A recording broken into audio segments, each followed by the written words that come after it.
Pengalaman baru juga, suasana baru. Suasana baru, oke. Nah, kalian as a team kan pertama kali nih, udah muncul juga nih di EWC, di Riyadh. Ada nggak sebelum kalian berangkat tadi itu mungkin bertukar pikiran nih, mungkin dari Miss Eri kasih cerita-cerita di Riyadh seperti apa, atau mungkin juga kasih gambaran lah nanti turnamennya akan seperti apa. Ada nggak Miss Eri cerita sama teman-teman? Kebetulan ada sih, kita udah ada brief lah, jadi sebelum kita sampai ke sini pun Tapi so far enak dari aman. hospitality-nya semuanya. Hospitality always top one kalau Riyadh. Oh, stop number one ya. Ya. Gimana dari Red Face udah merasakan nih hospitality yang luar biasa di sini? Kagum sih, Kagum. kaget. Kayak kita bisa dapat semua yang ada. Nggak kebayang ya Nggak awal-awal ya? kebayang. Udah Axel gimana? Udah merasakan suasana di sini nih? Awalnya nggak nyangka sih bakal kayak gini banget. Kayak nggak terlalu, pas denger kayak oh ya udah, ternyata emang sewah itu. Ternyata nggak ya udah aja ya di sini Iya. ya. Dari Talon, adakah mungkin persiapan khusus untuk turnamen global ini atau latihannya ya seperti biasa aja karena udah biasanya pun udah yang terbaik gitu? Kalau dari persiapan kita sebenarnya sama kayak biasa aja, kita lebih ke kita adjust lah sama lobbynya gitu. Jadi kita apa yang baik untuk turnamen kali itu mungkin yang itu kita cobain di latihan kemarin. Oke. Berarti adjustment-nya itu nggak terlalu major banget ya untuk Ya. turnamen kali ini. Iya. Lebih ke lihat tim-timnya siapa aja, lobbynya Iya. siapa. Kalau gitu ada nggak tim-tim yang di luar Asia Tenggara udah kebaca semua tuh? Ya. Ada nggak yang diwaspadain banget dengan mungkin alasan tertentu?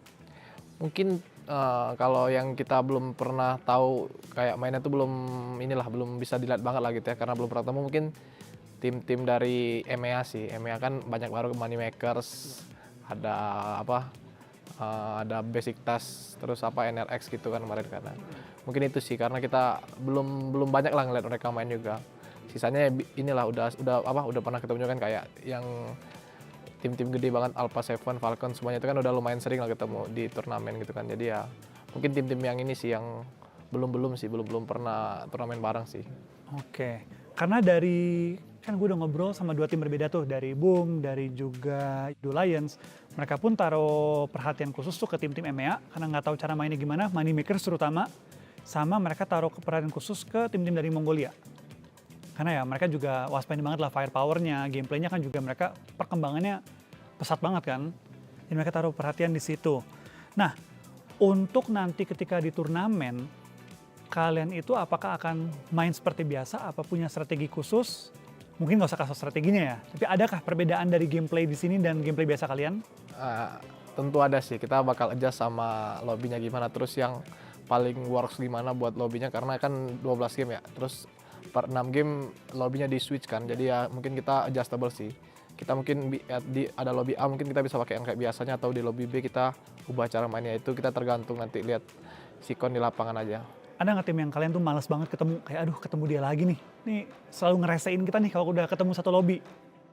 Siapa ya? Yang dekat-dekat loot drop paling sih kayak nggak ada sih yang sering banget tuh, nggak ada, tapi kayaknya yang bakal sering ketemu tuh nggak ada sih. Jarang sih. Maksud kita ganti-ganti Drop zone juga. Ganti drop zone, maksudnya kayak beda-beda musuhnya. Kayak di map ini musuhnya yang sering ketemu ini, di map ini ketemunya yang sering ketemu tim ini, jadi beda-beda, nggak ada yang sama terus gitulah. Yang penting udah ke mapping kan, kayak Ya, di Wrangle, di Miramar, di Sunhawk nih lawannya udah tahu nih yang mana yang rese, yang harus diwaspadain.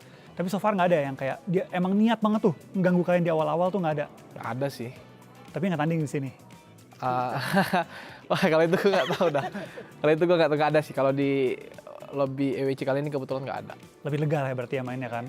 Nggak usah terlalu perhatiin di awal-awal, diganggu-gangguin atau diusilin di awal-awal kan. Tinggal gimana kita adjust saja sih. Oke, that's good to know. Karena pasti kan itu juga ngaruh ke early gameplay. Kalau sampai ada yang ke pick off, moodnya pasti kan sedikit ganggu lah kalau di awal-awal. Firepower kan pasti berkurang kan. Kurang kalau juga. off, ya. Sama timing bisa jadi agak off kan, Yeah. karena kurang orang kan. Nah, kalau untuk persiapan turnamen seperti ini, kan pasti ada jeda tuh antara kalian bangun, sarapan, sampai nanti turnamen mungkin agak siang sore. Kalau dari Red Face, apa yang paling lu seneng lakuin nih untuk jeda di antara bangun pagi sama mau turnamen nih? Ada nggak hal yang rutin lu lakuin, ritual-ritual lah, supaya lebih chill gitu pas belum turnamen? Kalau gue sih pribadi nonton anime aja sih. Nonton anime doang. Sampai turnamen tuh? Sampai turnamen kadang.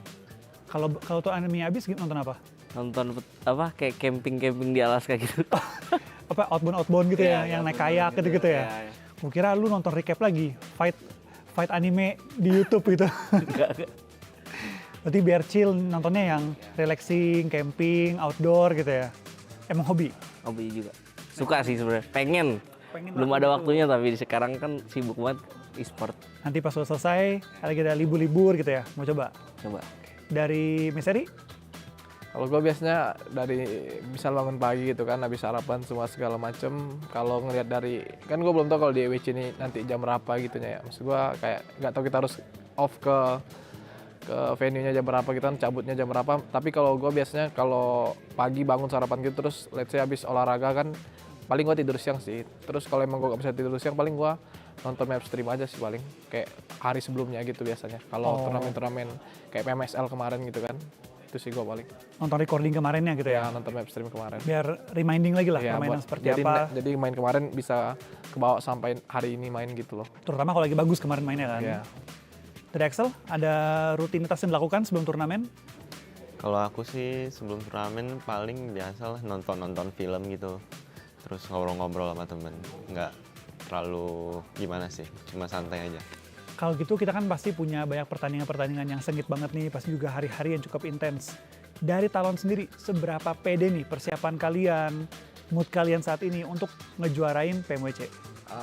Gue kalau juara sih nggak gitu terlalu mikir ke sana sih buat sekarang. Jadi gue ya juara tuh harapan lah gitu kan. Cuman kita tetap coba kasih yang terbaik, sama ya apapun itu kita coba berekspektasi minimal kita ada di top 5 lah.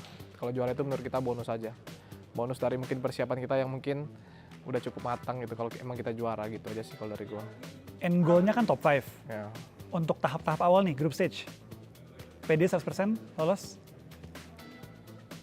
Ya, PD. Lolos, apa punya target khusus? Ya, PD lolos lah.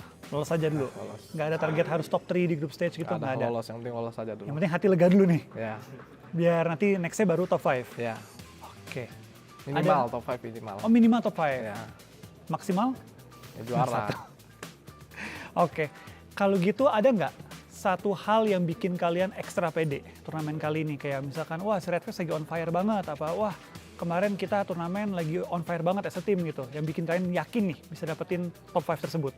Ya kita lagi ini sih, mungkin lagi lumayan baik komunikasinya gitu sih. Jadi ya itu sih mungkin yang jadi ya salah satu faktor lah mungkin nanti yang bisa mungkin lebih bagus lah main kita di EWC kali ini. Oke, berarti PD-nya ada, faktor-faktor pendukungnya juga lengkap ya? Ya, Oke. Ya kalau gitu, gue cuma bisa ngucapin good luck pastinya juga untuk di PMWC kali ini, di EWC kali ini. Semangat terus, dan pasti juga ya jangan sampai burn out ya, karena kan panjang turnamennya juga. Pacing kalian juga harus benar, dan pastinya juga semangat terus lah untuk di turnamen kali ini. Kalau teman-teman semua, gue harus ucapin thank you juga untuk tim Talon udah kasih waktu untuk berbincang. Semoga semua goals mereka tercapai, semoga juga selama waktu mereka di Riyadh untuk di EWC kali ini juga bisa jalanin dengan relax dan juga santai lah biasanya ya. Oke teman-teman, thank you semuanya. Kita bakal menyelesaikan perbincangan kali ini, kita bakal bertemu lagi di next content kita. See you teman-teman semua. bye-bye. Bye.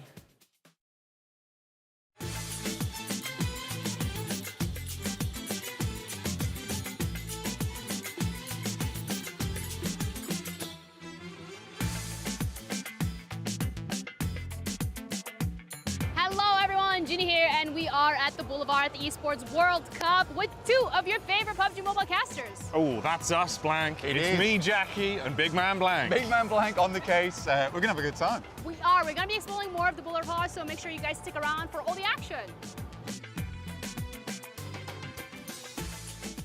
If you, Ginny, Me, Ginny. look at you.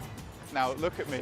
Now, if you can lift the pan, you may absolutely hit me on the head with the pan. Challenge Have a accepted. test. Have a She's test. going in. I'm Just going have to a get little called look. off by security. I have my doubts. Probably liftable. Okay, Is it not- that's pretty heavy. Is it actually? That's actually Did you pretty move it heavy. at all? Yes, look. You did? Wait, Okay. look, I can move it. Do you think you She could didn't even move bicep it at curl? all. No. You Do sure? you think you can bicep curl? Probably. It looks about Actually, yeah. 35 Okay. kg. 35 Alright, well, alright. yeah. There's the helmet. Do you think you can lift it? Yeah, probably. Let's But I don't go. want to break it. Yeah. That You could don't be want to bad. break it.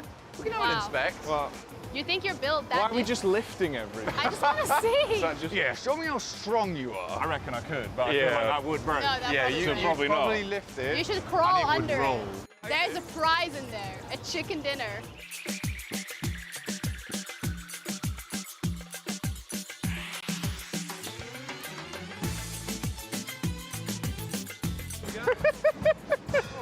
I do like a good dance now and again. Did you like that? I felt That like was, I like, did well. really good. That I don't was- know if they approved though. They were whistling They at look a me. little Whistled bit. you out. Yeah, they were like, stop No, that. they're like. All right, well, let's head over and see what else there's up for action.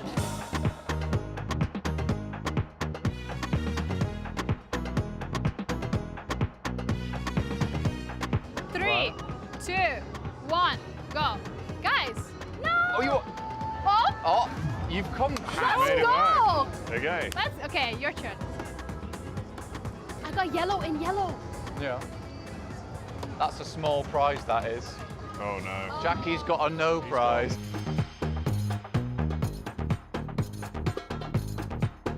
Can I have? Cheers. Chest bump. I shot you after. Who won something? I know. Did we get a prize? Did we win something? I think you were the only one who consistently got it each time. So I think you select which one you'd like. Oh my God, can I have this one? This one? Yes. She loves it. Yeah. That's awesome. Kiwi looks awesome. I like Okay. it. Oh, gosh. You lost. Are you going for the watermelon guy? Yeah. Yeah. Hey. Sweet. Watermelon gang. 3, 2, 1, we have a winner! Hey! Oh! Okay, can I get a? Look at that. He's Oh. a watermelon. He's a watermelon. Thank you so much. Appreciate you.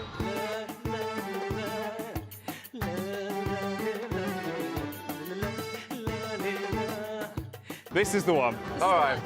Blank, on, I need Jenny. you to say something. Whoa. She's almost there. Oh. Okay, last one. Oh God. Is that the one? Oh, Malone. It's extremely dangerous and extremely fun. I'm sorry. Oh, you did so well. Your Okay. turn. Kiwi Bob, bless the ball. Thank you very much. Ooh. Come on, Blank, you got this.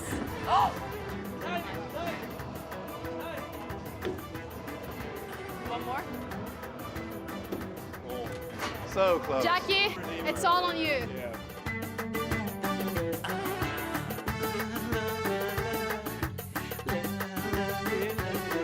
We have a winner! I'm ready! Ready! Ready! 3, 2, 1, we have a winner! Collecting your 5-a-day fruits. He's done it. I've got the peel, the champion. Congratulations. It's Wow. as big as me. Wow. Wait, is it size of Ginny? It's larger than you.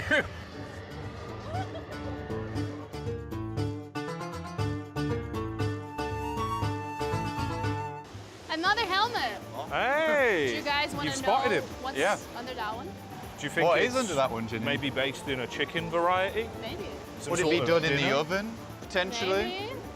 Who Have a wants look, to have Ginny. a look? Have a look. Me? Well, I had to go in the Oh, last one. Blank's going. Oh, he's going in. I tried to lift up the pan. What's in there? It's chicken. It's chicken. It's a There you whole go. chicken. Oh, Yeah. Under that? Yeah. That's nice. Yeah, you should check it out Fantastic. too.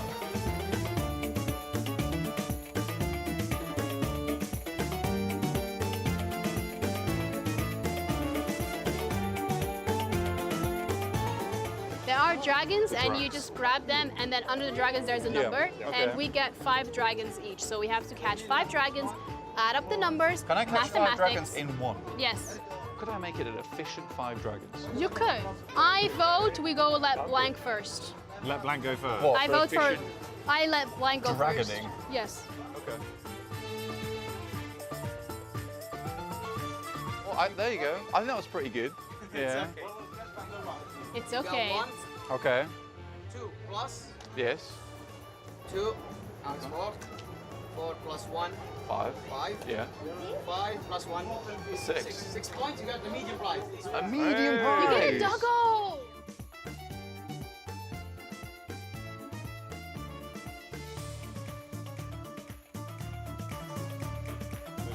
I've Look seen at you're He's a flipping big it. pointer. You were flipping No, it. he's a big Oh, you pointer. cheated. You were having a look on the bottom. No. That's outrageous.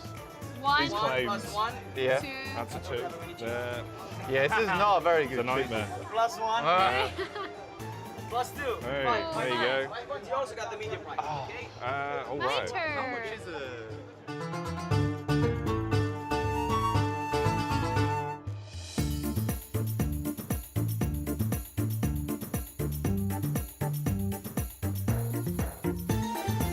Can you step back in the yellow line? Oh Yes, my. of course. Okay. Careful, careful. We are the winner. Are you ready? Yes. Continue, are you ready? Yes. Okay, 3, 2, 1. He's baited you out. Yay! I've been wrong. She's stolen it. She's gone. She's got the ball. She's gone.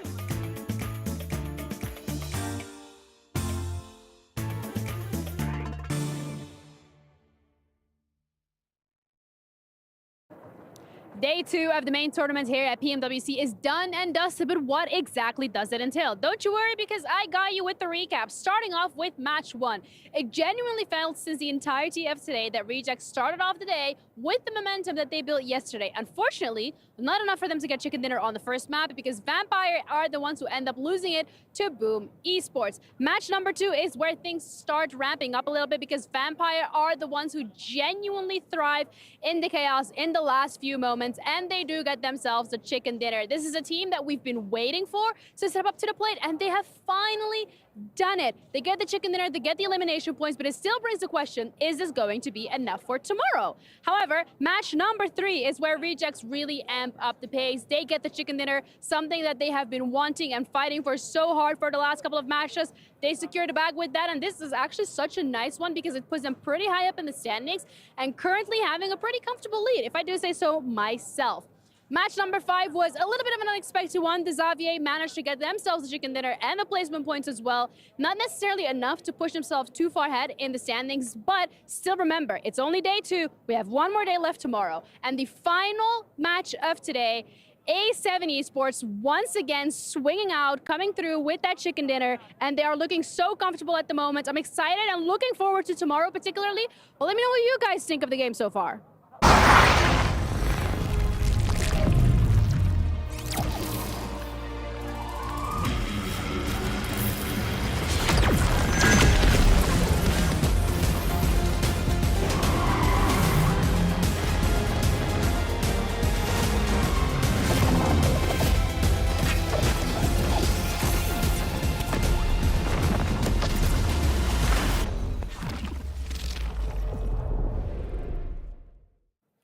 Welcome to the PUBG Mobile World Cup at the ESPORTS World Cup on the final day of the main tournament. And oh my goodness, A Jeannie. beautiful trophy, but only one out of the 16 teams here today is going to be able to take it home, alongside the title and the prize pool. Who's it going to be? Could it be Alpha 7 finally being able to break that second place curse, or maybe Reject, or one of the dark horses like TJB and Talent Esports? Stay tuned and find out who the champion will be for the PUBG Mobile World Cup. Let's go.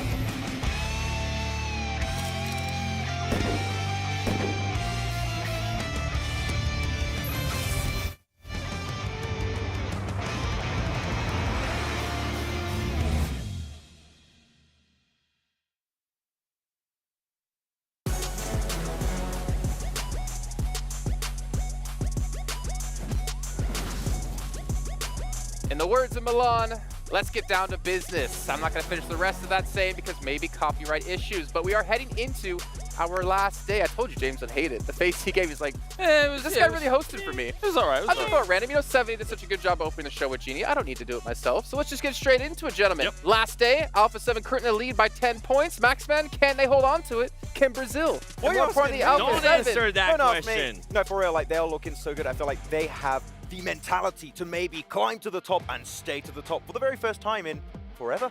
So maybe it's happening. I don't want to curse them yet. Magrelin was the solution. We'll see. And he's leaving right after. Oh. Only there for a short amount of time. But we'll see how things are going to shape up, though. We do have a lot of teams in the running. For instance, Reject. A team, let's be honest, we never expected to be in the running to win PMWC. Have a chance. 10 points behind. If they can show up today, they could pull it off. When are we going to say they deserve to win it? Like PMGO, oh no, was a little bit of a surprise. I mean, it's the track record, a little bit right? of a surprise. It's the track record of Japan in general when it comes to international events. It's never been great. It's just been PMGO. Well, especially yesterday, they showed me such an opportunistic play style. It was like RKO out of nowhere. I mean, looking at how they were playing this out, right? Some of their fights were very decisive, very quick, and well thought out. So I was very impressed at how they were going to be able to do that. I didn't think they were going to bring it in from PMGO, I'm going to be honest. But they showed the doubters completely against that yesterday. And I'm hoping that maybe they can continue it today, but I still would like it to be Brazil's time. Please, pretty please. Well, you mentioned decisive, and speaking of decisive, let's actually take a look here at our club championship and how things have shaken up now this many weeks into the whole event. And Team Falcons, congratulations on your $7 million. I don't really see any club catching up to them. I mean, maybe Team Liquid can try to do so today since Falcons did not qualify for the main event. But considering the rest of the clubs here on this list that are not participating here in the PUBG Mobile World Cup, it's going to be very hard for anyone to pass them. Yeah, I'm still looking at Team Liquid in 10th position. They have an opportunity to rank up pretty high if they do have a good day today. So maybe bring some extra points on board for the Club Champions Awards. Yeah. Or you saying what happens if Team Liquid tries to hot drop Alpha 7? Was you the one I was having the conversation with? That me? No, I don't know. Me. Somebody walked up to me and was like, "What's gonna happen if Team Liquid, the little brother of Brazil, decides to hot drop Alpha 7, or not hot drop, but kind of like hunt them down to stop them from being able to get the champion?" That'd be so dirty, and I'm here for it. I think a war. Yeah, I think if they are thinking bigger picture, right, you said they're in 10th currently, you need to be top 8 to be able to get some club championship points. There's a lot for them to play for. Also, for the prize pool that's here, it's 5K increments, and then it becomes 10K increments. Yeah. And they could even challenge for a 3rd or 4th here, unless they have an insane day. Even first place, if they have a hot start, I'm telling you, they could go a few to the wins. very top. So like Team Liquid, they have the potential to do it. We saw it back in PMSL Americas a few times in this tournament. Team Liquid, they have a lot to play for today. I feel like Vampire is one of those other teams too that has a chance to maybe make the push towards the top of the leaderboard. We know what they've been capable of before. It's a little bit sketchier this time around, but we know that they've been able to rack up those chicken dinners in the past. We know that they can definitely frag out when the opportunity is given. It doesn't look like it's going to happen, but if I had to pick one of those teams towards the bottom, for me it would have to be Vampire. No Rolexes. Yeah, well, I mean, maybe they still can afford what they're going to win. But let's take a quick little recap of what went down yesterday and get you guys caught up to date on who did win which of our battlegrounds. And of course, Alpha 7 back-to-back days, 2 chicken dinners, puts themselves at 4 and ties them actually in our record breaker with Vampire. One more win for Alpha 7. Not only will it get them further into first place, but also win them an extra 25 grand. Yeah, and the daily record is 3 chicken dinners on a day. They tied it twice, right? You want to keep getting 2 and 2, you need to get 3 to beat that record. I'm telling you, man, they are looking to beat everyone in these games. They're going to go super hard in, and I feel like they're going to play very mature. #mature team, just like yesterday. They're not going to go super ballsy in these finishing moments. I feel like if they have an opportunity to go for a very clean win, they're going to go for it to avoid, like, for example, yesterday, those pincer scenarios. That is the playstyle that wins you tournaments, and I want to see more of that today. And I'm kind of glad you mentioned that, the playing style that wins the tournament, right? Because I got a chance to talk to their coach, Karuja, and he was saying they are going to be trying to stick to the same gameplay they had. They're just going to be tweaking out certain things that kind of worked out for them towards the end. The big question mark, especially in the first 3 matches, is like, how is this team going to be able to readjust when the circle doesn't go their way? Boy, did we see that in Miramar, in the last Miramar. They were able to rotate quickly. They were able to be a little bit more aggressive. And that's the Alpha 7 that I want to be able to see here on this final day.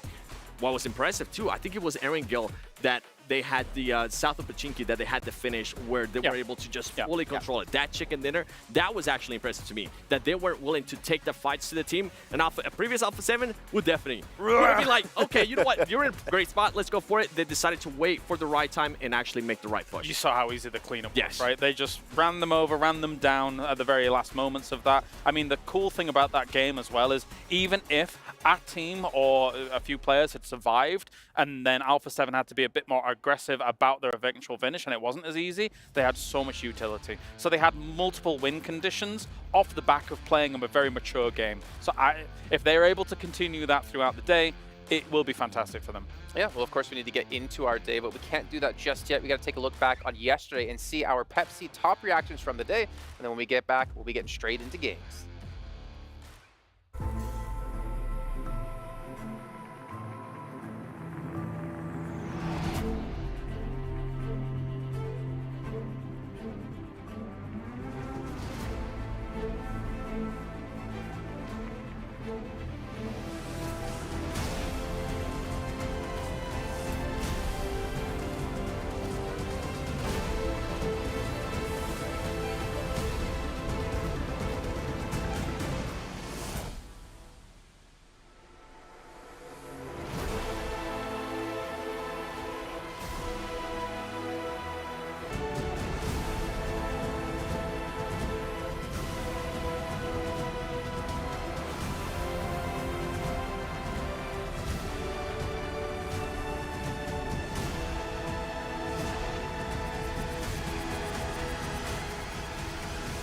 As you see at the end there, Alpha 7 and Reject, you can see what it means for both these teams to take home the title. For Alpha 7, it's to finally break the curse. For Reject, it's to show that Japan is here to play when it comes to PUBG Mobile.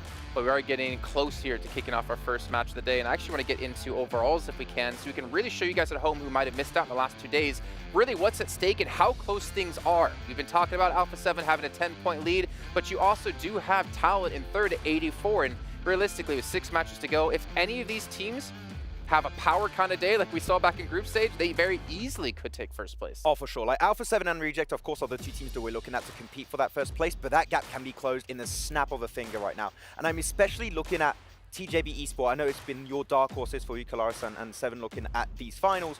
If they can finally get 4 players into the late game scenario, man, I feel like they could get these big wins, and that's going to instantly catch them up into top 2. Yeah, let's be real. It's not out of the realms of possibility that the 2 top teams here, as much as they are excellent teams, they could have a 10-point day. Yep. They could have Exactly. a 12-point day. And the 4 teams that are closest to them could quite easily have a 60-point day, something like that. We have seen it multiple times in PUBG Mobile before, and those 4 teams I'm looking at, like Talon, like DRX, like TJB, Boom is in there as well. Those 4 teams, in my mind, could quite easily catch up and challenge 1 and 2 if something goes right, if the pressure gets to Alpha 7 as well as Reject. And the thing with Talent, the improvement that they were able to do yesterday alone in Erangel was absolutely massive. On day 1, they were only able to average about a 9th place finish, only 11 eliminations. Yesterday, they came in hot for Erangel. They were able to put up 3rd place finishes on average throughout those 3 matches. And on top of that, just propelled themselves in regards to eliminations, putting up 21 elims. I'm looking at DRX here this time around. We've seen this team do absolute amazing days throughout the entirety of this PMWC, and they have just big fall-offs. Like you look at the day 1 of the main tournament, 3rd, 2nd, 1st, and 3rd place.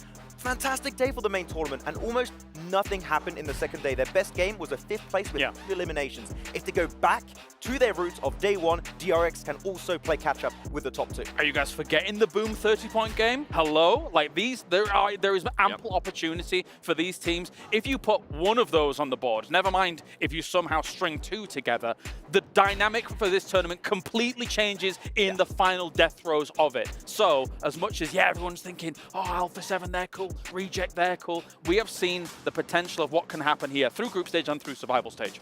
I think the way we're talking about all of this, right, this seems like the closest last day between so many teams, right? That I feel like this is going to be the most entertaining last day of any global event we've had in a long time. I feel like for a lot of these teams, a lot of dreams are going to be crushed in that first game, on what's going to happen in that first game. Vampire Esports, a team that has been a champion here of the mid-season tournament back-to-back now in Riyadh, Saudi Arabia. If that team wants to have a slight chance, and I was actually getting a chance to talk to Sir Tanny in regards to this, we're saying they have to come in with the win. If they don't come in with the win, their hopes are over. But for him, they were saying they're actually kind of pushing just for being top 3. But I doubt it. If this team gets a win, they're going to start rolling and they're going to try to make it to first place. It's very unlikely, but it is possible. Yeah, you're right, 7. Like usually going into a final day, there's a good number of teams that you're like, there's no chance. Yeah. There, we did see, I think, Alliance and Powers being 2 teams that pretty much have no chance, sitting around 30 points, but the rest of the teams above them have 50 or more. So realistically, every match we go by, that's more and more teams we're going to be able to cut out of this of having no chance. So the pressure for these teams to have good games, not only in the beginning, but the entire time is ridiculous. Yeah. And it's a little bit scary for me looking as the first game is going to be on Sanhok, and I feel like we had a little bit of a chat about this, especially looking at teams like, for example, Chamba. There are some teams that seem to just forget about Sanhok. You cannot afford to have a bad game here. You need to be quick on the pivot, getting strong positions from the very start of these matches, because forgetting about Sanhok here, you might be falling so far behind that you can't play catch-up anymore, so you need to be good from match 1 here on Sanhok. A team that I'm going to be looking for them to be good here in this first match, you guys were mentioning them, TJP, my dark horse, because this team, they always start off hot, at least the past 2 days, they always start off hot in the first half of the day, but when we get to Miramar, my goodness, that team absolutely disappears. 14th place average throughout 4 Miramars already. They need to take advantage of what's going to happen here in the first half if they even want to have a slight chance. And obviously, for Miramar, for them especially, it's going to be an absolute toss-up. I've said it before and I'll say it again. It's scary that Sanhok sets the pace for these teams because it can be volatile. It can be scary. You think about our circle yesterday from Sanhok.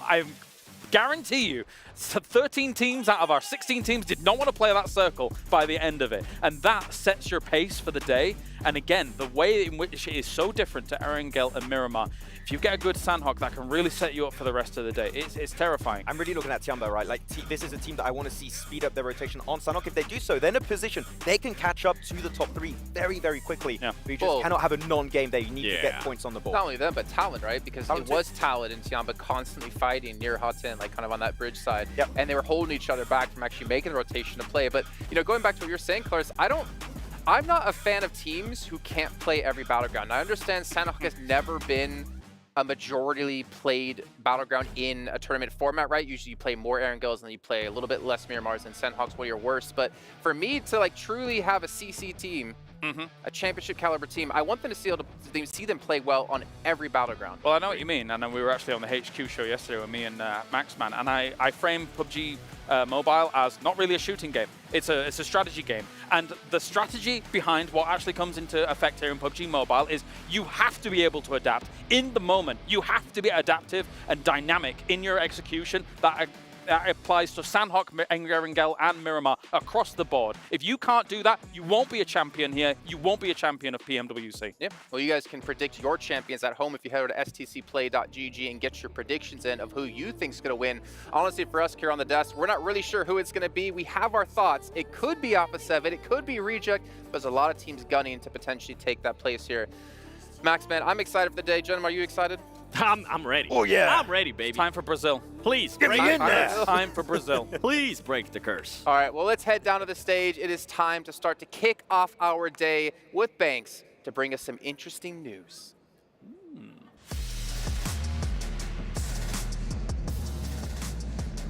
Ladies and gentlemen, please welcome to the STC Arena, the producer of PUBG Mobile and the Deputy General Manager of Lightspeed Studios, Tencent Games, Rick Lee. 大家好，这2天我们看到了很多精彩刺激的比赛，十分感谢 EWC 对 PUBG Mobile 的支持，提供了一个世界级的电竞平台，给大家带来精彩的体验。 Hi everyone. Over the past few days, I've watched many thrilling matches. Many thanks to the ESPORTS World Cup for their support of PUBG Mobile. They provided a world-class esports platform that delivered an incredible experience for everyone. 今年是 PUBG Mobile 的6周年，这些年离不开各位玩家的支持和陪伴，感谢你们。今天我想跟大家分享一下一路走来的这个心路历程。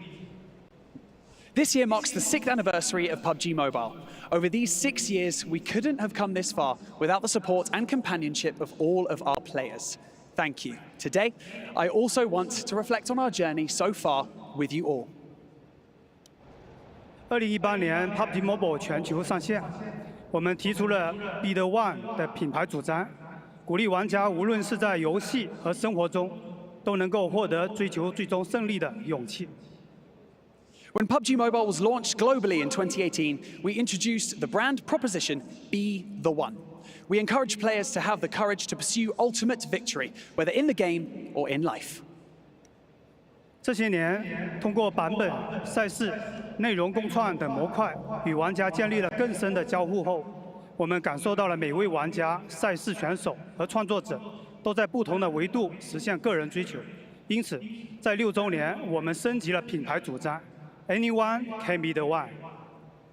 Over the past few years, as we have engaged more deeply with players through version updates, tournaments, and content co-creation, we have increasingly realized that everyone playing our game, every creator who offers great ideas, and every competitor pursuing their dreams is the one. So, for our anniversary, we have upgraded our brand proposition to Anyone can be the one.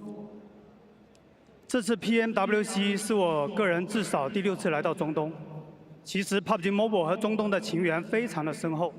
在2018年，我们就推出了阿语版本、社群和客服专线。我们的第1次全球的总决赛也是在迪拜举行的。感谢陪伴我们这么久的中东玩家。 PUBG Mobile has a very deep connection with the Middle East. In 2018, we launched the Arabic version of the game, along with dedicated community and customer service channels. And our first global tournament finals was held in Dubai. And we are grateful to the Middle Eastern players who have supported us for so long. 我们十分重视每位向游戏提供宝贵意见的玩家。我记得很清楚，有位从阿语服务器上线就一直支持我们的玩家，不仅玩我们的游戏，还带动全家人一起参与，甚至飞到中国和研发团队做深度的交流，提供了非常多的产品的宝贵意见。针对他的建议，我们也做了相应的不少的调整。 We greatly cherish every player who has provided valuable feedback. I remember clearly a player who has supported us since the launch of our Arabic server. Not only is she passionate for the game, but she also encouraged her entire family to join in. She even traveled thousands of miles to one of our PUBG Mobile teams in China. There, she had in-depth discussions with our development team and provided a great deal of valuable feedback, which led us to make several adjustments based on her suggestions. 中东文化也是我们重要的灵感来源。 今年6周年的天空奇境的玩法，我们是从非常熟悉的阿拉丁神灯、阿里巴巴和40大盗中获取灵感。游戏里的宫殿跟宝库、舞动的这个飞塔、神灯精灵，相信中东的玩家会觉得非常的熟悉。 The culture of the Middle East is also a significant source of inspiration for our gameplay design. This year's 6th anniversary event, Sky High Spectacle, we were inspired by the well-known stories of Aladdin and the Magic Lamp and Ali Baba and the 40 Thieves, featured many palaces and treasure vaults, dancing flying carpets and genies from magic lamps. I believe that players from the Middle East found it very familiar. 游戏内的建筑、服饰、道具，甚至在金月盛宴上餐桌摆放的食物，我们都做了非常详细的研究。相信这是一次很好的游戏跟中东文化结合的经典案例。 We conducted detailed research on architecture, clothing, items, and even the various foods on the Golden Moon Feast dining table. I believe that this is a great example of how PUBG Mobile and Middle Eastern culture have come together to create success. 除了中东地区之外，我们也持续从不同区域的玩家里面获取灵感。 In addition to the Middle East, we also continuously draw inspiration from players in different regions.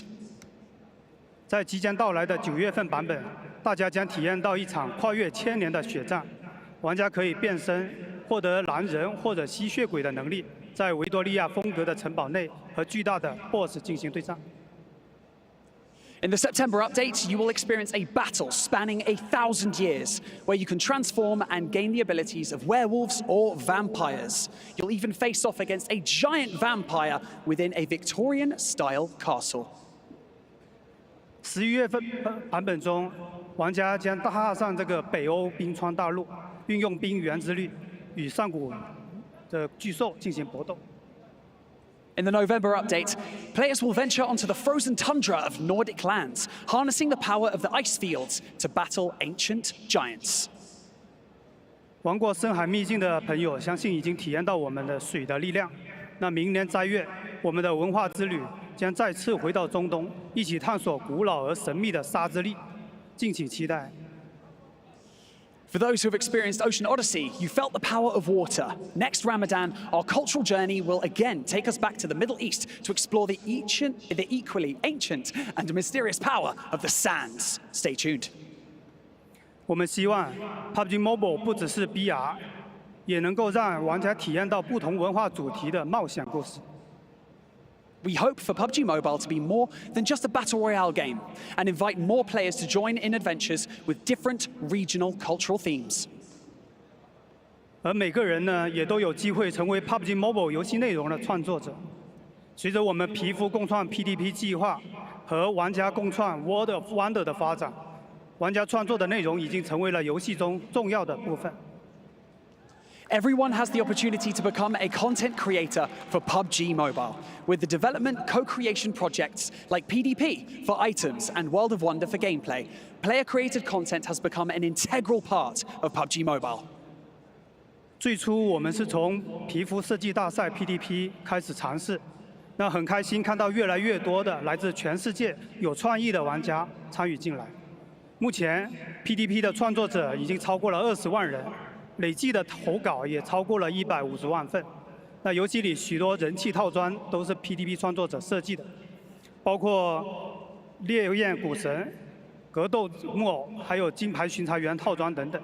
那玩家的投稿非常的活跃，这次 PMWC 的电竞主题套装也是由我们的创作者设计的。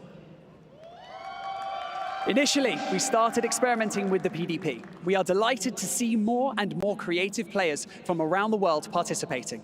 Currently, the number of PDP creators has also exceeded 200,000, with a total of 1.5 million submissions. Many popular sets in the game also come from the creativity of PDP creators, including the Inferno Fiend set, Battle Puppet set, Gold Investigator set, and so on. This year has also seen a very enthusiastic response from players. The esports-themed outfits for this PMWC were designed by our PDP creators. 去年我们推出了 World of Wonder 玩法共创项目，为更多有创作能力的玩家提供施展才能的舞台。从项目启动到今，全球创作者共编辑地图282万小时，游玩的次数高达184亿次。 游戏的时长也达到了125.6亿小时。那今天我们也把部分的设计师邀请到了现场，一起见证 PMWC 见证冠军的诞生。 Last year, we launched the World of Wonder for gameplay co-creation to provide a platform for more creative players to showcase their talents. Since the project's inception, creators from around the world have collectively spent 2.8 million hours editing. Altogether, these maps have been played 18.4 million times, totaling 2.56 billion hours. We are absolutely excited to have invited these creators to the event to witness the birth of a champion of PMWC together. 如今 ，PUBG Mobile 已经成为全球最大的以 Battle Royale 为主的共创平台。更好玩的内容、更大的创作自由度是 World of Wonder 的发展方向，而玩家无限的想象力是实现这一切的基础。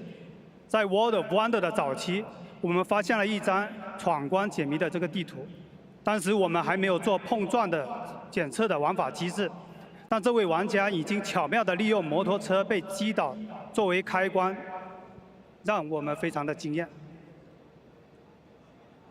With 6 years of development, PUBG Mobile has become the largest co-creation platform in the Battle Royale genre. More engaging content and greater creative freedom are the ongoing goals of World of Wonder. The boundless imagination of players is the foundation of achieving all of this. In the early stages of World of Wonder, we discovered a map featuring a puzzle-solving gameplay mode. At the time, we hadn't yet implemented collision triggers gameplay mechanism, but this creator ingeniously used the destruction of a motorcycle as a mechanic to open a door to the next step. It was an incredibly impressive and creative design. 目前，我已经成为了多元展示的文化展示的这个载体。 那很多创作者也在上面表达本土文化和家乡特色，比如这张古巴比伦地图，还有沙特玩家喜欢的 Paddle 球的玩法，都是在向全球的玩家呈现中东的魅力。 Currently, World of Wonder has also become a platform for showcasing diverse cultures. We see many creators using World of Wonder to express local cultures and hometown features. For example, this map of ancient Babylon and the paddleball gameplay favored by Saudi players both showcase the charm of the Middle East to players around the world. 有全新设计的，也有二次创作的。在 WOR 中，玩家之间的这个创作交流非常的活跃。比如刀刃球玩法，最开始是一个6v6的版本，有超过1400万次的游玩。之后又有创作者做出了一张节奏很快的1v1的版本，超过了1200万次的游玩。目前， 各种刀刃球玩法的地图已经超过了18000个，那总共有2.3亿次游玩，非常的火爆。 Among these maps, there are both entirely new designs and recreations. In World of Wonder, the communication between players is very active. For example, the Blade Ball initially started as a 6v6 version, which was played over 14 million times. Creators then developed a 1v1 map based on the official template with a fast pace, which was also played 12 million times. There are 18,000 map variations based on Blade Ball, with a collective play count of 230 million, which is very popular among players. 每时每刻都有成千上万名作者在创作和更新地图，比如主题类的机甲对抗、角色缩小的玩具兵对战、激烈的地区争夺，还有逗趣的派对游戏等等。无论哪种类型的创作者，都能实现创意，给玩家们带来更加丰富的体验。Every day, tens of thousands of creators are working on and updating maps. These include themed battles like mecha battles, toy soldier skirmishes with shrunken down characters, intense territorial fights, and humorous party games. No matter what kind of creator you are, you can manifest your ideas and bring richer experiences to players in World of Wonder. 今年 PUBG Mobile 将会继续的扶持和激励创作者。我们计划推出总奖金100万美元的 PDP 创作计划，以及200万美元的 World 地图创作大赛，助力每一个创意腾飞。 This year, we will still spare no effort in supporting and encouraging creators on these two projects. First of all, we will provide a $1 million prize pool as creative incentive for PDP, and we'll launch a World of Wonder map creation competition with a $2 million prize pool to support and elevate all creative ideas. 而上面提到的游戏玩法和玩家创作内容的背后，离不开游戏安全的保驾护航。作为一个竞技游戏， 公平与安全的游戏环境是不容突破的底线。我们非常重视每个玩家的对局安全和体验。As a competitive game, maintaining a fair and secure gaming environment is a non-negotiable bottom line for us. We place the utmost importance on the safety and the experience of every player's match. 这半年，我们累计封禁了900多万个作弊账号。 其中500多万个是在进入对局之前就已经实时封禁，游戏内的外挂举报也下降了40%。在游戏外，我们对传播作弊内容的账号进行打击，累计下架了超过2500万观看量的外挂内容，实时封禁了超过4000个直播开挂的账号。 In the past 6 months, we have banned a total of over 9 million cheating accounts. Amongst these, more than 5 million accounts were banned in real time before entering matches. Additionally, the number of in-game cheat reports has decreased by 40%. Outside the game, we have also targeted accounts with content promoting cheating. We have removed over 25 million views of cheating content and have banned in real time about 4,000 live streaming cheater accounts.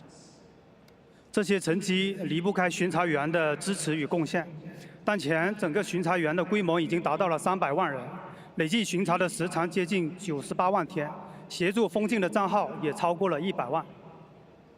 These achievements are due to the relentless efforts and dedication of our investigators.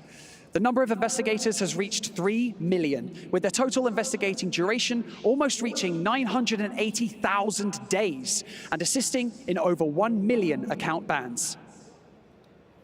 通过我们持续的打击，游戏的环境得到极大改善。在这里，要感谢所有的玩家的配合跟支持。 Through our continuous efforts, the gaming environment has greatly improved. Thank you to all of the players for your cooperation and your support.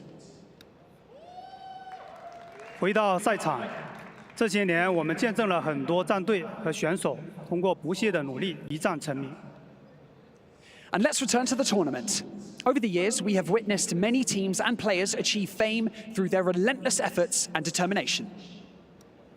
去年 PMGC 的冠军来自蒙古的 IHC， 从2020年的时候，他们就开始参加赛事。作为一支草根组织的战队，从外卡赛一路打进首届 PMGC， 在3年后依然保持核心战队的阵容，最终成为世界冠军。这个奋斗历程获得很多玩家的关注，大家也深受鼓舞。 For example, our PMGC champion team from last year, IHC from Mongolia, began competing in our esports tournaments in 2020. Starting as an underdog team, they made their way from the wildcard rounds to the inaugural PMGC. 3 years later, maintaining their core roster, they ultimately became world champions. This journey of perseverance has garnered a lot of attention from players, and I have personally been deeply inspired by it. 在战队选手和玩家的支持下，我们的电竞赛事也成为了全球第一的手游赛事。希望我们这次交出的这份答卷能让大家满意。 With the support of competitive players and gamers, our esports tournaments have become the best in the world for mobile games. We hope that we have delivered a result that satisfies everyone. 当然，更直接的就是现在，全球最优秀的 PUBG Mobile 电竞选手正在 PMWC 的舞台上为热爱和梦想奋斗，让我们一起为他们加油！ Of course, a more direct example is right here, right now. The best esports players from around the world are on the PUBG Mobile World Cup stage, fighting for their passion and dreams. Let's all cheer them on. 最后，再次感谢所有的玩家、创作者、选手与合作伙伴一直以来的支持。Anyone can be the one to play, to create, and to win. 预祝决赛队伍赛出水平，加油！ Lastly, thank you to all of the players, creators, esports players, and partners for your ongoing support. Anyone can be the one to play, to create, and to win. Best of luck to the final teams. Let's go!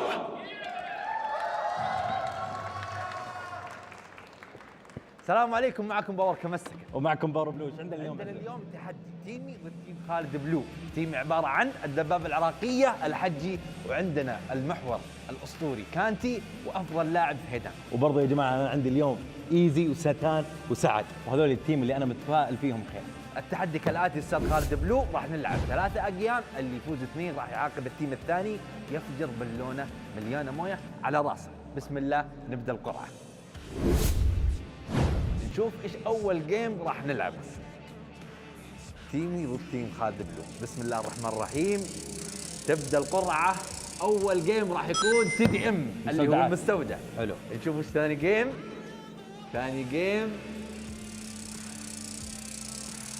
ثاني جيم راح يكون معنا قصر باور. وثالث جيم راح يكون معنا روم واو.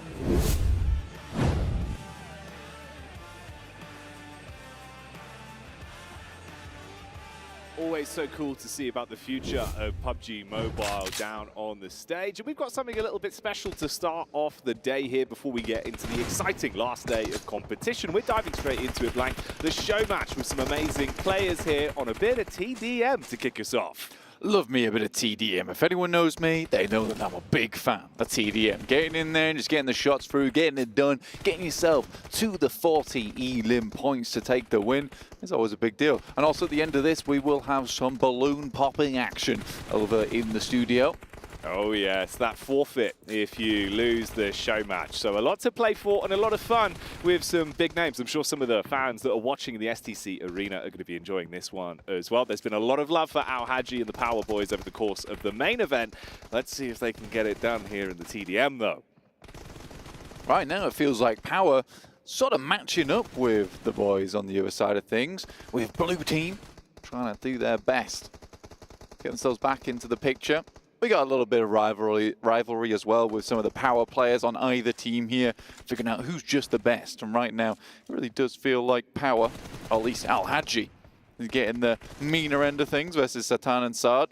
Yeah, Kante as well, though, showing just how lethal he can be with 5 eliminations already racked up, potentially a sick fear as he puts the damage back onto Satan. Moves around the corner, nice engage, cleans up on that one. Little bit more to do on the jump, and it's not going to be easy for him. Easy round the corner, looking for a spray out the side, but he gets torn to pieces. Ripped out the way there. 18 elims now, almost halfway for him up. Red Team.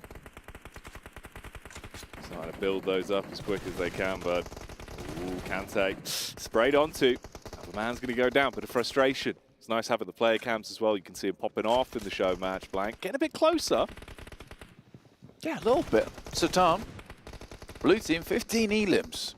Falling behind now with 21 now found, and Al Haji, bit of a carry over on Power. Seems to be carrying Camster as well. Ooh, close quarters. They get themselves a little bit of the center setup inside of the warehouse as well. So they've actually got a pretty clean line of sights to catch off Blue Team on every engagement. So you've got to do something smooth.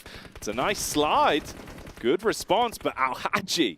Oh, we've seen how damn good he can be. Not on the slide this time, though. Easy replies onto his teammate. Got Mr. Blue himself here.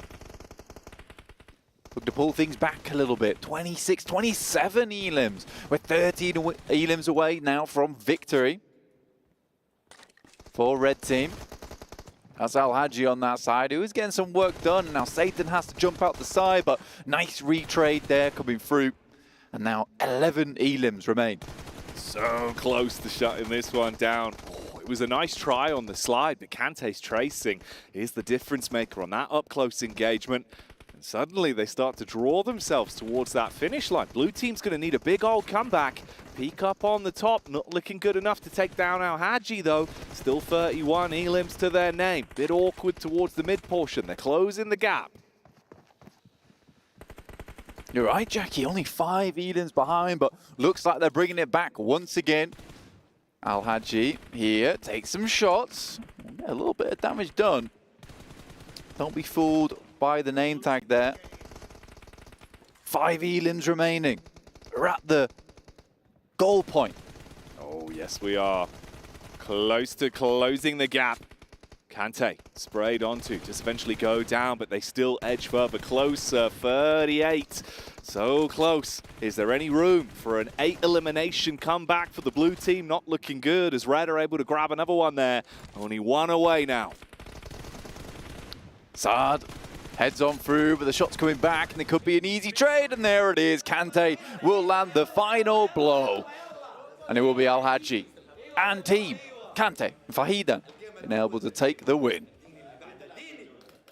You can see they believe they got this one in the bag and hoping they can close it down. It's a bit of a fun best of 3 here in the show match. Of course, showing off not only the TDM, but the other game modes that are available as well, Blank, inside of World of Wonder, those new additions. And actually, some pretty exciting game modes if you're a fan of the summertime, the heat and sunshine. Exactly. I mean, we've got Blade, Palm mode as well, so there is a lot in here. Blade Ball is going to be very, very fun to be playing. It offers multiplayer competition with various skills and rich mechanics, providing a tense and exciting experience here. You can see it on your screen right now. Getting underway with the katanas. Yeah, a lot of focus on that movement, quick gameplay, little bit of fun. So you can bounce those balls back, use your blade. I mean, the name kind of is in the game, really, Blank. It's about that blade and the ball. It's as simple as that. It looks pretty fun. Oh, but you've got to hit it in the first place. Quite a satisfying sound on it as well. Nice. You hear that? You feel that? The objective is 20. Team 1 has 2, and Team 2 has 5 right now. Whacking those balls all over the place. You can't even hit them. They're just going straight in. That might be the play right there. You just get right up in the face. It becomes a coin flip at that point. Yeah, get a bit aggro with it. Oh dear. It's all quite explosive. Imagine for the pets, they're a little bit scared about what's going on. And he had the ball. He was just holding it. Oh, rebound on that deflect. one. Yeah. That's nice. Parry pan action. That was the parry pan in action. The bush also getting involved there. Very nice to see. Oh, good timing on the response on that one. That could have been a bit of a detonation from the ball, but the blades are swinging. Oh, a bit of ping pong going on. You can see everyone's getting a little bit into the flow of the game now, knowing, of course, if you want to draw this out to 3 games and avoid the old water balloon, you've got to battle back here. Just spamming at the moment. Get away from me. Nice little dash action going through.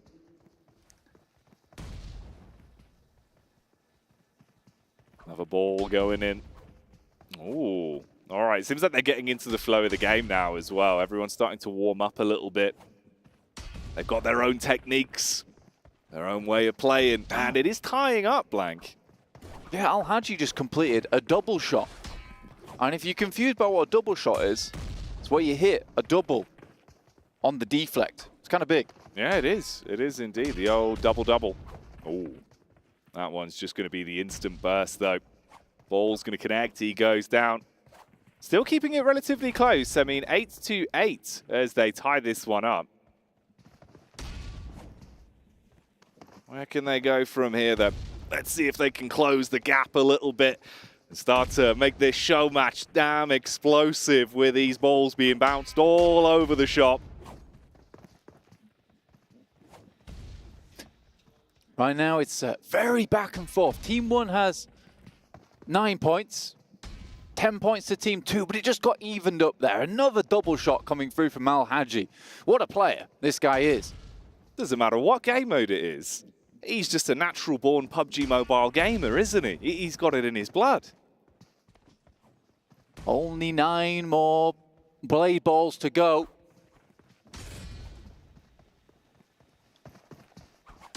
Ooh, quick rebound on that one. Easy takes the brunt of it. My, oh my. Handy with a steal. Damn. Okay, that's kind of cool, actually. I like that. Yeah, these are Hanzo swords. Yeah.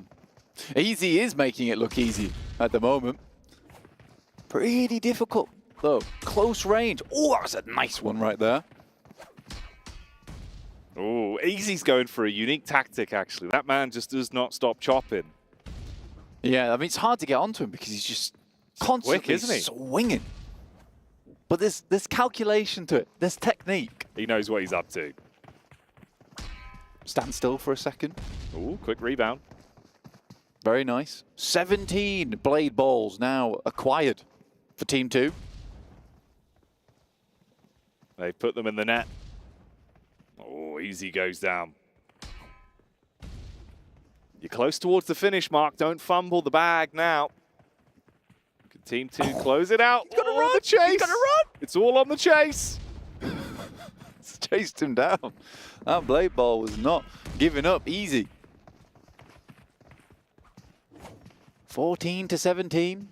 10 minutes remain, but I think we'll be done by then. Easy. Got himself a quintuple shot. Oh my lord, that's awesome. The quintuple shot coming out. They said it couldn't be done. Easy said, just watch. And he did it. He did it. Oh, nice response on the timing on that one. That's clean for the bounce back. I think we're at 18-18 apiece right now. Very tense, down to the wire. Could be anyone's game. Ooh, taking the ball out of play. Quadruple. Yeah. Oh no, 17. No, it was not 18, it was 16. But they're getting closer to that tie. That's disrespect right there, going for the prone. A little bit of ego. What's this? Well, they've frozen the ball. He's using his special move. Keeping you guessing. They said it couldn't be done. But it did. Put this game on ice for the time being. But it looks like they might just be thawing themselves out. 19 now. So close to closing it. Very intense show match here on the old blade ball. Bouncing it around. Another one comes back, 19-18. About a thimble of distance between them.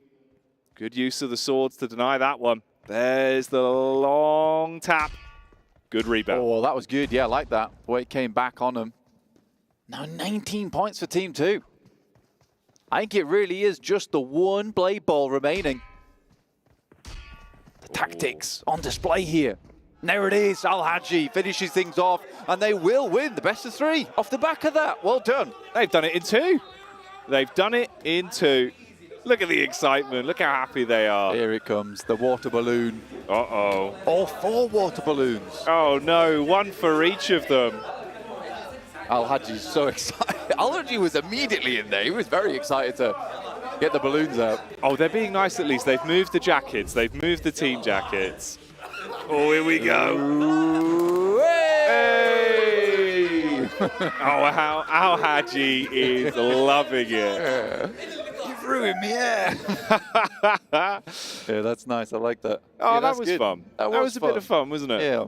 Honestly, to be honest with you, I would quite happily take a water balloon on the head. Yeah? It's quite warm here for me. Cool you off a little bit. Yeah, a little bit. We can ask production. I can get one. Our last game. Do you want to come prank Blank? Yeah. When we get the chicken dinner, I'll come in. I'll pop it on you. I'll pop it on you. Here's a paddle ball. A little bit of a different game mode for you here. Yeah, so forget about the blades. They're in the past. It's all about the paddles now. And you were saying you wanted to cool off a little bit. This looks like a nice place to do it, right? Yeah. Paddle ball on the rise here in Saudi. Yeah, it's becoming quite popular. Oh, and you can see why. It's very intense, a lot more rebounds, and that's the golden paddle up on top as well. It's very cool. It is cool. I like the noise it makes as it gets quicker. It's satisfying. You get a few of those rebounds off. Keeps it interesting. Everyone's seeming quite proficient at this one. Yeah, it's. I think this one's played quite frequently. Another World of Wonder map. The creativity from the community on display, as per usual. And there's the victory. That was quick. That was sick. Gonna go again for another one. Trying to make him move that golden paddle, wasn't he? Silly, silly. Uh-oh. He's trying for the golden paddle. He wants it. That's where it is, up on top of this water prism. Can he grab it? Oh, that was awesome. Easy peasy. This feels more like a one-on-one. It's gone straight for it again. Look at that. It's risky, isn't it? Trying to size up if you want to focus on just the 1v1 or going for the golden paddle. Different ways to play, different opportunities here, but the power is in the player's hands. It's up to you to have fun with it, Blank. Yeah, the ball's frozen in midair. It's going to head backwards. Goodness me, Jackie. This is awesome. It really is. Intense stuff here. But there was even more intense action to come, so let's get down to the stage.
Everything you've ever wanted is sitting on the other side of fear.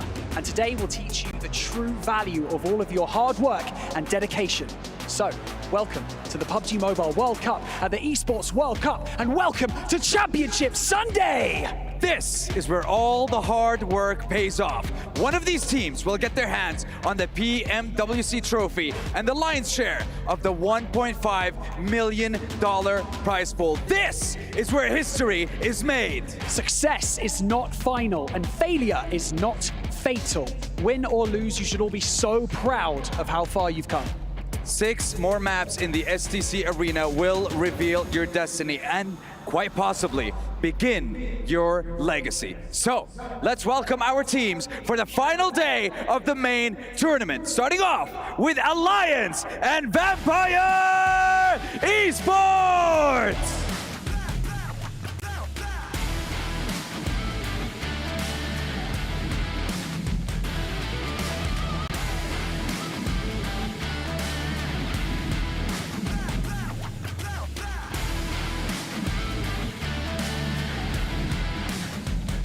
Tianba and Twisted Minds.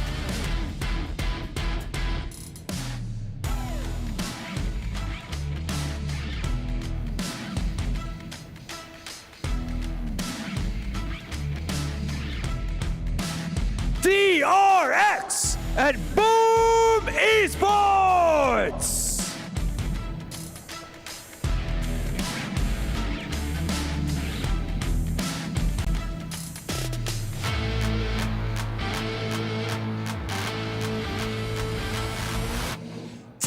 Esports and TJB Esports.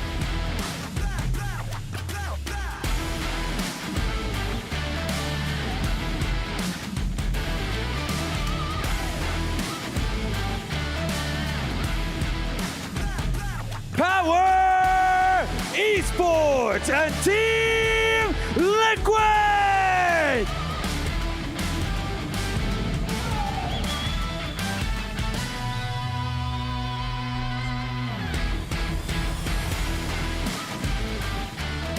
For Miracle Vibes and Alola IHC!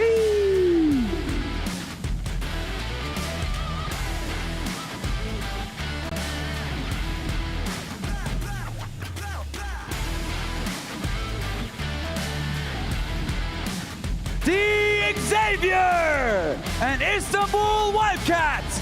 Next, Ruya.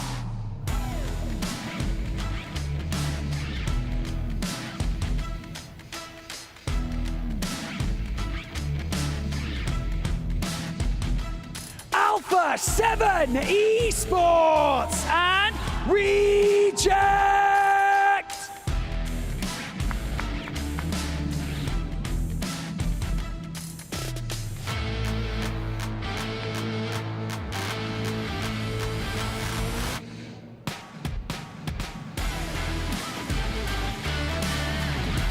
PUBG Mobile esports fans around the world, get comfortable, because this is about to be a wild ride.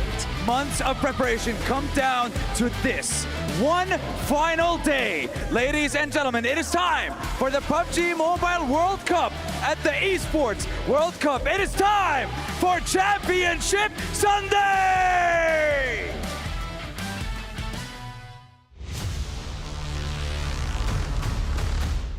The stakes are higher than they've ever been. What we have seen so far in the first 2 days of the main tournament has just been a lot of uncertainty. We don't know who's going to be the champion. We're about to find out who's going to be the PUBG Mobile World Cup champion for the first time. By far the most beautiful trophy we've ever seen. You have bragging rights going all the way to the end of the year and an extra slot for your region for the PUBG Mobile Global Championships coming up right around the corner. We have teams like DRX, a team that was in last place in group stages, made it to the main tournament in survival, now being able to perform well and being in contention for that championship. Vampire Esports coming up short is a huge shock to me. I mean, I think everybody expected these guys to at least be in the top 3, but they're not anywhere even close to that. I'm hoping to see them crawl back on the last day, but it's going to be a hard one for sure. Anything can happen. It can be Reject starting a championship run, not only winning PMGO, being able to win PMWC, and going back-to-back champions in global events. Team Reject are going to be hunting down Alpha 7, looking to take them out once again. Alpha 7 got beat in their own hometown. Alpha 7 possibly breaking that second place curse. So you know they want this more than anybody. And the entire rest of the lobby is going to have their eyes on both of those squads. Or you could have some surprise teams like TJB or a team from Indonesia. Why should we be hyped for the last match? Are you kidding me, right? This is the biggest tournament of the year so far. You have to watch it. Anything can happen in the final day of PMWC.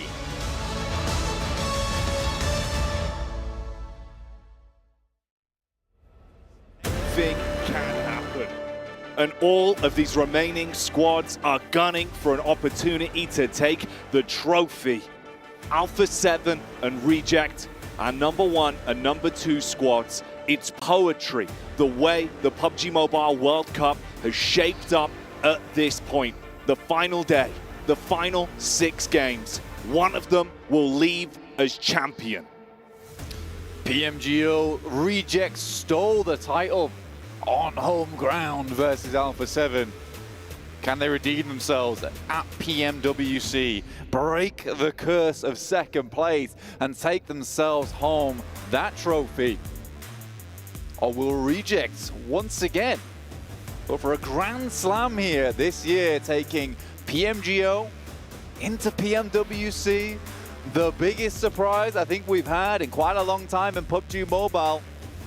Japan takes the world by storm. An opportunity for it to be the year of Japan in PUBG Mobile. The fans at home have been going crazy with the support for Reject. And coming into things today, walking out onto the stage alongside Alpha 7. A really cool moment with the history of PUBG Mobile, how these things are shaping up. It's going to be exciting, it's going to be explosive, you won't want to miss it. We've got a great day ahead of us. So many games to get through. And so many fans eagerly looking on to see who is crowned that champion. Waiting now to start these games. Twisted Minds and Reject potentially avoiding each other today, just in terms of how much it affected them yesterday. I think Twisted Minds would like to get some more of that prize pool, move up the ladder. Dropping on a team like Reject is not a good idea. For DRX, came to this tournament looking pretty hot, honestly. See if they can move up themselves, but right now all eyes are on these two teams, on Reject and Alpha 7. And Reject, Jackie, even actually having more elims. Right now, when you look at the total elimination points, they are head and shoulders above the rest.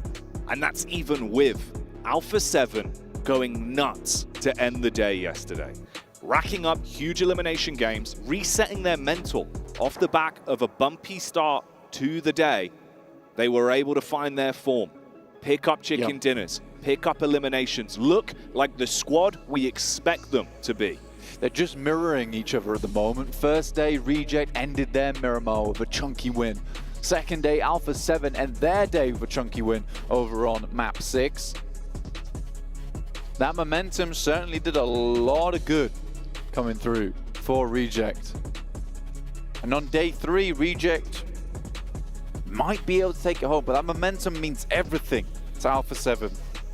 I think this might be the tournament that breaks Alpha 7 if they get second place again, though. So this is a really big deal for them to be able to pick up the win. Yeah, it's so crazy. The timeline for both outcomes.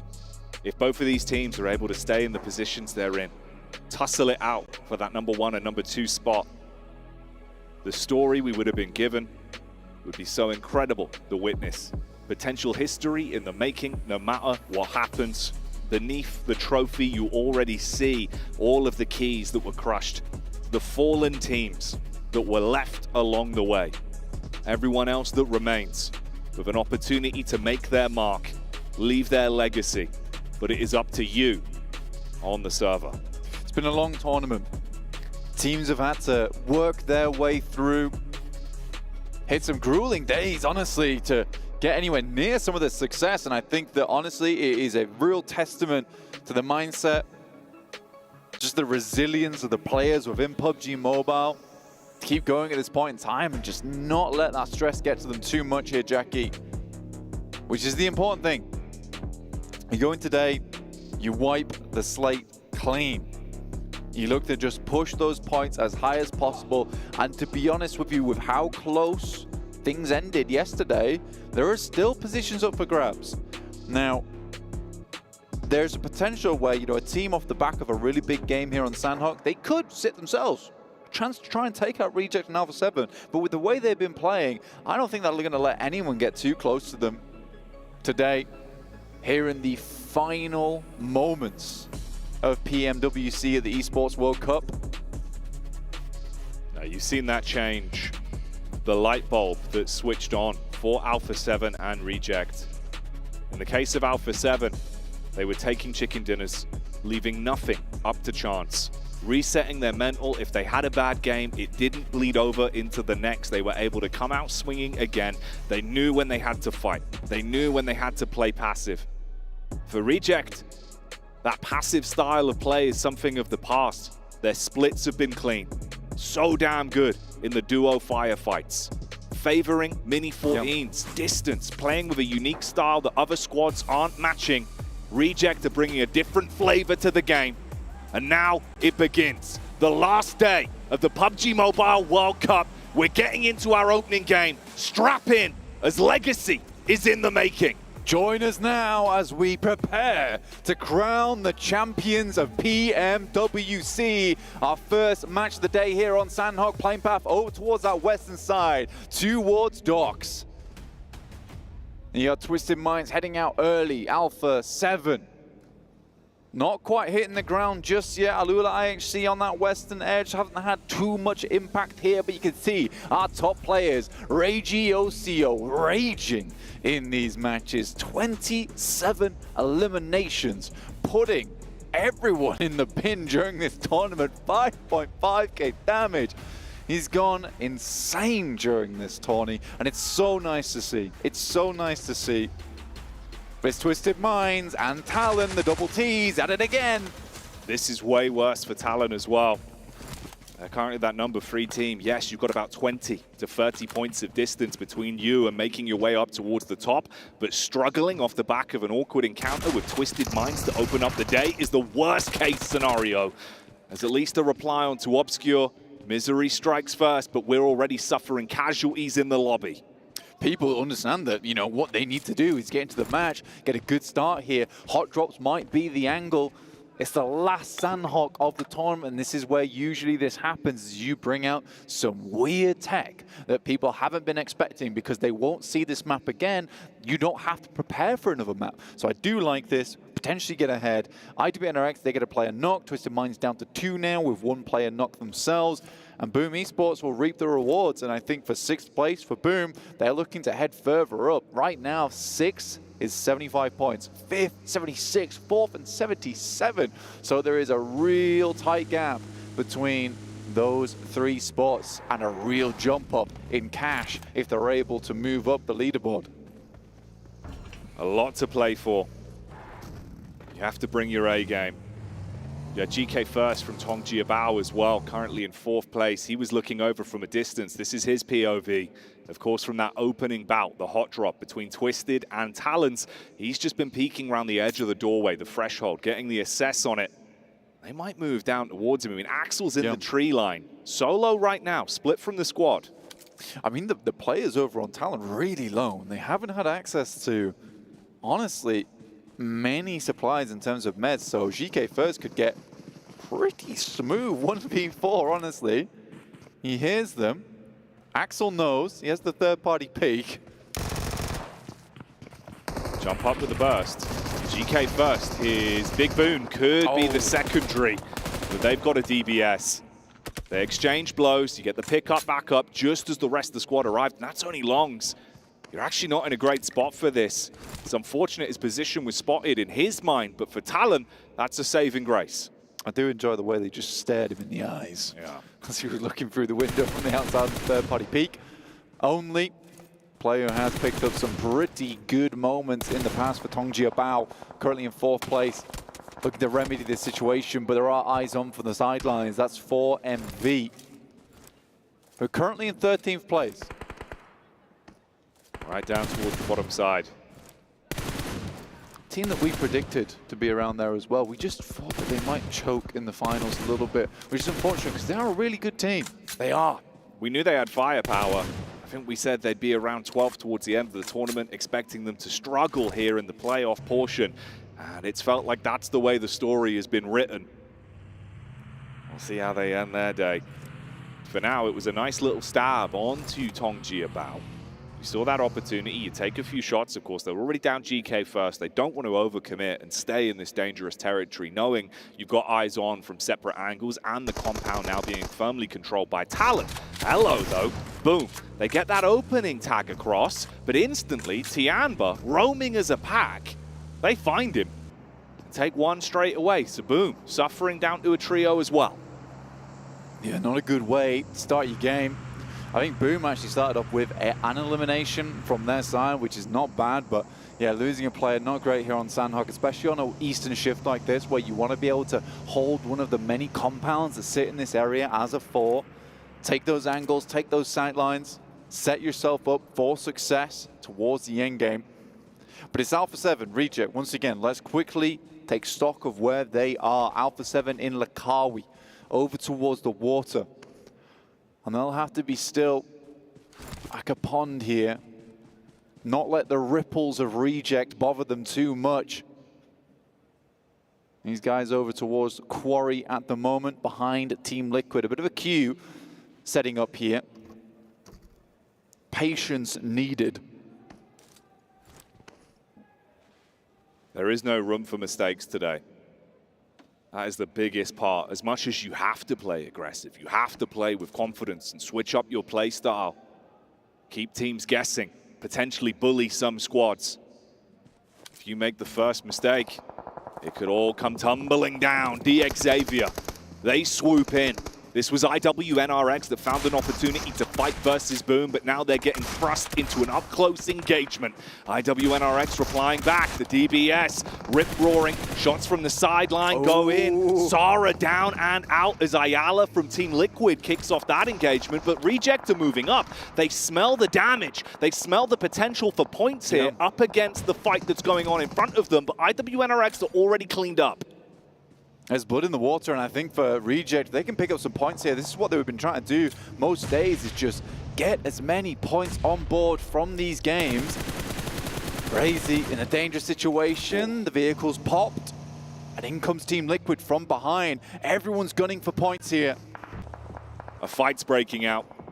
Team Liquid third-partying onto what remained of DX Xavier with Paragen falling to the wayside. Nice nades as well. That takes down Boom as Divine's able to get a clean hook across. But you've got to withstand the test that Liquid are bringing towards you. They outnumber them in the battle of attrition. The difference is you're fighting an uphill battle with Reject controlling some cover. Regiocio goes out to pick up some loot here from the death crates, potentially some nades, some more stims, etc. I think he gets a whiff of an idea of where Team Liquid are. Holding behind these rocks, drops of smoke, potentially cross. Regiocio, quick peek out, gets some good damage. This guy has been on fire throughout this tournament. We've been so complimentary of the power that OCO has had from distance in a lot of these fights. Problem is, he might have bitten off more than he can chew here. He's been taking pot shots, but they isolate him, so Reject, that #2 team, down to just a duo. Not too many elims either. Divine has to back off. This was a massive fight that broke out. And we talked about the queue that sat in this situation, and everyone started to bustle and hustle and push in front of one another. It's created this horrid third party, fourth party, fifth party on top of this mountain. Divine has to hit some shots with the DBS, gets the first one, and there needs to be support here as Mythic will finish him off. Duello has a nade. Duello the duelist. Is he handy with his steel on this one? Tries to reposition from the nade. Pot shot round the corner onto Cardozin. Duello, good for the first fight. Some damage done onto him as well. The HP pool for Liquid isn't amazing. They've got to be on target with the utility usage to force Duello back. He goes in for the stim. Meanwhile, across the map, everyone is scrapping. You got damage in the backline off the heel, but not quick enough for the response. Reject go down early in game 1. Team Liquid coming out the gates blazingly fast here.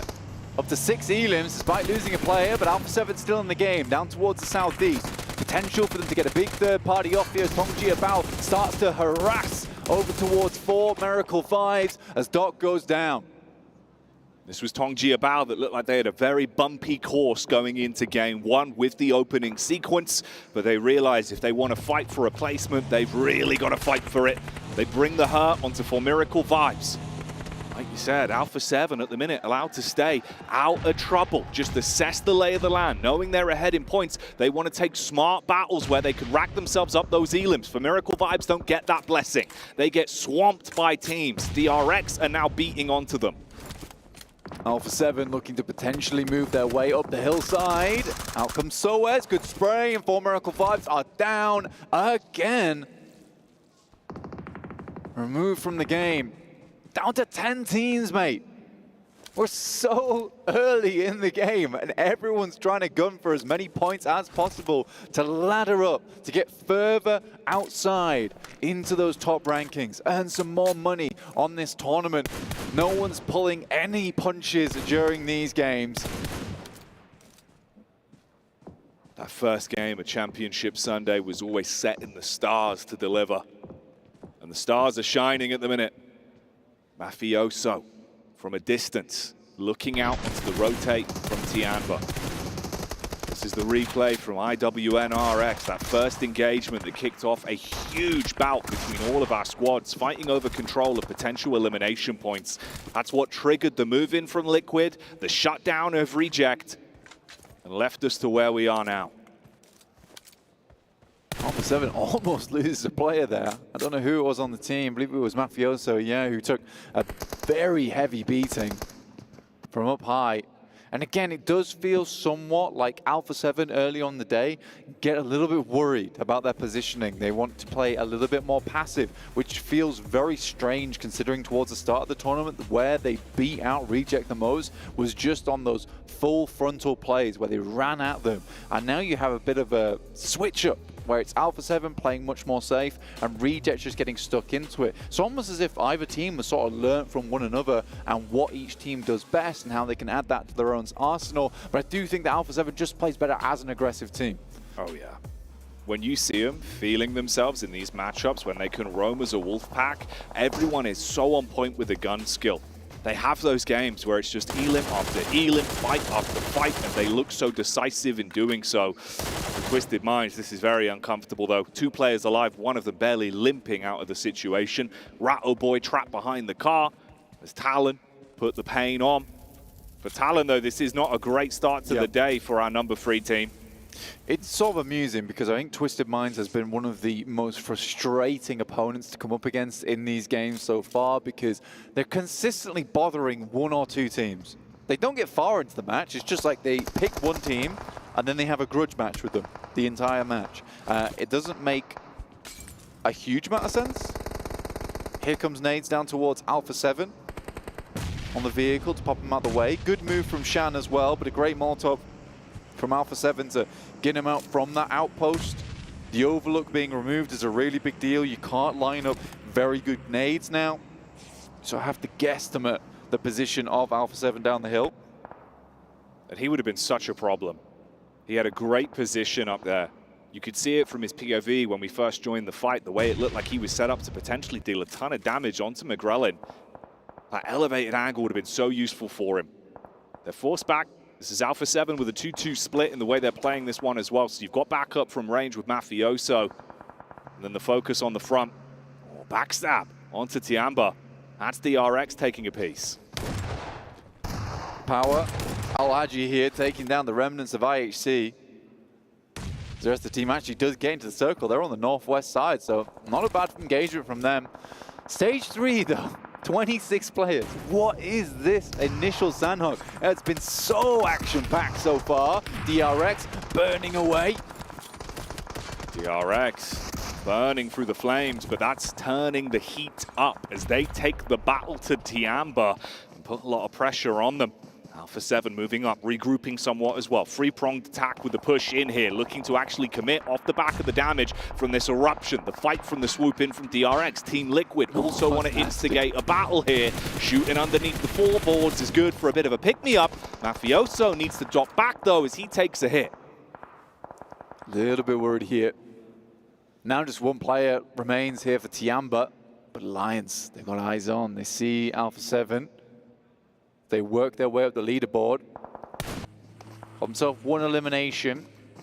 And in a fairly solid position here, lined up along the high ground. Revo cannot peek out for too long. McGrellin left behind. Potentially, Linux is a little bit of a backstab opportunity here for Talon.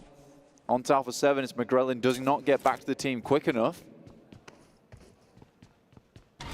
Depends what information he's given. It's going to be a bit of giveaway as well with the sound and the smoke coming out of the vehicle if he tries to make his move. Slowed down on the timing as well from the geometry as he's got to reposition himself. Going to clear out inside the building.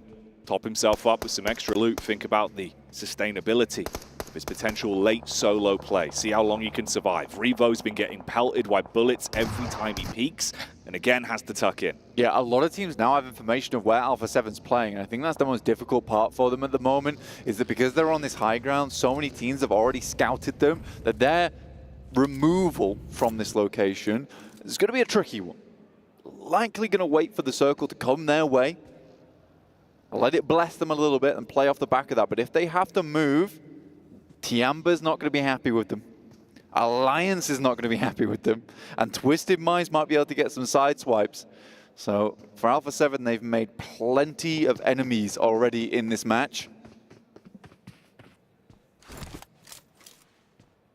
Linux tapping away, slowly skulking forward as the zone ushers him in, as the blue starts to arrive.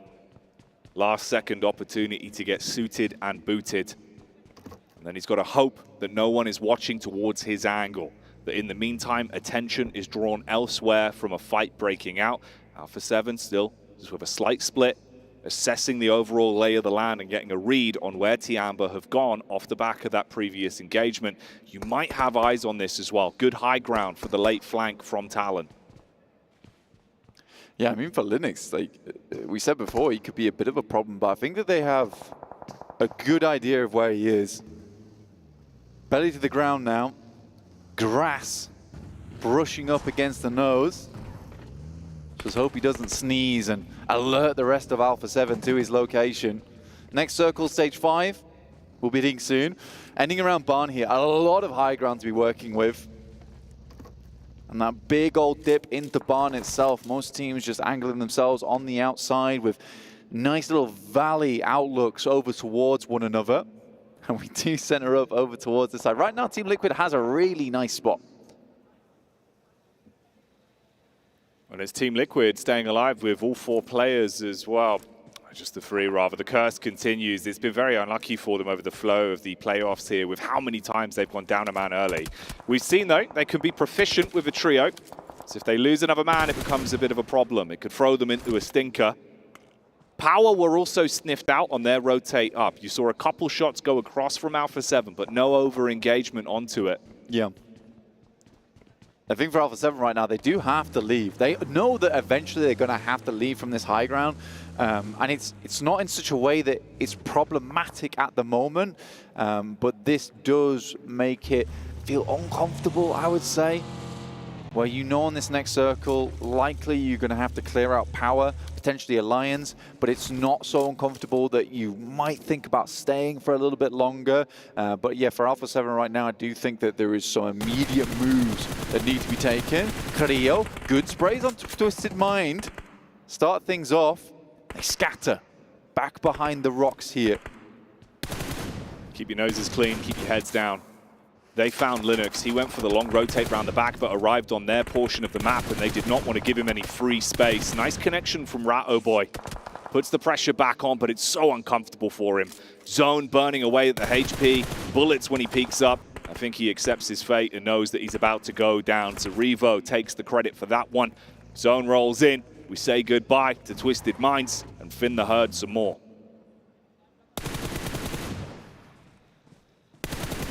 Vampire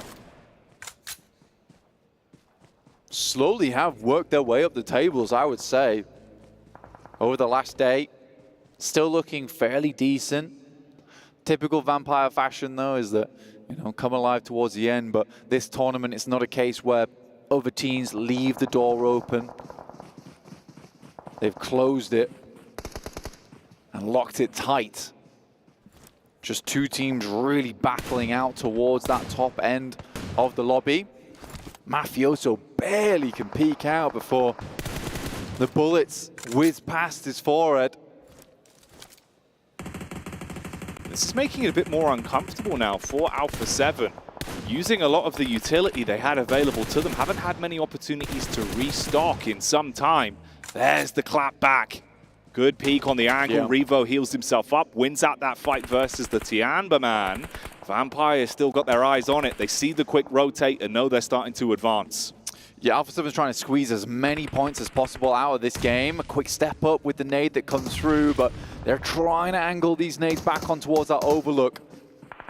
Should be decent. Nice bounce on it as well. Jumps out the window and into danger. It bounces over the balcony and blows his legs clean off as he vaults. Great bounce on the nade.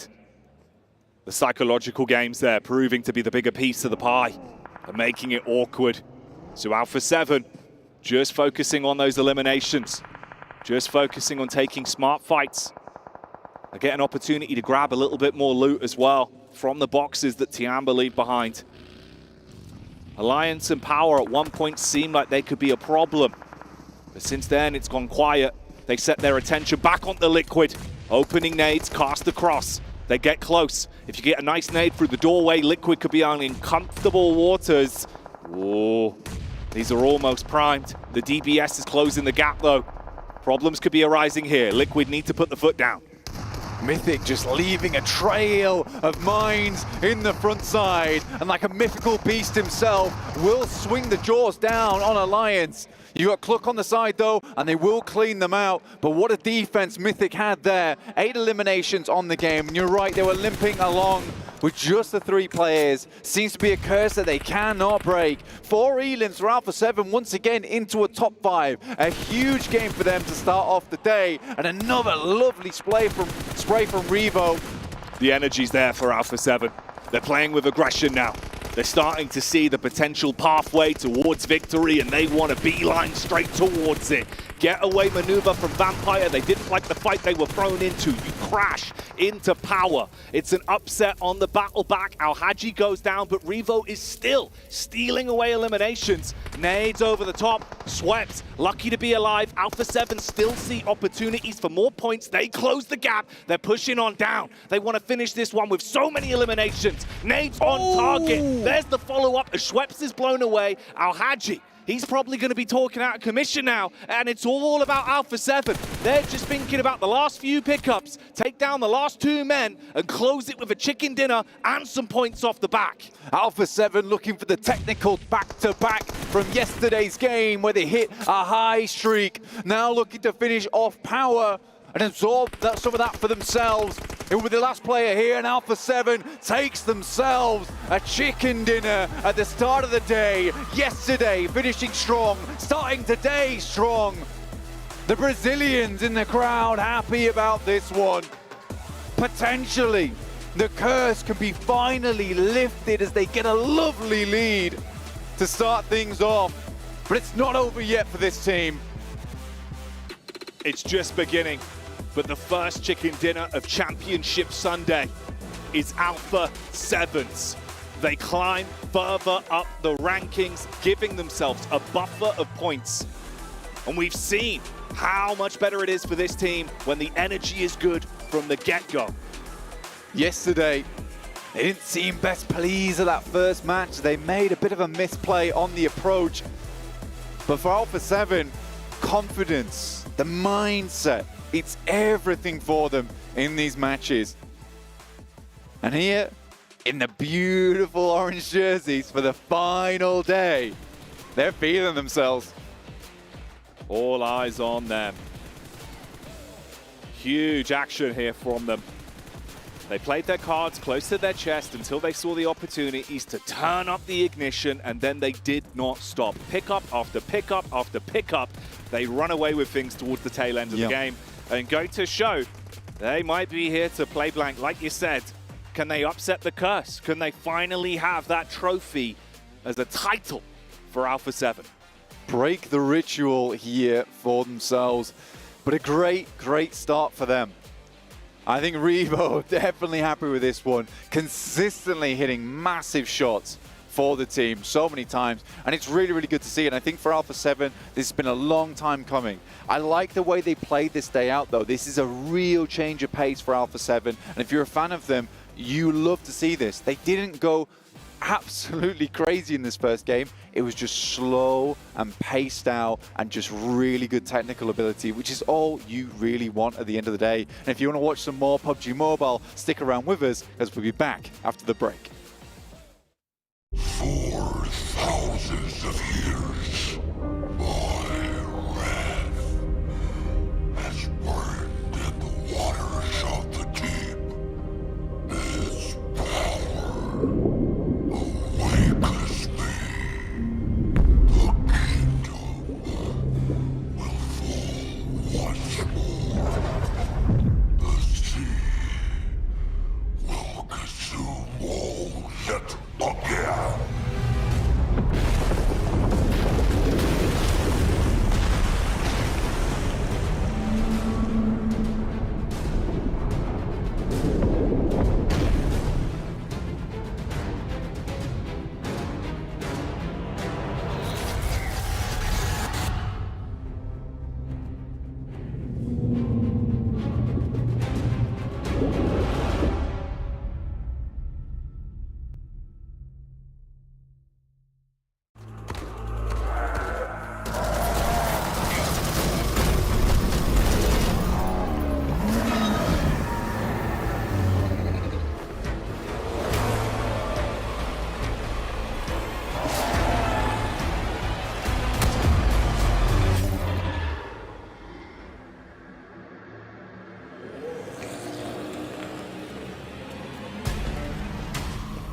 Welcome back, everyone, to the desk, as we do have our lovely victory indeed here for Alpha 7. Yes! Oh my god. Yes! Dun, dun, dun, dun, dun. What a way to start. This is going to be great, because when they still come in second place at the end of the day, I'm going to go back to this moment and rip on you. And That's fine. Clip it. Let me send enjoy it around the world. Well, the thing is, they took advantage of... Oh, by the way, we do have a record breaker. They they broke something already. It hasn't been the second place curse yet. We'll have to wait and see what's going to happen at the end of the day. But being able to break that record in regards to total wins? 5? Total wins across the typically the host role will sorry. I'm just hyped. He was so excited. So excited. Jeez. Yeah, most chicken dinners in the event, now 5. Could potentially put the record even higher for next year. Well, if Alpha 7 was smart, they keep it at 5, and they come back and do 6 next year so they can win even more money. But can they potentially break the chicken dinners in a day as well, which is currently at 2? That would be nuts if they got another 2 on the day here. But I mean, they've already had 2 the first day, 2 the second day. If we get another here, as you say, pushing that quite far. But just in general, it felt almost destined that they were going to win this game on Sandhawk, especially towards those last circles, getting that eastern shift. They had the pick of the litter in how they wanted to play out those last remaining circles. If they had to go down towards Barn, I was a bit concerned about how things would actually go, but no, the circle favored them, and it's a brilliant win for a brilliant first place currently. And the problem with that win for other teams out there is there's a lot of teams missing that were in the running, that got eliminated early on. You can see here at Reject, they were 10 points behind Alpha 7 at the start of the day. They go out early. I don't think they got any placement points. All they got was 2 eliminations. And then that goalpost we talk about moves even further ahead of them with the 19 points Alpha 7 gets. It is, and that was the big surprise. That like as soon as Reject got eliminated, I was like wondering, okay, how is Alpha 7 going to be able to take advantage? Because usually they're not able to take full advantage of it. You were talking about whether they were able to kind of play the south of that circle. I enjoyed the third party that they were able to do on DRX and Tiamba. We had a bit of a stalemate between Alpha 7 and Tiamba. They weren't quite sure. We're wondering, okay, is Alpha 7 maybe going to end up doing a rotation towards the east, a wide rotation towards the east and go towards north? They decided to just stay in their place, and this is what we've been talking about even from yesterday for Alpha 7. They've been doing the right place. They've been working on their timing, and I feel like the timing is what ended up getting them the win this time around. I think they're the only team right now that looks like the complete package to me. Be it, are they in the central position? They can play out of those. Are they able to sweep, even on Sandhawk, which is the hardest sweeping battleground, by the way, and they can do that as well. You can see the elation on their faces. They know this is big. And is it doomsday now for all of these other teams? Every single one of these other teams is going to have to become an Avenger level threat to try and catch up to the position that they've found themselves in, Jason. Well, don't forget also for Alpha 7, who have come to choke on the third and final day of events, they kind of get a massive morale boost, as you saw them all elated with that victory, really helping to propel themselves into the next 5 matches. You can see it's almost a 30-point gap between first and second place. Talon as well, 21 points behind second place. Like, this is getting really tough for other teams out there, and it's almost hard to ever say now that Alpha 7 is not taking it home. I'm excited, but come on. Let's calm down a little bit. Let's bring it down a notch. I mean, he's scared. Yes, I am. It's about what, 27 points lead that they currently have. It is good for them to start off with the win. The players are not going to be getting into their head, and that's the usual issue that happens with this team. They make mistakes, they start overthinking stuff, and then everything just goes downhill. Everything crashes. With this, now they're going to have the confidence. Now some of the other teams, I'm hoping that Alpha 7 starts being a little bit more aggressive and makes the other teams think twice about certain situations. Trying to hold them at bay a little bit in some of the moves that they can potentially make. I mean, you even saw it in Alpha 7 management after the game concludes as well. They know how big a deal a start to day number 3 is like that for Alpha 7. It has almost been written in the stars in the past that this team would eventually take a #1 spot. Right now, they're staring down the barrel of this championship. There is a world where some of these teams could catch up, but my, what a start. It's the Neymar buff, man. Oh. Well, if we're talking about you know, teams adjusting, Senna, the suits too. I mean, there's so much at stake for them. There is. But we're talking about teams maybe adapting some styles. Taking a look at Sandhawk and taking a look at Tianba, they didn't sit. and wait forever. They went for an early rotation to get into the zone, so it seems like they have changed some things up, but unfortunately for them, it's not going to net them really anything in this match. Definitely so. Not only the fact that these teams were trying to get central much quicker than their previous Sandhawks, but also there was a heightened level of aggression from bloody some of Sandhawk. these. Yeah, very much so in those early stages. We had like 4 or 5 teams down and out before we'd even had that second circle really kind of find full fruition. So it really does feel like there's obviously a lot at stake for these teams. They understand the severity of the situation here. And on Sandhawk, when you kind of, I mean, we already had those hot drops going off so early, it gets very, very dicey. Yeah, seeing Talon and Twisted Minds go head-to-head is a little bit awkward because Talon is one of those teams who's in contention for first place. Luckily for them, they actually eliminated 2 players in Twisted Minds, and I don't believe they lost anyone on their side. But there's just so much that these other teams need to do now. That one victory moves the goalpost so far that you almost have to be even more aggressive if you want to catch that. Though I will say right now, maybe it's a little bit early on or too early on the day to do that just yet. Yeah, especially for those 3rd to 8th place teams. And with Talent, though, what actually surprised me is they decided to switch their landing spot. They could have ended up going to hot tin and hot drop again with power, but they decided not to do it. But they ended up in another hot drop. So for them, I'm kind of left wondering, what are they going to be doing here in Erangel? Are they going to continue to try to readjust, or are they maybe just going to go back to playing their style, which has kind of worked out for them? Especially yesterday, their Erangel was just so strong for them. Yeah, I think you kind of hit the nail on the head. They have to go back to what is true, tried, and tested for someone like Talon to be able to challenge those top spots, if at all, if it can even occur anyway. I think one thing that really does lend them favor is the fact that Reject just had a disaster of a start for them. And Reject, in the past day especially, really did feel like they rolled with the punches well. If you start off like this, it takes a little bit longer to really gather that speed. For Talent, is it going to be Mystery, or is it going to be Actual, or is it going to be a new player? Because those has been the main 2 players in the main tournament. Okay, well, we're going to find out soon, but not before reminding you guys once again about the PMWC Violet Thunder set and S12K, which now thinking about it, maybe they should recolor this to black and orange in the Alpha 7 colors. We'll see, but I know 7 would get that in a heartbeat. Based off the design by Ailu in the PDPX Esports Outfit Design Contest. Of course, commemorates the PMWC trophy. But speaking of commemorations, we're going to head back to our casters to bring us into our first angle of the 3 of the day. It's Blanky. Wow, Blanky. Blank and Jackie. It's those guys. It's those guys. Yes. Alpha 7.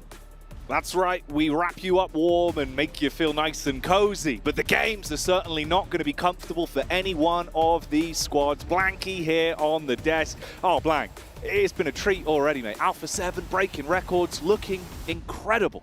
Yeah, I mean, they've been breaking records this entire time, getting so close. In fact, the record that they've probably broken the most is how close can we get to a title without getting it? Yeah.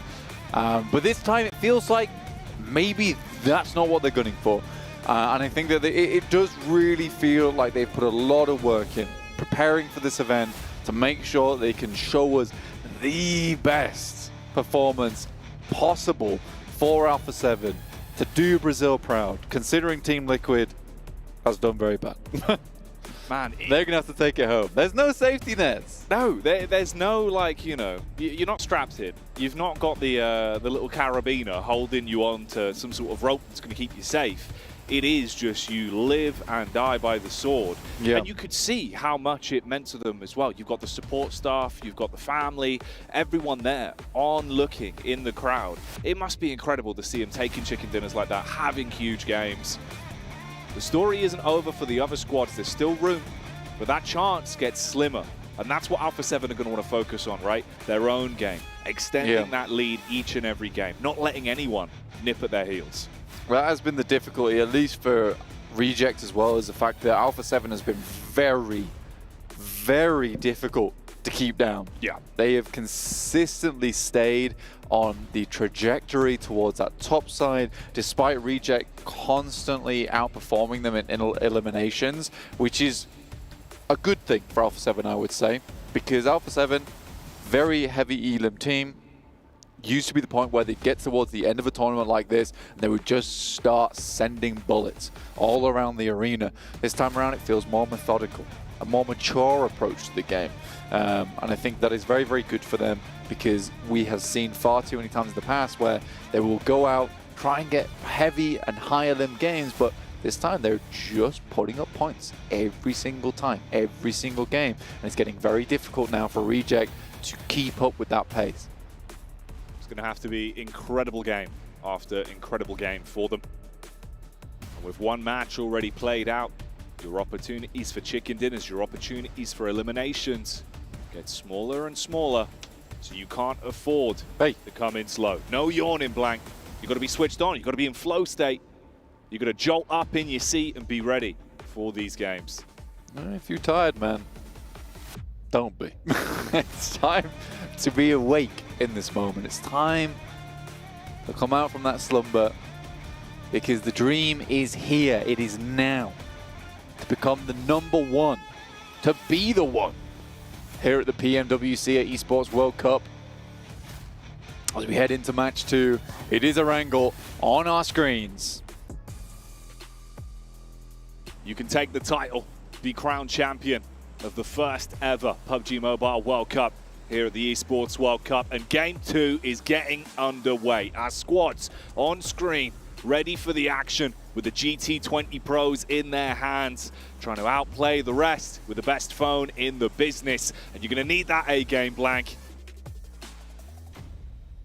Specifically for Alpha 7, they are bringing the A-game. They are the Alpha and not the Omega here. Taking things to the very top of the leaderboards. 136 points, a heavy chase to make for Reject. 109 points. 27 points behind. That would be a 17 elim game and a chicken dinner just for Reject to break even at this point. So Reject needs to have a good game here on our angle, and Alpha 7 need to go down early. So I think with that first game of the day, Alpha 7 has set themselves up in such good stead. This is going to be hard to break out from for Reject, and they are almost relying on Alpha 7 making mistakes now. You have to play your best and hope that mistakes are made across Alpha 7. I don't think they're the sort of squad that are going to want to make concessions, though, with how good they've looked coming into today, and especially the triumphant performance they put on to close yesterday's games. Although, we talk about elims being the big piece of the puzzle for Reject, they still currently lead with most eliminations over this portion. They've been looking very mean. If you give them an opportunity to fight, oh, that's not nice. We join the game with Twisted Minds going down one man. It's Ratto Boy on his own. He's been bonneted. Honestly, for Twisted Minds, they just cannot find a home, right? At this point in time. Not at all. You got Reject stuck in towards the mix there as well. With DXavier, Twisted Minds, DRX all surrounding them. Bit of an awkward location to be in with a southeast circle here. Leaning over towards Sosnovka. Alpha 7 has a long trip ahead of them. But in a sense, have a safer trip if they head over towards Severny, past Yaz, then just take the Eastern Bridge. For Reject, this is actually a bit more of a tough game in the sense that there's quite a few teams around them that might gatekeep them as they head into the circle. Looks like they are sending further up towards Rozhok. This is a really long drop from them. They're still in parachutes, Jackie. Yeah, they're still soaring through the skies. I think they saw what was going down beneath them and how close the density was of the other squads that dropped around, and have changed pace on where they wanted to go. Coasting, using that power of the wind all the way up towards Rozhok to reposition themselves and think about getting looted a little bit later into this one. That's a really, really long drop from them. Amusing to see. Ow. The ankle buster, we call that one. Yeah, never nice. Never nice. IDBNRX, you know, they've come out and they've performed pretty well. And I think that if you looked at the leaderboards right now, we talk a lot about Alpha 7 and Reject because really they are the only two teams going to task one another towards the top side of the lobby. There's still a huge amount of movement underneath there, right? Third place at present is 88 points. That drops to 79 in fourth. If we go down to, let's say, 11th place and 12th, 61 points to 79, 12 to 4th place. That's a game. That's just a pretty standard game. So there's a lot that can still change up to 4th place right now, which would be a huge jump in prize pool. So although a lot of eyes are on Alpha 7 and Reject, because for both teams, there has been a Shakespeare story written out for us right now with PMGO and Alpha 7 not being able to secure that 1st place for so very long. There is also a huge amount of movement that can still happen. We were saying that over the course of the event, really. It's looked so competitive amongst these teams. And there is a lot of room. The difference in prize money, the difference in bragging rights. It's enormous. Oh yeah, man. You really do want to give it your absolute all. Put the blood, sweat and tears into the final day here. Championship Sunday, Blank. You got to give it everything you've got. Ride by the seat of your pants, basically. Do whatever works. Do whatever you can to make it. Oh, okay. It's the Peloton. It's the BMX Bandits. It is the BMX Bandits. Dude, what a play that was. You know, they all rocked up. They all put the mountain bikes in the backpack. They got on the boat. It's like, you can't take a car with you, but you can take the bikes. Smart moves from Alliance, and they get themselves over towards Nova Rep Neuer. Solid position. Not seen that before. That's one of my favorite moments from the tournament. Yeah, that was actually kind of cool. Good catch from the replay team there on the observing squad. Yeah, big thumbs up. That one. That was nice. Alpha 7 do actually instead just opt to go for a southern rotate because things really opened up around Gatka. And they just flew right in. There is Vampire, Power, and DRX, though I believe Alpha 7's feeling fairly confident coming into this game. They spot Newsy off in the distance. He's located. Information's passed back as they head towards the showrooms. Now, McGrellin got eyes on to Newsy, but the rest of the squad was a bit further back. And with the geometry there, they were tucked in a little bit behind the hillside.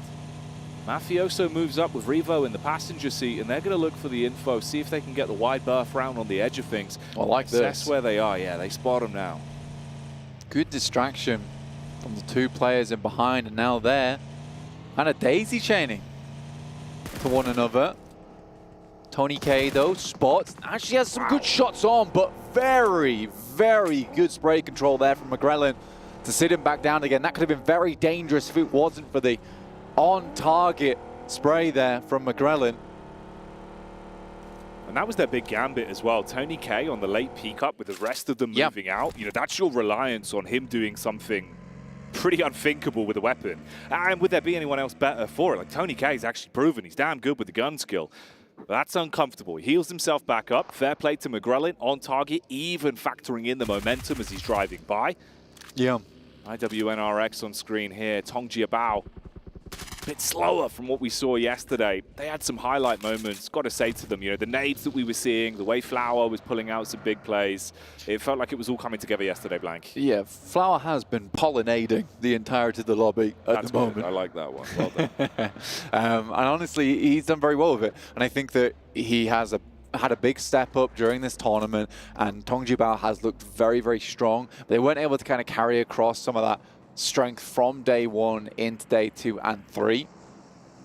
Stagnated a little bit, I would say, but I think for a 5th place at the moment with the opportunity to potentially drop up into a 3rd, I still think that's a really big result for Tong Jiabao at the end of this one for China, when there just really wasn't a massive amount of stock placed in either of these teams of Tiamba and Tong Jiabao coming before into this event. And right now the 2 Chinese teams, like brothers in arms, are sat very close to one another in the leaderboards. It's nice. It is really nice. Second circle will shift on down, and it's an awkward one. Splits between both the mainland and the island itself down towards that south side. That's an interesting one to play. Alpha 7 now in a situation where this rotate they're going for down towards the south side no longer feels as impactful. An awful lot of water fragmenting both the playable spaces. Hang on though, Boomer out to play. they swoop in onto Liquid and look to bring the hurt straight towards them, there's a bit of a reply, and it's uncomfortable in the jump out from the vehicle as well for Boom. So problems arising. Oh, Cardozin taking shots back onto the fragmented players, trying to get the lineup onto the man in the vehicle as well for Boom. They thought they might have had the edge on this one. Now it's panic stations. It's all about, can I get the boys back up and actually withstand the might of Liquid that still have a split with Chief and Cardozin alive and kicking. He's closing the distance with the DPS. He's good for that cleanup. Where's Chief? Where is he? He's in the back line. Taking so long to make his way over. You imagine some information's been passed through, but shots from Linux might just end the story here for Team Liquid. After a really valiant haul versus Boom, but they explode into nothingness during this match. As Talon might be the one to pick up the eliminations off the back of this one, currently sat in 3rd place. They go charging in, looking to decimate what remains of the Boom squad down to 2. Quick peek, assess the overall move up. See if they can hold back Talon. Boom got nades to bring to the table. Linux might take that one on the chin. Nice tag there, you open it up. Fragmenting a lot of these potential peaks as well, but Boom struggling with one man down. Yummy also now gone. And Talon not doing it as cleanly as they would have liked to actually give themselves those elims and a fair firefight towards the end. The Indonesian rivalry comes to a head here during this fight, and I mean, that's what makes it difficult. You play very similarly, Jackie, over in your respective PMSLs. So in a fight like that, it does get sloppy, it does get messy, because the reads into either team are kind of what they would expect in an international tournament like this. 2 players, Razy, left alive here for Boom as Talon just backs off. One of their players fully knocked and bleeding. A lot of distance between them as well. So no potential. He's going to go down. So Boom with 2. Misery jumping in the back of the vehicle. Axel starting to make his move on foot. Luckily a vehicle nearby, so he can jump back into that and try and piece out. Ooh, a bit of a pathway on the rotate as well here for Boom as they're going down. Twisted Minds. Yeah, they lost Ratto Boy super early into the game, but the trio of them are still alive, and they're going to have to basically race their way across that bridge. This is a really horrid circle, honestly, Jackie. Very difficult to play. You got the bridge over towards that northern side, which this circle can still center up on, by the way, at this point in time. And a massive amount of teams all trying to vie for that high ground on towards the south side on this island. Twisted Minds, they pick up some players from Boom as they rotate in together. Oh, mate. Unload him with a shotty. Boom did not want any of that smoke. They just wanted to get themselves into the zone. They were focusing on just breezing ahead, but they're not only leaving behind their teammates, they might be leaving behind their chance to acclimate more points inside of this game. Reject at the moment in the water. Slowly just making their way over, playing the submarine gameplay as they dive underneath. Swim on through towards the coastal side. Alliance are ready and waiting for them, though, as Talon have a similar approach here, and they rock up over towards the cliff, and I don't think Reject expected it. They waited as long as possible to make this move, but with Talon coming in so late, they might actually spot them making this cross, and if they take shots, then they alert a lot of teams to their presence. Alpha 7, on the other hand, nice little crossing that they made. Yes, it's awkward because there's teams around this area, but I wonder how many noticed the crash from the crossing.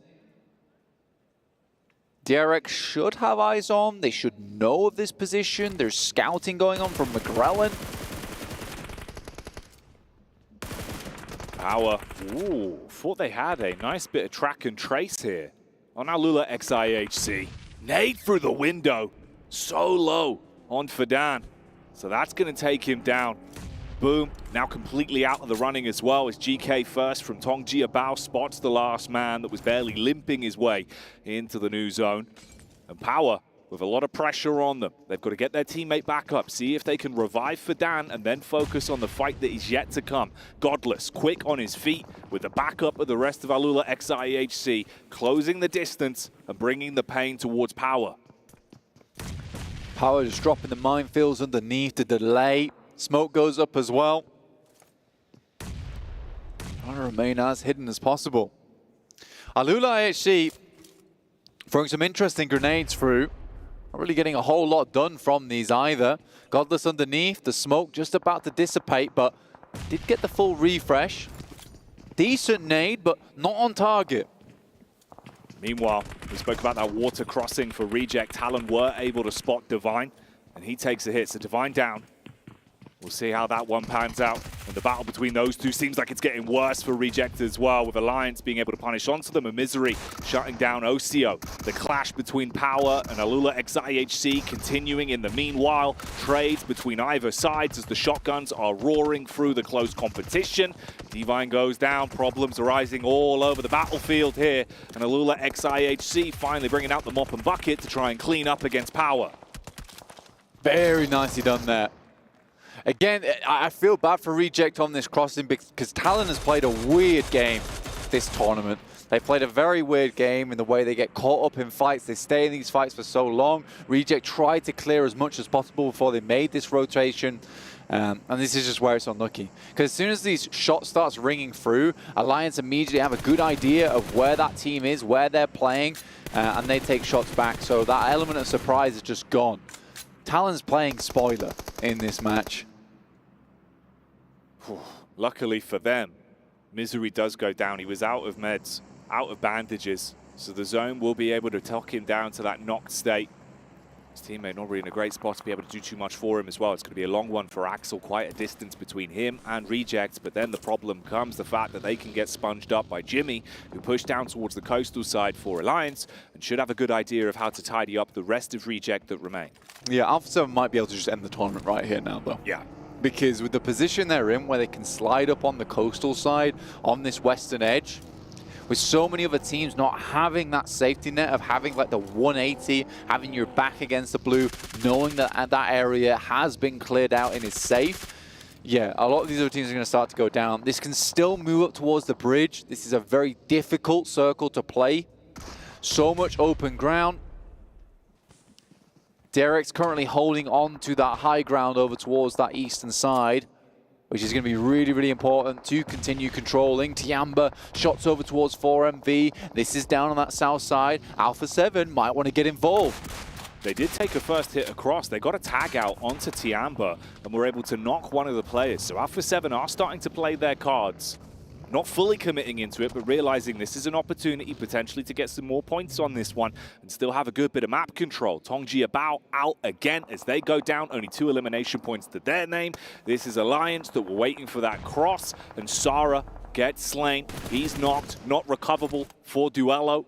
Hard commits onto it as well, so he's taken out. Tiamba, it's really getting rough for him. For Miracle Vibes inflicting a ton of damage, and the chase begins for Alpha 7.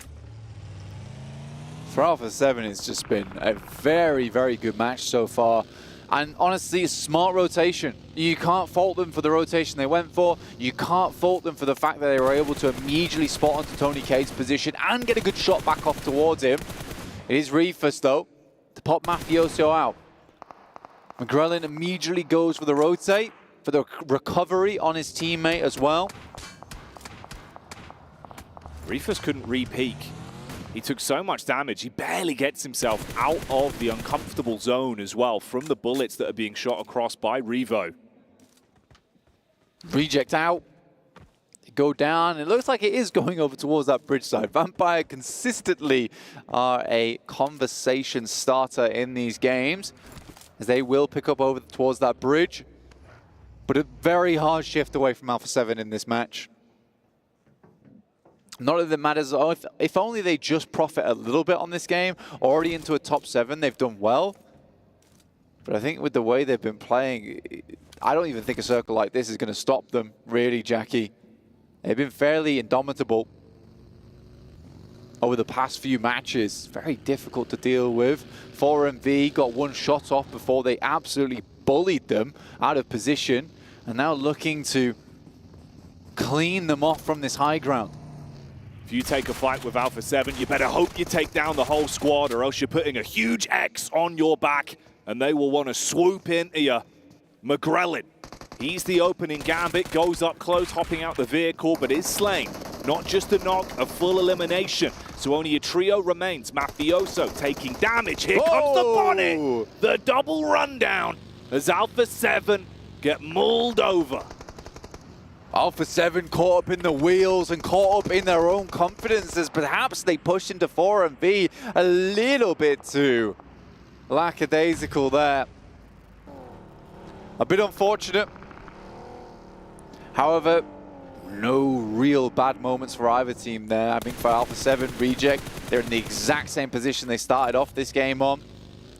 And Alpha 7's not unhappy with that. It's still a very difficult task for Reject to catch them up. Vampire, though, looking to climb the rankings even further. Good center position so far. Decent cover as well from the water side, where Alula x IHC are slowly coming from, taking the odd pot shot here and there, but it's incredibly uncomfortable for them. You've got Alliance that have been down on the coast for so long. And for Miracle Vibes, have they got some newfound energy? As DRX might want to test how handy they are with their steel. There's 7 limbs right now for 4MV. Very nicely done. This was this crazy buggy rundown. If you didn't go down to the shots going through from the gun, it would have gone down to the wheels. Either way, so a good performance there from 4MV. Who need a miracle, honestly, at this point. Yeah, they do. Potentially 4 of them to get them back into the game. 12th place currently. Looking to climb up a little bit, secure some more prize money. Gets a bit awkward in the engagement versus DRX. Fragmented with Baron trapped in the gulch towards the middle. QZZ battling bullets back as well. Fires off those warning shots. Alula x IHC. Got Zjol. I love the way Rogue and Zjol's playing just over on this tiny little barren rock, which is actually giving them a position to take shots from, and they're doing work with it, actually. It's so funny. But sometimes you gotta take what you're given in these matches, and this is not a bad spot, honestly, all things considered. We finally move away from the water. Vampire have a very strong position to play around with, but DX Xavier can still take up that ridge, that high ground that 4MV and DRX are currently battling over. And it wasn't looking great for quite some time here for Miracle Vibes. They were constantly getting knocked, getting each other back up, trying to top their HP pools up. But they do get a clean connection across now onto Hyunbin, and he's not recoverable, but it's a denied elimination point that will be snatched away by Alula x IHC. DX Xavier with the nades, casting them across. Looking to find where exactly everyone from Miracle Vibes is and see if they can pounce on them. DRX move back down to give themselves a little bit of cover to play with, realizing their backs were so exposed to the water side where Alula x IHC were playing from. They're going to have to move eventually, though. Can't stay on that island anymore. Not available. And I think that they'd managed to do quite a bit. To be honest with you, the time they spent there. Demo's in a really nasty little position. But there's so many shots going his way. Vampire, they take a knock right now as Alliance have played this game pretty slow, but fairly smartly over towards that northeast side, taking advantage of that compound that was set up there for a long, long time to give them the space that they needed in this match to thrive. I think a team that has absolutely thrived and survived is Alula IHC from a position where, to be honest, they really shouldn't have done. No, definitely not. Risky maneuvers as desperate times call for desperate measures for Demo. He jumps in the vehicle with a buggy, puts the pedal down, tries to close the gap, give himself some cover, but exposed to so many angles, they eventually get the knock onto him. The rest of his teammates barely trying to complete their pathway, that long swim to the island itself so they can fight and get involved here. Whilst the Alliance, they're revving the engines, putting more pressure onto Vampire. Alliance, this is an unfortunate way this tournament's panned out from 1st to 16th place in the group stage to the finals. Sometimes the pressure does get to you, as Apex feels all too well as DX Xavier looks to crest this ridge side. Lamborghini Shots down onto Baron. Doesn't need to see him. He'll just take the vehicle out to blow him away. And for Miracle, Vibes might have caused issues over the course of this one, but they won't have much more room now. Down with 8 eliminations as their total tally there, trying to peel ahead towards the lower echelons of the overall standings. And this is so awkward for Alula XIHC. You're in a really horrible spot. Just Zol basically in the water waiting for nades. Still, 5th place is not bad, and there's the nade that came through. He was waiting for it. The delivery's right on time from Vampire, who stake their claim over towards the northern edge of the map around this bridge. Alliance, though, have done a great job to stop them from taking too much advantage of that positioning. MG9 here for Shadows, to potentially take some shots through. Cluck on the low ground, supporting the rest of his teammates. DXavier, though, with this side swipe, Jackie. And for how many fights we've seen DRX thrown into, it's crazy they haven't even been able to secure themselves one elimination from other teams like DXavier, like Alula XIHC, stealing those away at every opportunity. And that duo, yeah, they're really feeling the damage right now. Alliance lose one man. He's brought down to his knees. Ooh, hello. That's quite a nice little angle. Trying to see if he could get a clean shot across. Not going to work too well, but DRX do take pot shots from the other side as they're forced to peek into one of these two. Just blasting the bullets out, as is Schweppes, who is very low on the ammo count now. Good explosion from Soaz. We'll finish off Newsy. Tony K playing alongside with Schweppes now. Final 2 players from Vampires as DXavier set themselves up to finish out this game strong here, Jackie. Currently in 8th place, 72 points. Could hit up towards a 4th place here. They could climb up. Finding good Elim points as well. 6 to their name. Vampire with 5. But Vampire are just down to Tony K. Tony K, can you slay and stay alive as a solo? I mean, he switched on for the fight for DXavier. They fragment themselves, trying to get a better overall look at everyone. And that means they're a little bit more susceptible to these hits, but he's got to run a real gauntlet blank. The entirety of Alliance ahead of him. And they've got nades as well. Molotov's going to go in, should be on target. That's a lot of time, and you're burning. Yeah. Down and out. Goodbye, Vampire. That was a nice molly to just remove that player from a very difficult position, because now Alliance are no longer stuck in some nasty spots down towards that north side, but in come DXavier. They don't want to let Alliance get out and into position. With the boys from Vampires looking over towards their spots for a long, long time, DXavier send in, cause a little bit of commotion, but immediately double back here, Jackie, towards that high ground, allowing Alliance a little bit more time to regroup, refigure out what they want to do with this spot. Very interesting. We'll see how this benchmark affects things then. Mini 14s to work with. Grabbing themselves the last few dribs of utility as well, slowly ushered forward. That's the spot onto the remaining man for DRX as well. Lamborghini would take that one in his stride. If he can get the full knock across, that's an extra point, and you've still got this elevated angle. Honestly, I think that was the opportunity there for DXavier. As soon as Alliance finishes with that fight, they're all on the low ground. They're not in the greatest of spots. This next circle comes through, forces DXavier off the high ground. But I think if they were a little bit more confident, potentially they could take that fight with Alliance. And now they're sending in down the hill. They realize that there's a little ridge there that they'd have loved to have had earlier. But Alliance have been prepared for them. Curious ending here now for DXavier. I mean, the timing on it was a bit of a blessing. The only issue could be that solo dolo, the last man from DRX, because he's throwing nades towards Lamborghini's position. So even though he got the timing to get down there, you feel uncomfortable from the back line. He's just spamming bullets across. Alliance, meanwhile, taking the odd peek here or there. It's baiting out a lot of these shots from the players that are still up on high that are going to have to move eventually. You're fragmenting your front line, making it easier for Alliance to take individual 1v1s, 2v1s. There's the knock back onto DRX. Yeah. But can you take the big piece of the picture, which is actually guaranteeing yourself this game? Shadow's out now. I don't know, man. It just feels weird. Wow, he's alive. Paragin lives that one. Shrapnel sticking out from his side, but continues to limp forward. DXavier by backing off, might have just lost themselves the game here rather than taking the initiative in that moment. Great nade from Paragin, though.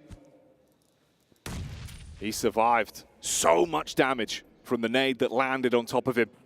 And his nades are really worth their weight in gold, but they're going for the pick-me-up on Leon's. They sprint over.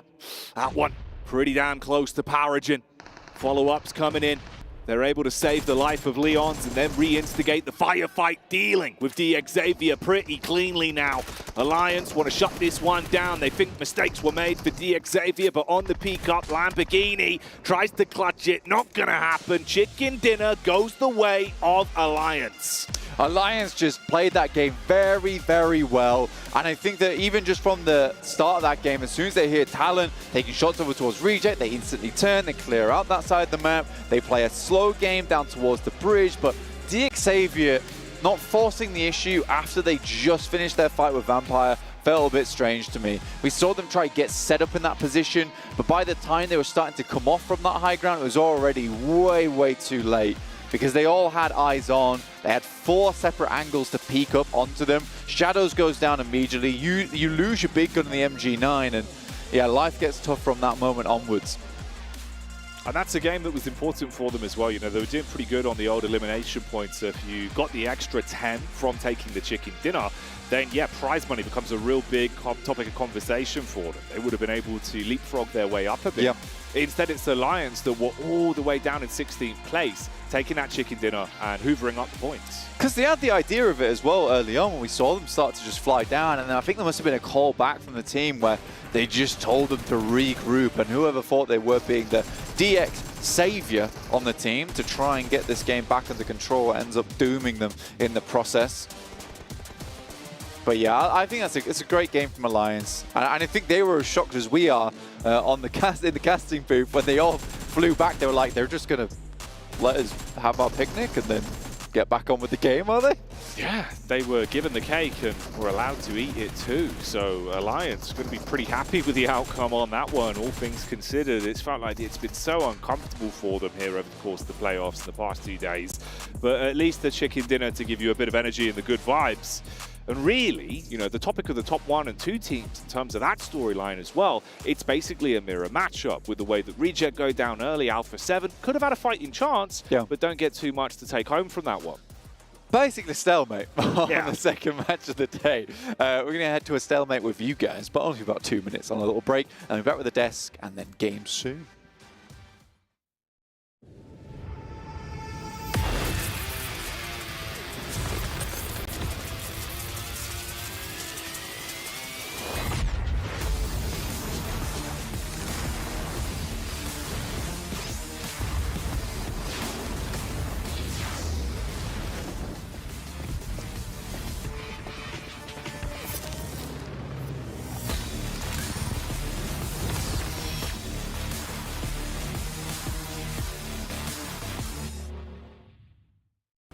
لحظات البداية عاشت معنا.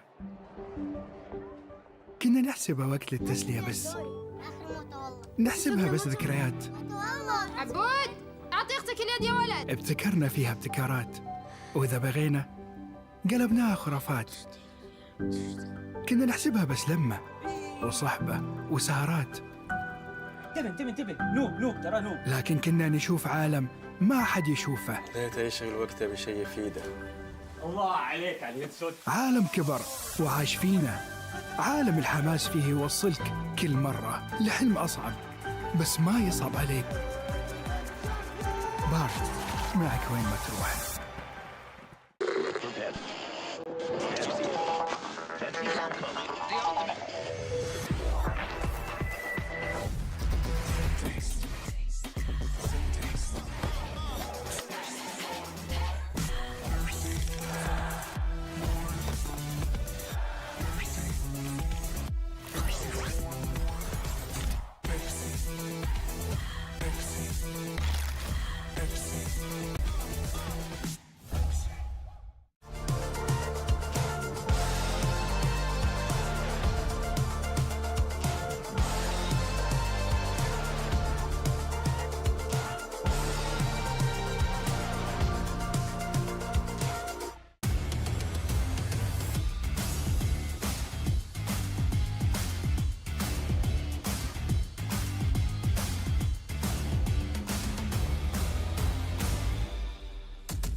This is the final day of the main stage of PMWC, the final day for the winner to be able to claim it all. So hitting the ground running is imperative. The stakes are high, the stress is high, and the aggression is high as well. Starting off with match number 1, where A7 Esports came out on top, getting the chicken dinner as a result of that aggression. But not just that, they were also able to beat the record that Vampire set last time around by getting 5 chicken dinners in one tournament. Match number 2 for A7 was not necessarily the best in terms of their placement, but they still managed to get themselves a little bit in the game, and with the lead that they already had gathered in match 1, they're sitting pretty comfortably at the moment. However, Alliance are the ones who secure that chicken dinner because Xavier get a little bit too overzealous with that aggression that they throw their way. Elias stay cool, calm, and collected, and that is the chicken dinner in their bag for the match 2 of the day. Make sure you guys stick around to find out who wins PMWC.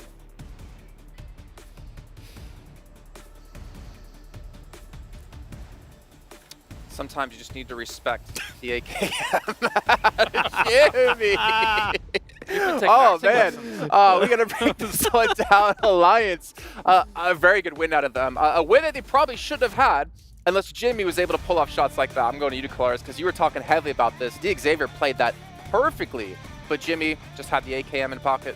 Technically, yes. If you stay up on that high ground as Xavier, there's really not much cover for you to go to if Alliance wants to assert some dominance and go into the middle of that circle. So what do? They beat them to the punch. They go to their ridgeline and say, hey, we're coming to you. We feel like we probably have more utility than you, so we can probably win that out if it does come to it. But Jimmy's off angle. That's the one thing Xavier was not paying attention to, and it was pivotal. If Jimmy doesn't have this off angle 7, they don't win this game. Oh, 100% with you. I mean, the way DX, you were talking there about Jimmy. Let me talk a little bit more about DX, because that whole gameplay out of them, the splits that we saw earlier in the match too, there in that South Military Island, it was impressive, man. The way they were able to take care of 4MB as well. They decided to regroup from that 2-2 split. They took care of 4MB, and then they went back to that split that they had. So impressive stuff out of them. Vampire Esports too, we saw them being able to get some points. This is a team that's currently trying to climb up on the rankings. I don't think they're going to be able to challenge where they're currently at. I don't think they'll be challenging them for that first place because of Alpha 7 and how big of a lead they currently have. Yeah. But the important thing is you are not seeing Alpha 7 here on this front page. Alpha 7 was the only team in top 5 alive, but they got eliminated early enough on that they only got themselves the 2 points. So if Alpha 7 just somehow stayed alive, got into the late game, maybe pick up some eliminations, that goalpost would have moved to almost 40 points in their advantage. So really big for teams trying to chase that one down. Maybe a little bit too difficult for some of the teams like you mentioned before, 7, but nonetheless, it is very possible for teams to catch up. But let's maybe talk about this game a little bit, because we've had a very far military zone relatively early on, and we saw so many teams immediately send it to that South Island. We saw Alpha 7 do the boatate in, and it was very difficult for some teams to make their way through because of how many teams already crossed that bridge. And for Alpha 7, they were almost about to get into a fight with Vampire Esports too. Towards the north of Primorge, it's good to see them being able to boatate. Before, the previous Alpha 7 would try to just go and fight them. They would have waited there. They were like, okay, you know what? We're not going to prioritize the circle. We're going to take on this fight. But I'm glad to see a little bit of a change for them. It didn't end up working out. I think at one point I heard you, James, say that you would have liked Alpha 7 to take the compound where DX was. I feel like that would have been the winning gameplay for Alpha 7. Yeah, I'm in two minds about it, right? Because as much as it probably would have been a bit of an easier approach to the circles. One thing with having to do a boatation is that you don't have vehicles. So you're having to make that crash on foot. We're expecting many smokes to come out to try and block the lines of sights of DRX whilst you make that push.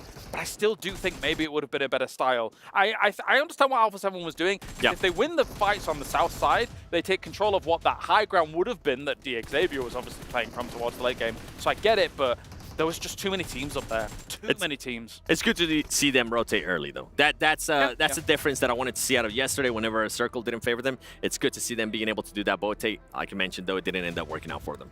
Well, I mean, 4MV taking out the most overrated team as well of Alpha 7. You saw Reddit and over. Here's a quick comparison of Alliance on their best day in the group stage, considering their performance yesterday. And we did see a big drop-off. I think it was a big surprise. I think that's fair to say that Alliance ended up winning the group stage. But then we had a major fall-off going into the main event, whether the break was a little bit too long for them and they weren't warmed up coming into this. But this is definitely a team who hasn't been as successful. And obviously, as we have mentioned before, the splits they were doing aren't really viable now with the way the lobbies are being played. That was the big factor. We were mentioning, too, about it. I don't think that we're going to be able to get away in the main tournament with what they were able to get during the group stage. And even towards the end of matches, whenever they were able to get those chicken dinners, they were getting away with some stuff that's they're currently not being able to get away. Jamie, though, to kind of give him some props, this is now multiple times that we've seen him being able to get the off angle, being able to help his squad secure that win.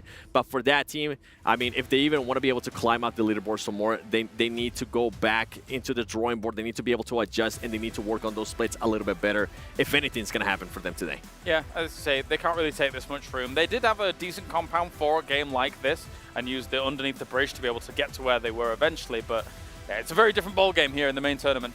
Yeah, Xavier, I mean, if you imagine they got the extra 4, or maybe potentially 8 points, right, because of eliminations as well, got to put them up to 88 points, which is still, it's doable. If anything, to rank up, because we know the money difference between some of these slots are insane. First to second is $200,000 of a difference. As we look down to the second page here, Vampire, obviously trying to catch up here. Team Liquid as well, as Max pointed out at the start of the day, for the club championship. They need to get themselves top 8 to get some points for their club overall to potentially earn some extra money in this one. In the meantime now, we're going to head down to the stage with Barney, who has an interview with Talon, who's still on that chase for first place. Welcome back to the STC Arena, where I'm joined by Misery from Talon Esports, currently sitting in 3rd place. Misery, couple of questions before I let you go. I just wanted to quickly ask you, you guys have been so consistent day in, day out for the whole duration of this competition, but you kind of need to do a little bit more. So tell me how you guys are feeling right now. Mana perasaan kalian buat di mulai hari ini? Karena kan konsisten tapi agak kurang, perlu push sedikit lagi. Ya buat hari ketiga ini we're feeling great, tapi ya emang lagi unlucky aja di 2 game awal. As you can understand, we're feeling great, but we just unlucky in the first 2 games. No, it's a fair point. I guess like luck is kind of thrown into the mix, isn't it, when the zone is pulling away from you. However, let's talk about adjusting, because like I said, you're extremely consistent, but day 1 and day 2, how have you changed things coming into day 3? What have you guys kind of communicated with each other that you want to change? Ya, bagaimana kalian masuk ke hari ketiga ini, perubahan apa yang kalian bikin? Kita nggak ada sih, kita main tetap kayak biasanya, cuman yang kayak gue mention awal-awal emang kita lagi ada momen-momen unlucky-nya lah di 2 game awal tadi. We don't change anything, we just play our games, but just like I said, we got some unlucky moments for today, so yeah. A lot of people are saying that. We just want to play our game. And you know what? I get it. So, Misery, you're actually the only one out of the team that has main stage experience. You were here at the mid-season championships in 2022. Have you been kind of giving some of that wisdom and helping out some of the other players who maybe don't have the experience of competing on a stage like this? Ya, kalian kan dari tim ini yang punya pengalaman sebelumnya di Riyadh itu cuman kamu. Kira-kira ada yang kalian terapin nggak dari pengalaman kamu ke tim biar mereka bisa adjust, bisa nyesuaiin diri di turnamen ini? Gue paling nge-brief anak-anak ya do and don't saja sih di sini, sama ya beberapa kayak mental talk gitu-gitu, paling ya gue bilangin lah kayak ini sama aja sama yang lainnya. Jadi ya nggak ada yang gimana-gimana sih, paling gue ngasih beberapa masukan aja yang pernah gue dapat di 2022. There's not much, but I just tell them about do's and don'ts, and then I also tell them about some mental pep talk so they can be really adjust and don't really get under pressure in this tournament, and I just try to give them everything that I learned from 2022. Nice, and very smooth in interviews. I love this. You're a smooth talker, it's great. Talon Esports currently in 3rd position during the final day. We've got 4 more maps to go. Best of luck. I'm going to give you a spud, and I'm going to give you a spud as well. Thank you. Best of luck so far, but for now, we're going to go back to you guys to continue day 3 of our main tournament. Thank you, Barney. So nice to hear from Misery there from Talon. And now we get strapped in for our final cast of the event. Blank. There's so many more games remaining, though, waiting in the wings after this, so do not go anywhere. Strap in, as today's champion will be crowned at the end of the day. Blank, it's been intense. What are we feeling for this one, homie? I don't know, bro. I just hope that Reject and Alpha 7 just don't go down in first for the next 4 games. Yeah, it would be a shame, wouldn't it? It would also be funny if Alpha 7 just wins by just doing nothing for the rest of the tournament, which would be great. However, it would be even better to see them just take their destiny in their own hands and grab that first place spot. Right now, they are far ahead. It is going to be hard for any team underneath them, including Talon, to catch up at this point in time. They have so many more points than a lot of the squads here. Reject, on the other hand, struggling. Feels like some of that lightning in the bottle escaped yesterday. They just cannot close the bottle back on it. That's why the sad music's on. Yeah, they would need a bolt from the heavens cast down from Zeus to reinvigorate the team and bring that electricity back. They need it, Blank. It was the communication that was flowing, that was never slowing. It was putting Reject in a position to dominate earlier in the event. But Alpha 7 in a good spot now. Like you say, there's a timeline where even if things aren't super clean for them, they could still lock it down and take the trophy. Just rock on through. As we head into our third map of the day, will be Erangel, followed by one more Erangel and two Miramars, casted by John Allen and Jukes. We'll be closing out today. I'm just waiting to get into the game at our halfway point.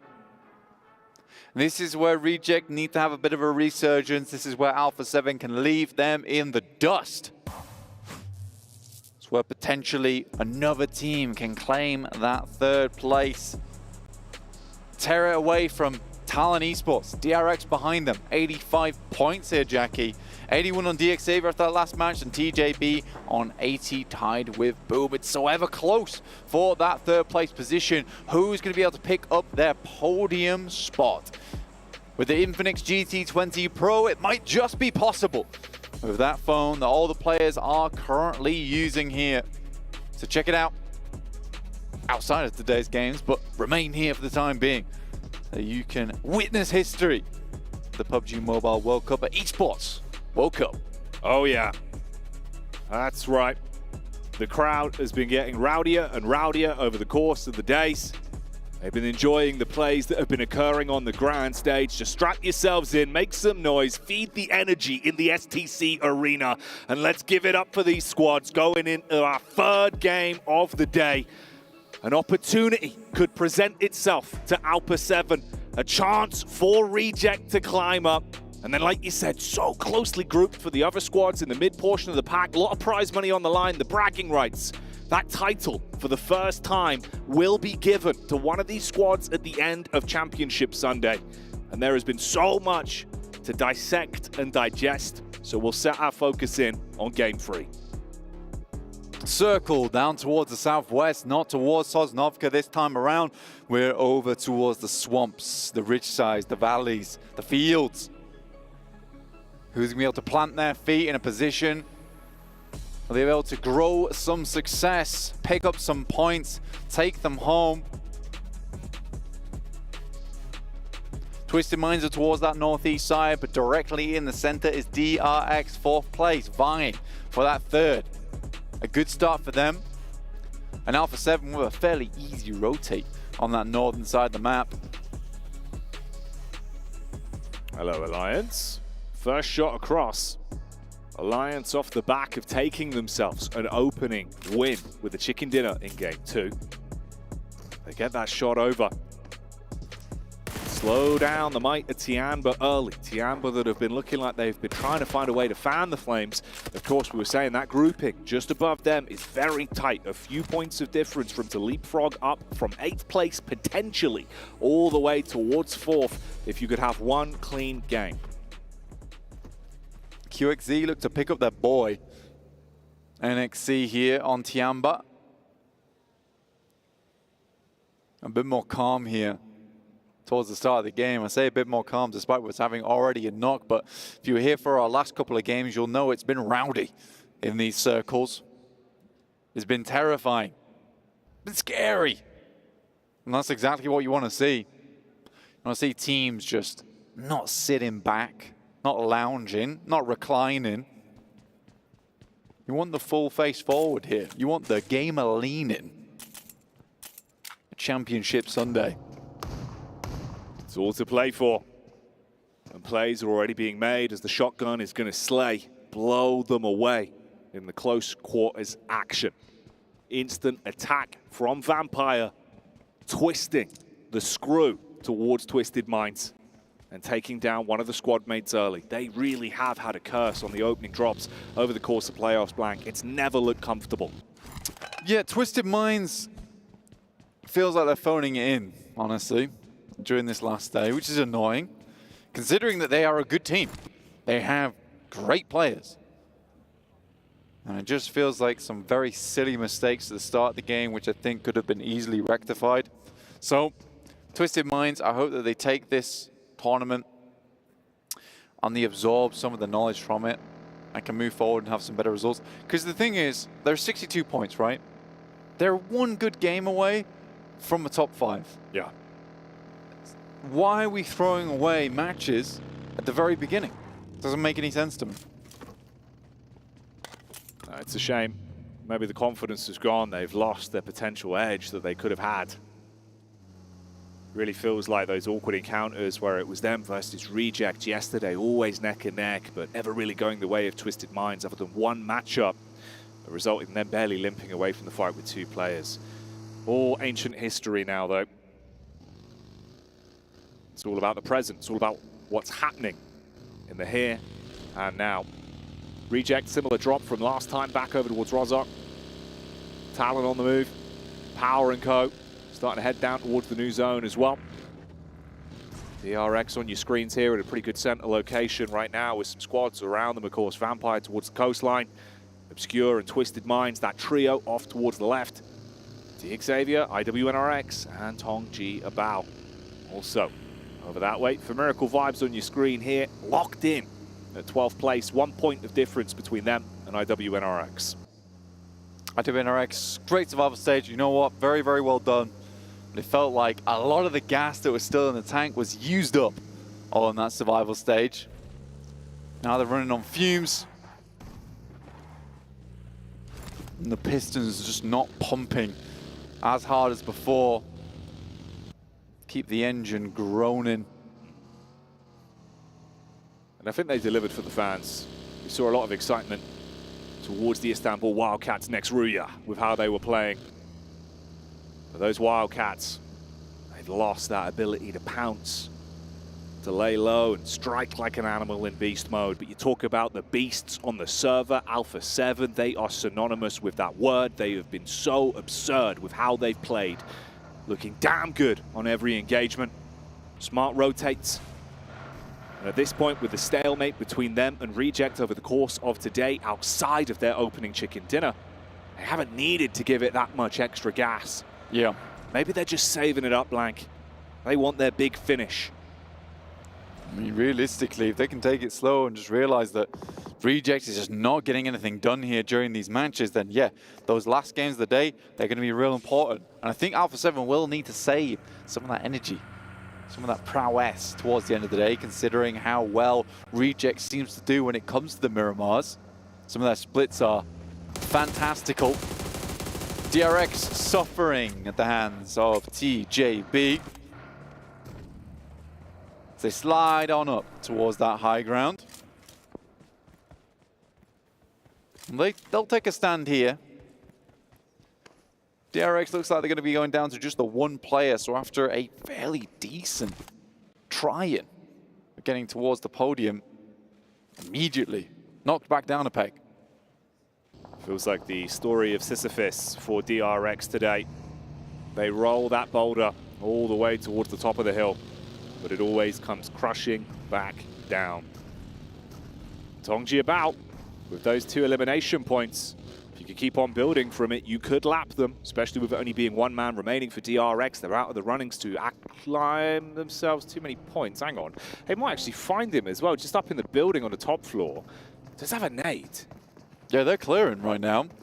QXZ might be able to get the nade down the stairs, but the way they're pushing, I think they'll be more than likely up there. Should have heard the pin. The trade should come through. Should be very easy. Yeah.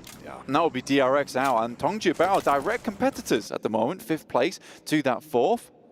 80 points now with 3 points accrued. Very nicely done. Gets even better for them, really, then.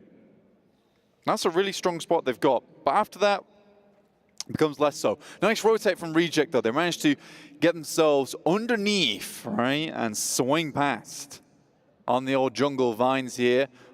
Through Alpha 7, compounds on that western side of Everest. Up towards their north side is Alula IHC, but that's not a bad spot considering this circle. There's still a chance for people to be playing up towards Everest, but with its location in this circle, it's more creating this awkward scenario where you're cutting out playable space. We'll hone back in on that as the story develops, but as the saying goes, Team Liquid are down to a trio. It was the chief for the team, taking bullets from the back line. As for Miracle Vibes, found an opportunity to swipe onto them. They could take them down here. You've definitely got the edge. Ayala, oh, lays down, but gets hit by the bonnet. Run on over. Team Liquid really having a brutal day. Yeah, it's been tough. I think they came out swinging on that Sandhawk, and then it's really not looked the same since then. Reject currently have a scout out in Duello. They're in the middle of the field, up towards that northern side. Alpha 7 seeing a little bit safer over towards Gatka. Again, feels like the safe route has been taken by Alpha 7 a lot today, reserving some of that aggression, some of that power towards the end of the games where they can just unleash it all at once with like a Alpha 7 beam, to be honest with you. That's the one fight you don't want to be thrown into for Reject here.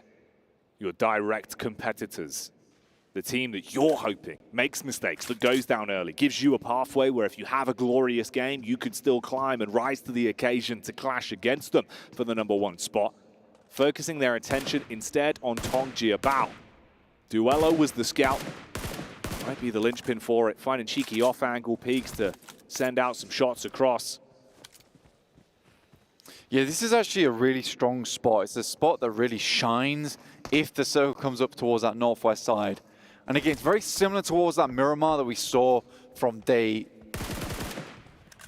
1, I believe it was, the last match of the day, purely because this is a spot that can give you a huge amount of eliminations if the circle comes over to you. And I like this from Reject because they do keep gambling on these spots. And if the circle comes to them, then they just thrive in that moment. And I think they realize that they are far enough behind now where they need to start gambling for these big moment games.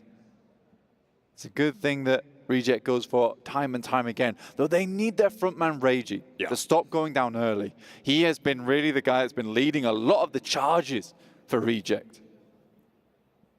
Put perfectly into place here by the graphic that's on your screen. Look at the highest damage that he's been dealing. Ocio can be an absolute monster. Zone starting to move in as well. New circle to play with. Reject still in a good position. Of course, Alpha 7, the team that's up on top. We hone back in on their POV.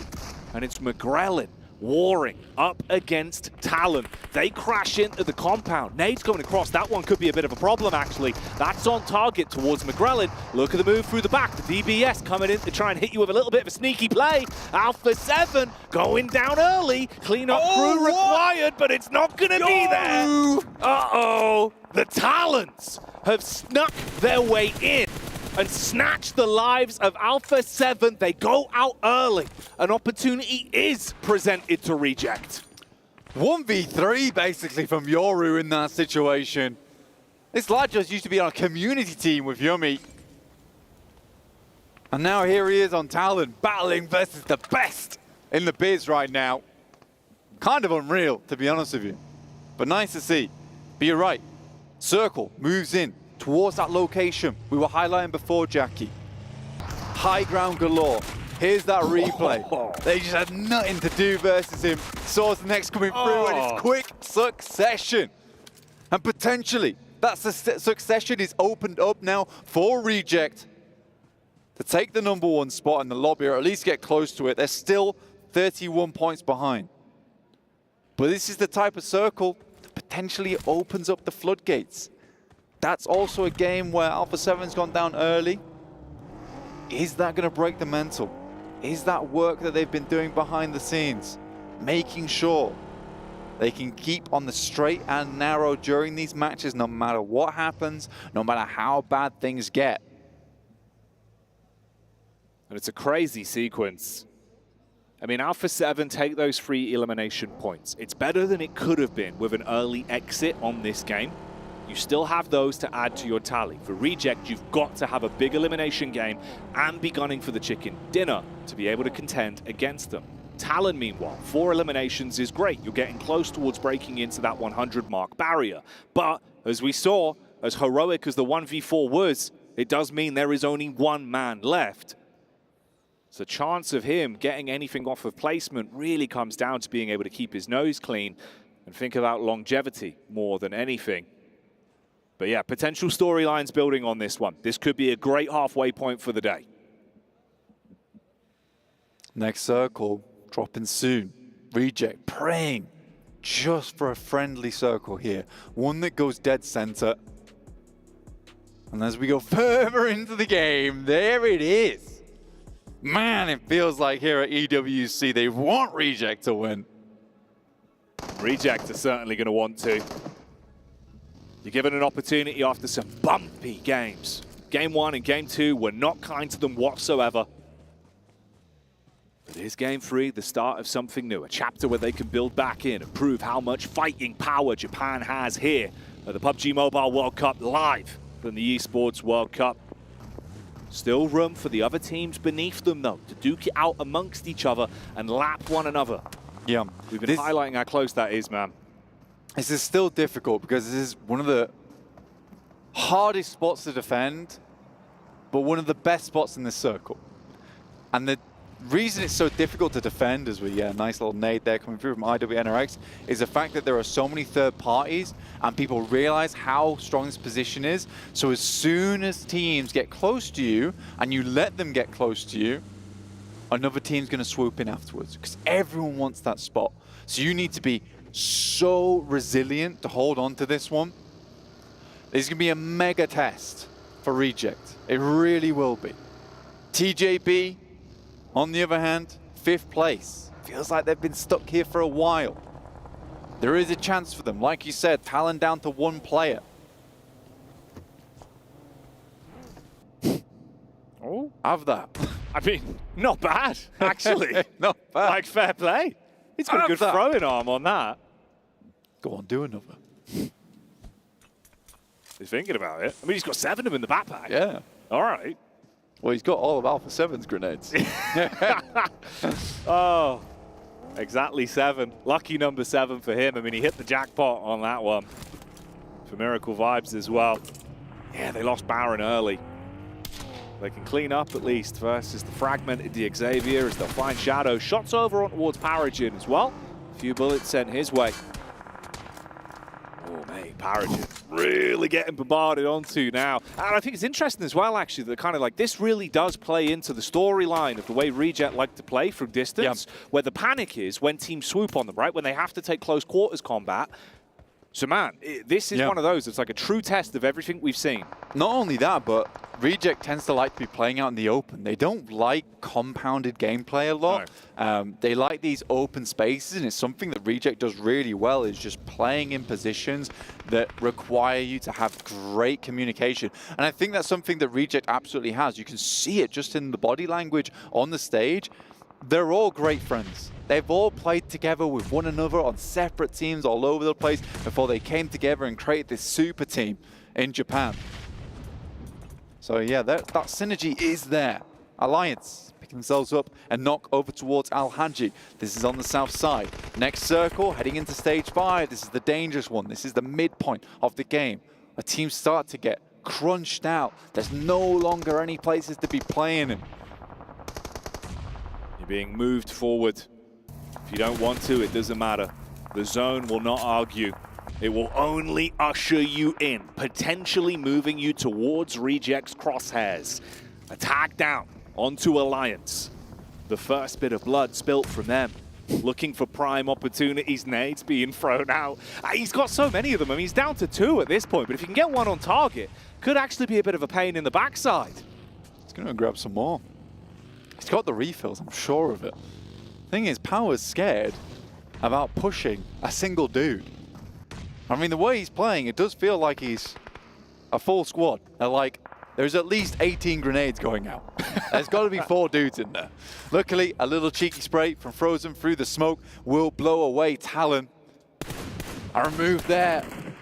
clawed grip on this game for TJB to potentially chase here just a little bit.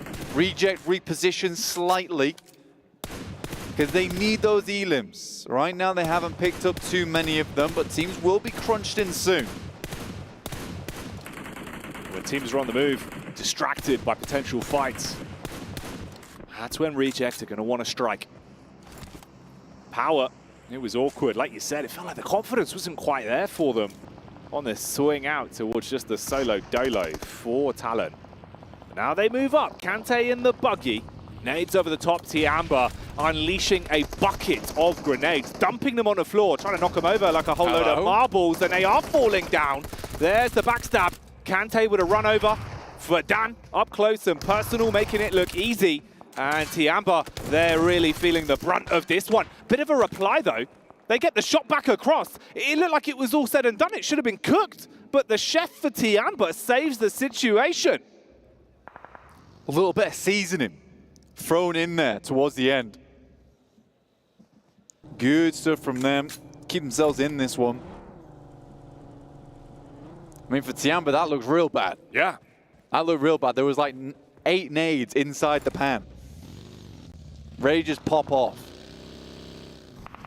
Throws it into the freezer, saves the day for Tiamba. Not before IWNRX lets the Wolves into the kitchen. As Ed Wolf finds himself a nice little peek over towards them. Will take down one of their off angles, and then even more shots ringing out. Great control on the SKS, actually. That's not a fun weapon to be using. A good reset on the recoil. Tactical taps with the gun. But it's about hitting those shots. Getting them on target. So everyone's going to have to start making that way in. Zone is nipping at the heels. The distance that you've got will be taken away from you. Can't sit on the direct edge for too much longer. It's still towards that center zone. It's the setup from Reject. But like you said, only one elimination point. They need to find more opportunities, be gifted those fights, as there is the odd clash erupting around the lip of the zone now. Yeah, they need to throw all these teams into the blender because they need to juice this game for as much as possible. Alliance take a nasty nade over the top. Second one looks awesome. And Tiamba will clean out Alliance.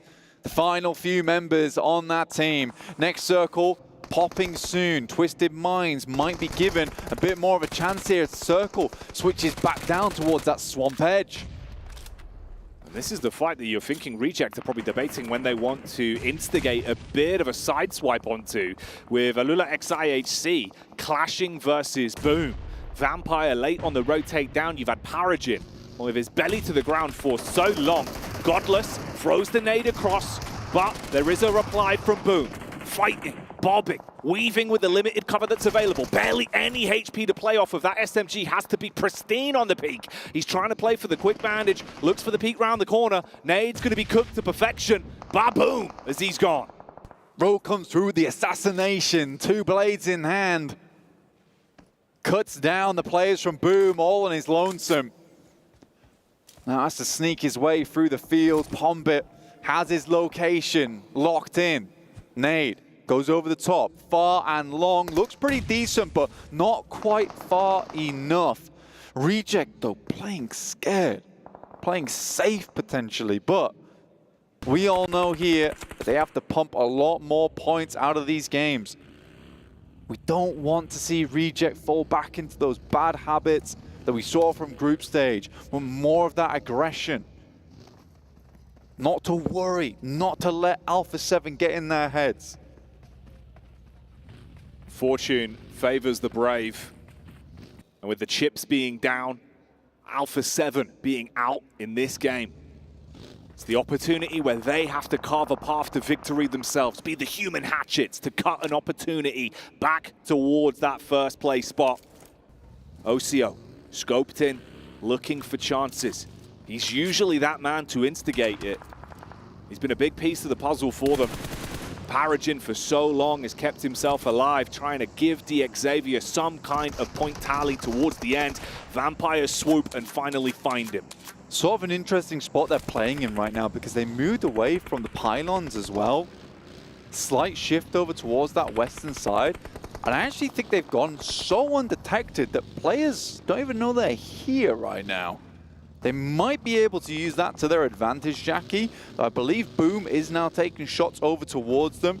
As smoke starts to bloom around the map, Pombit stepping up in the buggy. But Vampire look like pretty easy targets. They got to worry about this third party, though, from Boom, because they could explode on the scene as soon as they start this engagement between them and Vampire. They're only supposed to blow the doors off, but Boom want to bring down the whole lobby if they're given a chance. Up on that elevated angle. Vampire taking the vehicles out of commission, so there's no splash damage that could come back to haunt them. Still got points of rotation to contend with. Miracle Vibes down in the dirt with a duo set up from Apex and Refus, looking for an opportunity to strike from there. Good nade. Arc looked pretty clean. It's going to be a little bit shallow. Still does damage, but not enough to get the full knock across. But it does give you the information you wanted on towards the reject fight. Zone moving up, though. Going to force some issues here for the teams that are on the outer edge. IWNRX, Tongji About, Twisted Minds. All of them have to think about fighting their way through one another. Whereas Boom, they've got vehicles for the rotate. Are they feeling confident for a crash? This is honestly the best circle shift for Reject, because it both puts Boom Esports in an awkward situation where they're just being pushed out into sight lines. It also pushes Vampire in slightly as well. And now Reject has set up this defense, understanding the entirety of their backline now is free and clear. They just need to take shots downwards through this fielded region. They're already set up. They have vehicles to create a compound with. This is great news for them. And Boom Esports getting harassed by Tongji About now. Okay, here we go then. This is the room. This is the opportunity. How did they contend with the fights? You get the peek up from the back line. Reject looking to try and scrap. GK first, taking hits from all over the shot. Boom, take damage on a few players, so they back off the pace. You get an attack from the side from Tiamba that will get one shot off. Good nade play from Reject as well, blowing away the hopes and dreams of Tongji About. As those are on target, they're starting to finally find room to get elims in the game. Shan last left alive here for Tiamba. Shortly will fall down, but a good game from them. 8 eliminations. Not bad at all. Boom. They lost one player in the process. Reject now up to 3 eliminations. They start to pump that damage in, Jackie. We saw them take a heavy hit there from Boom. No one knock went through just yet. Twisted Minds keeping IWNRX at bay. The Wildcats zipping through the trees. Fast on their feet, but caught out of position as the shots are going to land. The claws need to come out for the Istanbul Wildcats, but it's the jump up from Obscure that hits that one on the fadeaway. The nade at least knocking him down and slowing down a rotate from Twisted Minds with a zone closing in on them. Reject, 1-for-1 trade. Osia on the nade back. Nice. It's Boom. There's the follow-up as well, as Reject are beginning to feast into this game. For Miracle Vibes are removed from the equation. We're whittling down our remaining squads and throwing us into the final fight. Vampire in the meantime slowly moving their way up. Tony K can smell the damage being done. And there's the first nade from him over towards Duello.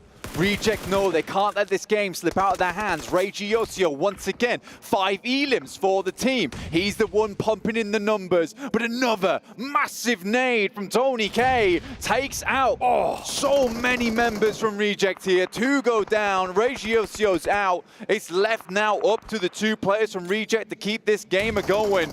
That vampiric burst from Tony K, giving the energy back to Vampire, but this has only frustrated Reject. It's only frustrated Ocio, and he wants to fight fire with fire, bringing the hurt back down onto Vampires, slaying one of them, knocking another, and putting himself into a position where maybe him and the duo can get it done. Down to just 2, but looking to keep this game going for Reject. Massive nade from Sarah, heads over the top and Regiosio goes to the peak, calls back to Sarah now, understanding must be quite low. Regiosio gets cleaned out by Obscure, just Sarah remaining, finishes up with a beautiful Molotov. That'll be Boom out. Top 3 now acquired for the boys on Reject.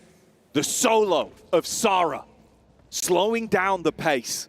changing his scope on the game. They wanted a high elimination matchup, but now they're just focusing on the main point gain. If they can still take a chicken dinner, it's recoverable. It'll give them a good stead in this matchup with Alpha 7 going down so early into the flow of Game 3. Twisted Minds and Vampire are their opposition on this one. Twisted have played a backline the entire time. Vampire have been turning up the pressure when necessary. Scouting going on. Just trying to get a bit of a read on this from Guizhou. Final zone here, stage 9. This will close all the way in. Twisted Minds and Vampire set to clash first. Sarah completely out of the equation right now. That might just work to his benefit. Drops the backpack, remains unseen. The vehicles coming through though might be clearing the outer edges, and they realize it. Vampire looking to clean out that final player from Reject. In comes Schweppes, flows on through, doesn't quite catch him, but is in now the sightlines of Twisted Minds. Nades towards the smoke. They understand Sarah's location and are gaining information off the back of the use from the nades. But in this opportunity, they're trying to see if they want to start the fight versus Twisted themselves as Vampires are cleaning up for the pushdown. P90 spray onto Schweppes. Sarah still staying alive somehow. There's the strike from Obscure. Doubles down onto Schweppes. Is able to clean up on that one and give Twisted an edge in the fight. Sarah peeks up, looks for a strike from the side, putting bullets down towards the back line of Stoned. Looking to pick up some more eliminations here. Stoned has a good idea of where he is. Will finish him off. That's Vampires now up into second place. Looks more towards Twisted Minds. He's not able to find it. Twisted Minds start the game in a bad stead. We're able to bring it back from the swamp. The beast rises from the waters. But it's Reject that we're all talking about. A top 3 there puts them back in contention for that first place spot, Jackie, versus Alpha 7. A rough game for Alpha 7. 8 eliminations for Reject. And a good placement on the finish with only Sarah remaining alive. But Vampires were thinking about a chicken dinner. Twisted Minds put a bullet through where that fork gets processed. They don't even let it process. They take this one. A chicken dinner for them to give some confidence back to the squad. But a hell of a matchup here for the halfway point. Massive. Vampires consistently in that top 5 over and over again cannot be understated. It is a really big deal, and they've been climbing out from what was the 16th place. Sort of insane. Reject, though, I think a little bit too late, realizes they need to get stuck into this game, though, Jackie. I think that's the biggest problem for them. As soon as that circle comes back up towards that north side, they think to themselves, right, we actually need to do something with this. And by that point, they're already being sandwiched. Although it was a good game from Reject, Regiocio once again shows his fangs in this game. And it's mad, man. It's one of those where you're watching it, hoping they'd fight a little bit sooner. At least they found their footing and their confidence towards the end. The nades were clean, the shots were clean.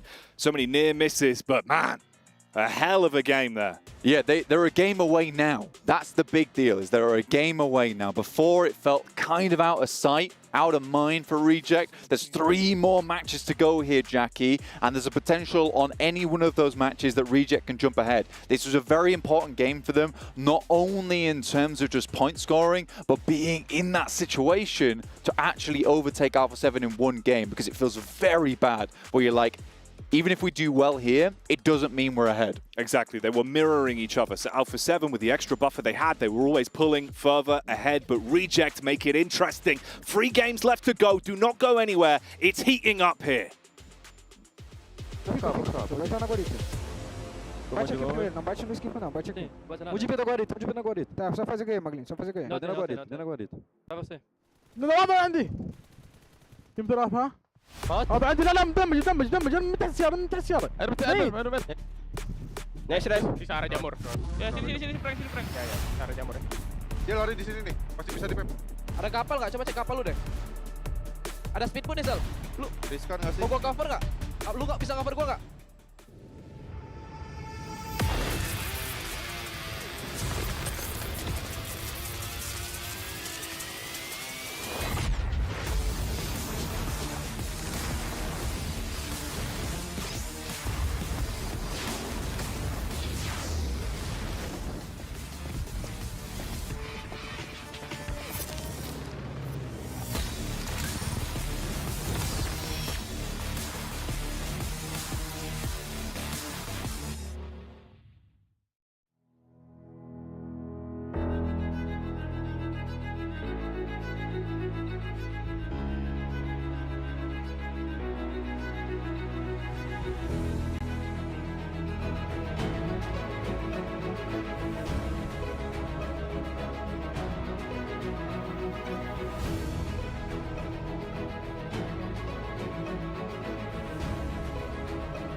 Well, Twisted Minds coming out with a big win that they desperately needed to potentially push themselves further up in the leaderboards and maybe get themselves in reach of our top 5 placings overall. Just Kaplan, Maximin, and Klaris here on the desk, the cube, whatever you want to call it. What I'm going to call it is Twisted Minds. Good game. Yeah. Pretty good. Pretty cool. From the swamp with Ratto Boy. Ratto Boy! Yeah, it was a really good play, right? You're playing yourself in the swamp area, you eliminate 4MV, and the moment you have to even go over the side of that ridge, right? You just got a little bit of a slope towards the field, so it keeps you very, very safe from all of the stars still in the field. So that was a good play, and a really good use of the terrain and third-person perspective. Yeah, Reggioso's cool, but he's no Ratto Boy here. Wow. I mean, admittedly, Reggioso did really well in this Where's game. the sound? Huh? Where's the sound? Oh, there you go. Oh, yeah. Well, something's missing. Oh, yeah.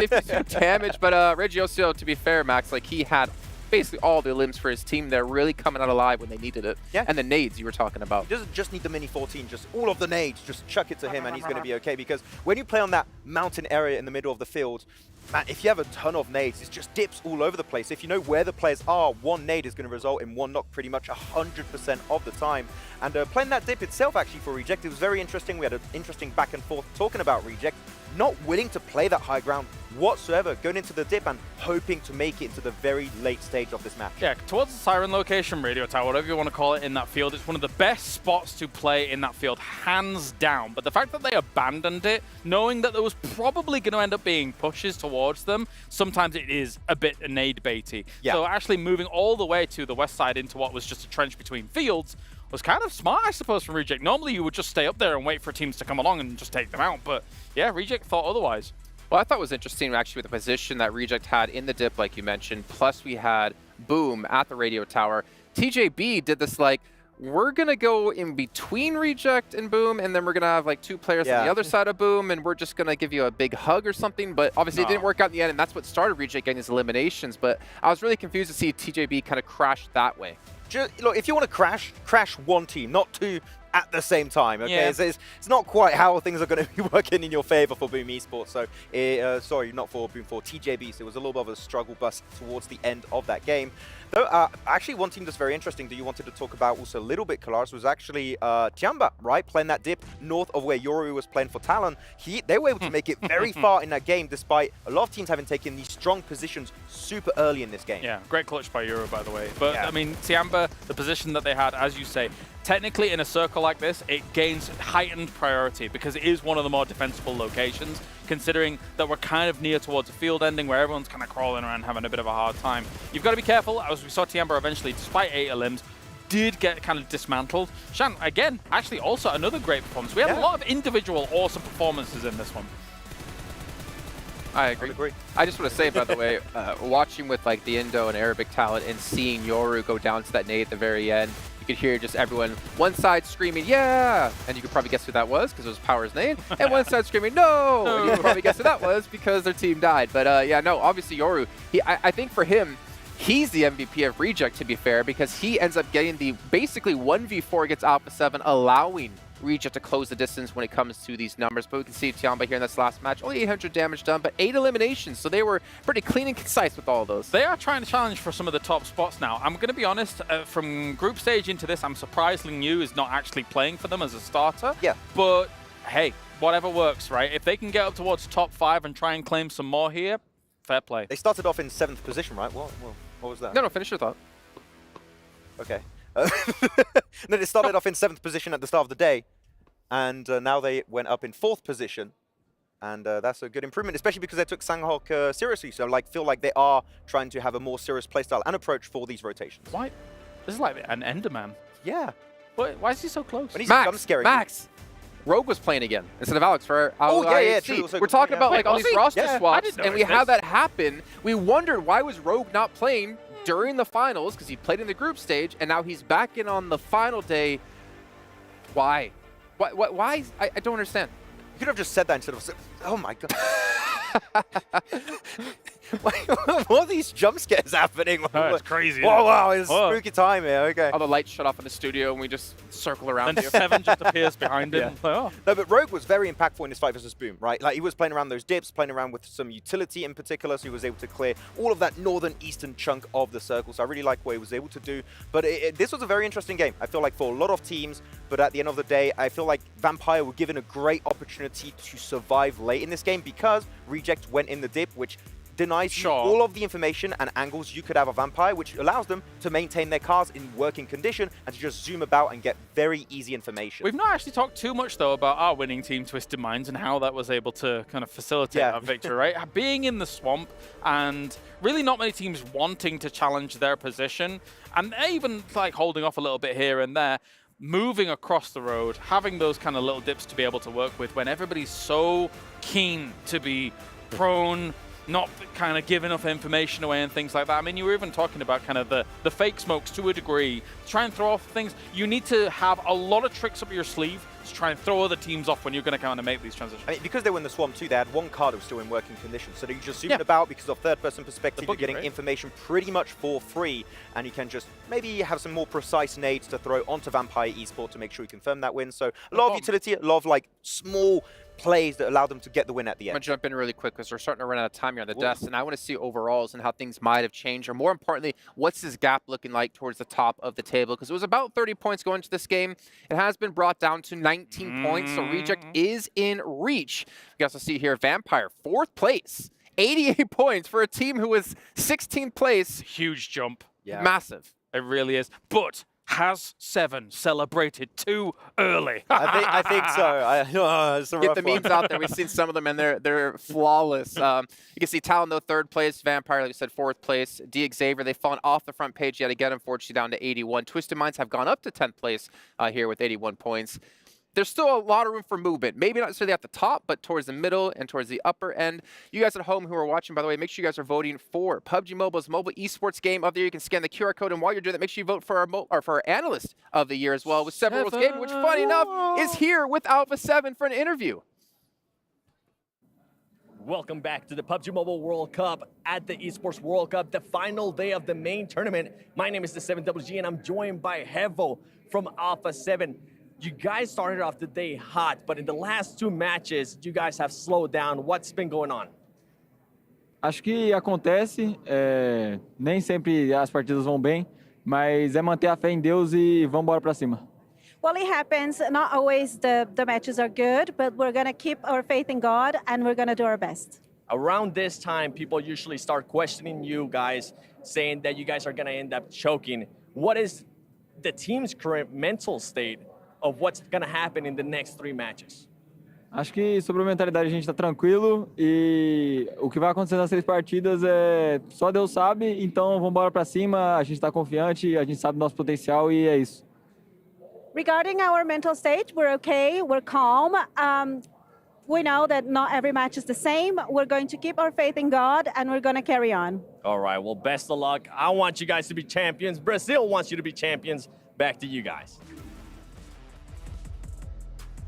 Welcome to the halftime breakdown with Barnstorm. A tentative start to today for many of our teams, but also some of them in the lower part of that leaderboard are playing like they got nothing to lose, which is understandable.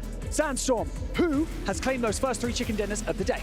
Well, Alpha 7 building off of the momentum from yesterday's games, starting Game 1 with a chicken dinner and 10 eliminations. Game 2, Alliance just saying hello. You know, they're still here. They're in the tournament. And of course, in the last game that we had, Game 3, Twisted Minds, 9 eliminations to their name. But it was Reject who managed to get 3rd place as well with 8 elims and trying to get themselves closer and closer to Alpha 7. And now it's only 19 points between 1st and 2nd. Just 19 points. Reject to close it.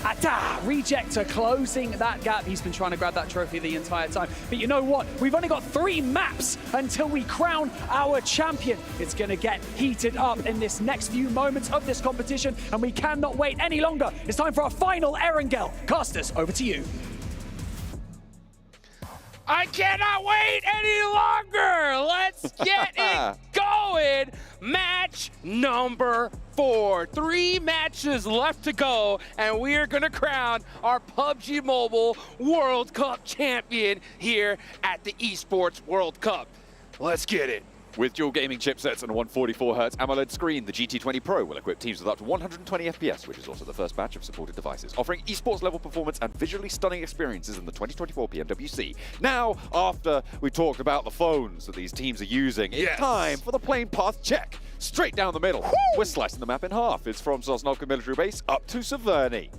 I mean, you couldn't get more down the middle than that, I think, right there. So, man, we're going from the South Pole all the way to the North Pole, baby. Pure verticality. And you know what? This plane path needs to be a great representation of what a lot of these teams need to do right here. Climb up these leaderboards. And, man, there's only 3 matches left to do so. So, looking at the scoreboard, right? With these amount of matches left, we should start seeing some desperation plays from these squads. If they do not do that, they do not want to win this tournament. I'm going to be straight up. Because the only time you're going to get to compete at this level is one more time, and that's the end of the year. So why not put it all out right here, right now? It is difficult, right? That was that 200K pay jump from second place to first place, which is absolutely huge. But what also weighs heavy on the mind, right, is that drop from second down to third. It is a 60K pay drop, then a 50K pay drop, and then another 20K after that down to fifth, right? And that block is really still pretty volatile, to be honest. And that is a massive, massive drop off, right? You drop just 10 to 15 points below where you could have done based on a risky play, all of a sudden you're losing 100K, right? That is a real big hit. So whilst sure, you can be gunning. Ooh. Oh! Tony K couldn't even hit the ground yet. Potential to get res though. This is at the distance where it's going to be tricky for IWNRX to get the flush, but it looks like they're already on the road. Yeah, they're on the hunt already, so Newsy needs to figure out something really quick. This is just goes to show you that teams are doing something different, right? IWNRX knows that Vampire most likely wants to try to get one of those vehicles because they landed in that Primorsk area. Uh-oh, Newsy almost catches There's the backup. IWNRX slipping, and yeah, you could just tell Vampire, they're not handling any of these shenanigans right now. They're going for the res on Tony K, but this still will put them behind a little bit. Gets his comrade on his shoulders. Hucking it back all the way to the compound. He's like, okay, this tree's better. Yeah, I like yeah. this Thicker tree, baby. Let's go. This is a replay on the spray down in the sky. Swain. Okay, 10 rounds to take a player dropping in a parachute with iron sights at that distance. That's pretty impressive stuff. That's insanely impressive right there. That's crazy. Luckily, he floated down. Imagine if he just went splat. That would have been crazy. But now we're looking at Alpha 7. Okay, at Alpha 7, they normally drop North George. They're off center here. So maybe they were trying to catch Alula IHC slipping here. I'm not sure what's going on in their mind. Well, actually, the plane path was so dead center that they had to stretch. So maybe they stretched to these hillside. Alula IHC happened to be nearby, and this is stopping them from getting the loot they're looking for. Circle, central, over towards Pachinki. Yeah, look, nothing too dramatic right now. They are very low on loot at this stage. I mean, Mafioso only that vest, doesn't have a helmet. Rocking the UMP. Neither team super happy. The circle is going to start to close. Carrillo behind the rock. I don't think he's got anything. I don't know if Godless spotted it. Oh, I think he heard him. And now Carrillo has to go for the runaround. But there's a weapon to be dealing with. There's no way. Oh, he hit him. That was so close. But Alpha 7 losing players. Actually, another one over the hills as well. This is huge news for the teams chasing for first place. This is devastation on the side of Alpha 7. I don't even want to say it. I don't even want to say what the possibilities are here, but I mean, what can you say? I mean, this is the championship rounds and they go out early? 2 players remain for Alpha 7, Revo and Mafioso. Man, you know who I want to be right now? Anyone but Alpha 7? I want to be the manicurist for the Alpha 7 owners here, because I'll tell you what, they're going to be making some money, because if they have any nails after this fight, I would be shocked. They're going to need some real attention, I'll tell you that for free. Revo opens the door. They give away their position, and now potential to circle around this one. Oh, does not have an 8, does have a Molotov. But Godless, top it up with the UMP. Needs to underarm that Molotov through the window. I'm not too sure why he hasn't done that already. There's a shot into the door frame, and there's the crash. No. IHC find Godless for 1. Alpha 7 trying to fight for the hold. They have managed to find the first knock. The strike across, but Mafioso goes down to the pistol. Alpha 7 are out again, and Reject with the door flung wide open. Talon can come up the inside. It's all to play for now. Oh my goodness. Are you kidding me? Alpha 7 going out first team. You could already see Team Reject on the move. These guys are going to be hunting down points desperately. They had a great opportunity in the last match. They were able to close that gap a little bit, right? But they weren't able to get that finish they were looking for. Now they have another chance. And the problem that this really presents for Alpha 7 is the chaos of the last 2 matches. Because teams at the bottom are going to know there's no way we're going to get 60 points in 2 games, right? So what are they going to do? How are they going to act when the going gets rough? I'm not too sure. If I am an Alpha 7 fan, I am very, very worried here. You should be cheering on everybody else in the lobby, because right now, Team Reject is by far their biggest threat.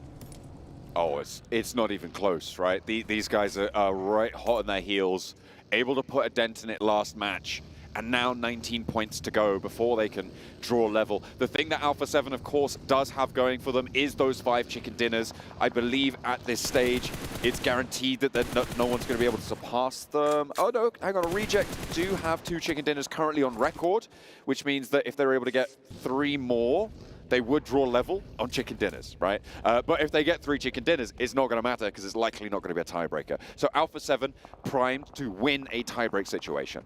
Yeah, I mean, they've gotten so many chicken dinners, they're going to be set up, well, at least when it comes to the tiebreak. But I'll tell you what, a team like Team Reject, their ceiling is so high. That's the problem, is because when they win a game, they win it with like 14 eliminations. So they rocket launch themselves off the leaderboards. The thing is, everybody else in this lobby, I'm looking at Talon, boom, right here. They know that Team Reject likes to drop Rozhawk. And with the circle very, very central here in this area, they know that there's a big chance they're not going to move. Let's take a look at this one again. McGrellan ran out of ammunition. Oh, no. That was unfortunate. Those 2 pickups were huge, but this is really where it came crashing down. Mafioso held for 1. But just the sheer ordnance they could put through. I'm surprised he didn't underarm the Molotov through the window there. Mafioso goes down, and it's a 1 versus 2, and there's backup from Demo. That is devastating for Alpha 7. Potential for that to be a full-on death strike as well to their first-place dreams. Oh my goodness. You can see Team Reject, they're trying to figure out what to do here because they know that they are the next big target, right? I mean, they saw Alpha 7 go out. Everyone's going to be hunting them down. So you can see them shifty, right? Trying to get out of Rozhawk, out of the place where they know everybody's going to be hunting them down for. But at the same time, where do they go, right? They got to know by now everything is taken. So it's going to be really up to them to hold their composure. This is a hard shift, folks. Practically touching the edge of the blue zone here. So that hardship side is wide open. This is a great shift for a team like Vampire. Yeah, they are going to be able to swing in on that western side, but they need to be quick. Because it's such a hard shift, teams are going to be moving fast now. Looking at those compounds around the foothills of Everest on the western side of this circle, currently very uncontested. That's going to change in the next 20 seconds. You could see DRX potentially looking to move out that way. Vampire, like you said, going to have a good time going up on that western side, and maybe TJB on that north could come through if Twisted Minds don't get there first. Tiamba and Alliance clashing on the southeast side. Alliance lose a player. As Reject now, they're moving past Sunken City. They're going north of the river. They're going to be going down that little island there near Watertown, and that's going to be tough. They're probably going to try to wrap through, maybe catch a way towards Everest. I'm not sure. It's a very risky play. We'll see how they decide to play it out, though. As we look at some of these other teams looking to set up here. You got IWNRX looking to hold down Slaughterhouse right by good old Pachinki. I'm still looking at the map. You can already see there's practically no players on their feet Everyone's in a vehicle right now on the move because they know what is at stake here. DRX getting a nice shot onto Ayala. Team Liquid losing a player on rotation. That's the hard part with these hard shifts. You know, you sometimes got to make a sacrifice, and Team Liquid are going to make a big one with Ayala. TJB moving into the east side of Everest. Reject actually moving over on that north side. We're behind them. They've actually opted to go into South George, take control of crates, and actually stretch even further now. They've split through the middle of Alolex IHC, so there's 2 and 2 on either side of them. You can see Rogue taking these spray downs, that re-addition to the roster for Alola IHC. Hasn't really been able to launch them too far up. They're still in 15th place, but Reject managed to get through. The crossfire was not there because Alola IHC had to handle the high ground. A continued wide swing, and they might just find Vampires. Man, I was looking at Regio's OCO's face on that rotation, and his face was like literally stone face, like not moving a muscle once that vehicle was getting shot at, because he knows just what is at stake here. You know that Team Reject is looking to steal that championship once away from Alpha 7, and the door is wide open for them to do so. But a good game from them right now is pretty much necessary at this point, because Alpha 7 have put themselves in a good, solid little lead here. So they do have that going for them, but if Team Reject pops off here, it's going to come down to the last 2 games for sure. Next zone. Coming in pretty quickly. Teams making their way over those Gatka fields from the south. Past Pachinki. Another one? It's a yoink one way, it's a yank back the other way.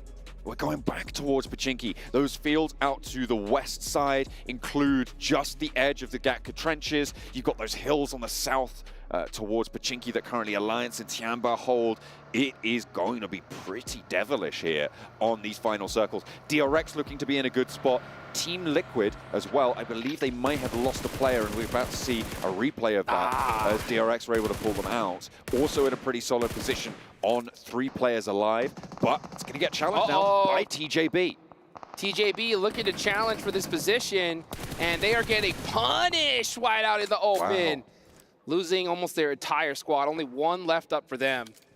That's a rough rotation right there. They had to know that that was taken, and they just got caught right in the middle of that spot. So a good job for Team Liquid being able to stave them off. Team Reject on the hunt for a spot, and unfortunately almost every single one is taken. They do find a position on the south side. So, man, this is a hard decision, right? Do you try to go for the win, or do you just hold this edge and hope for the best? And sometimes when you know that you gotta survive, you just play safe. And this may not be too safe because Vampire's on their way. Yeah, Vampire just lost a player. They are going to be turning around and trying to rotate down south, following the path that Reject are taking, looking for their way in Hot Jukes. They want to try and push through, and Vampire are going to have to do that because of the fact that they're outside of this circle. It is closing, and they're going to be pushing past either Reject or 4MV. I know which fight I'd rather take, but do Vampire want to slow Reject down? And yeah, they definitely do, that's for sure. But Team Reject want to avoid this fight almost at all costs here, because if this fight happens, they know that they might take some casualties or even get third-partied. But sometimes that's just the way it goes. You have no choice but to take these fights. They're very spread out right now. So just trying to make some noise. You got Regio OCO on that off angle just in case it does pop off. Newsy is looking that direction. He's going to be very careful not to get knocked in that position.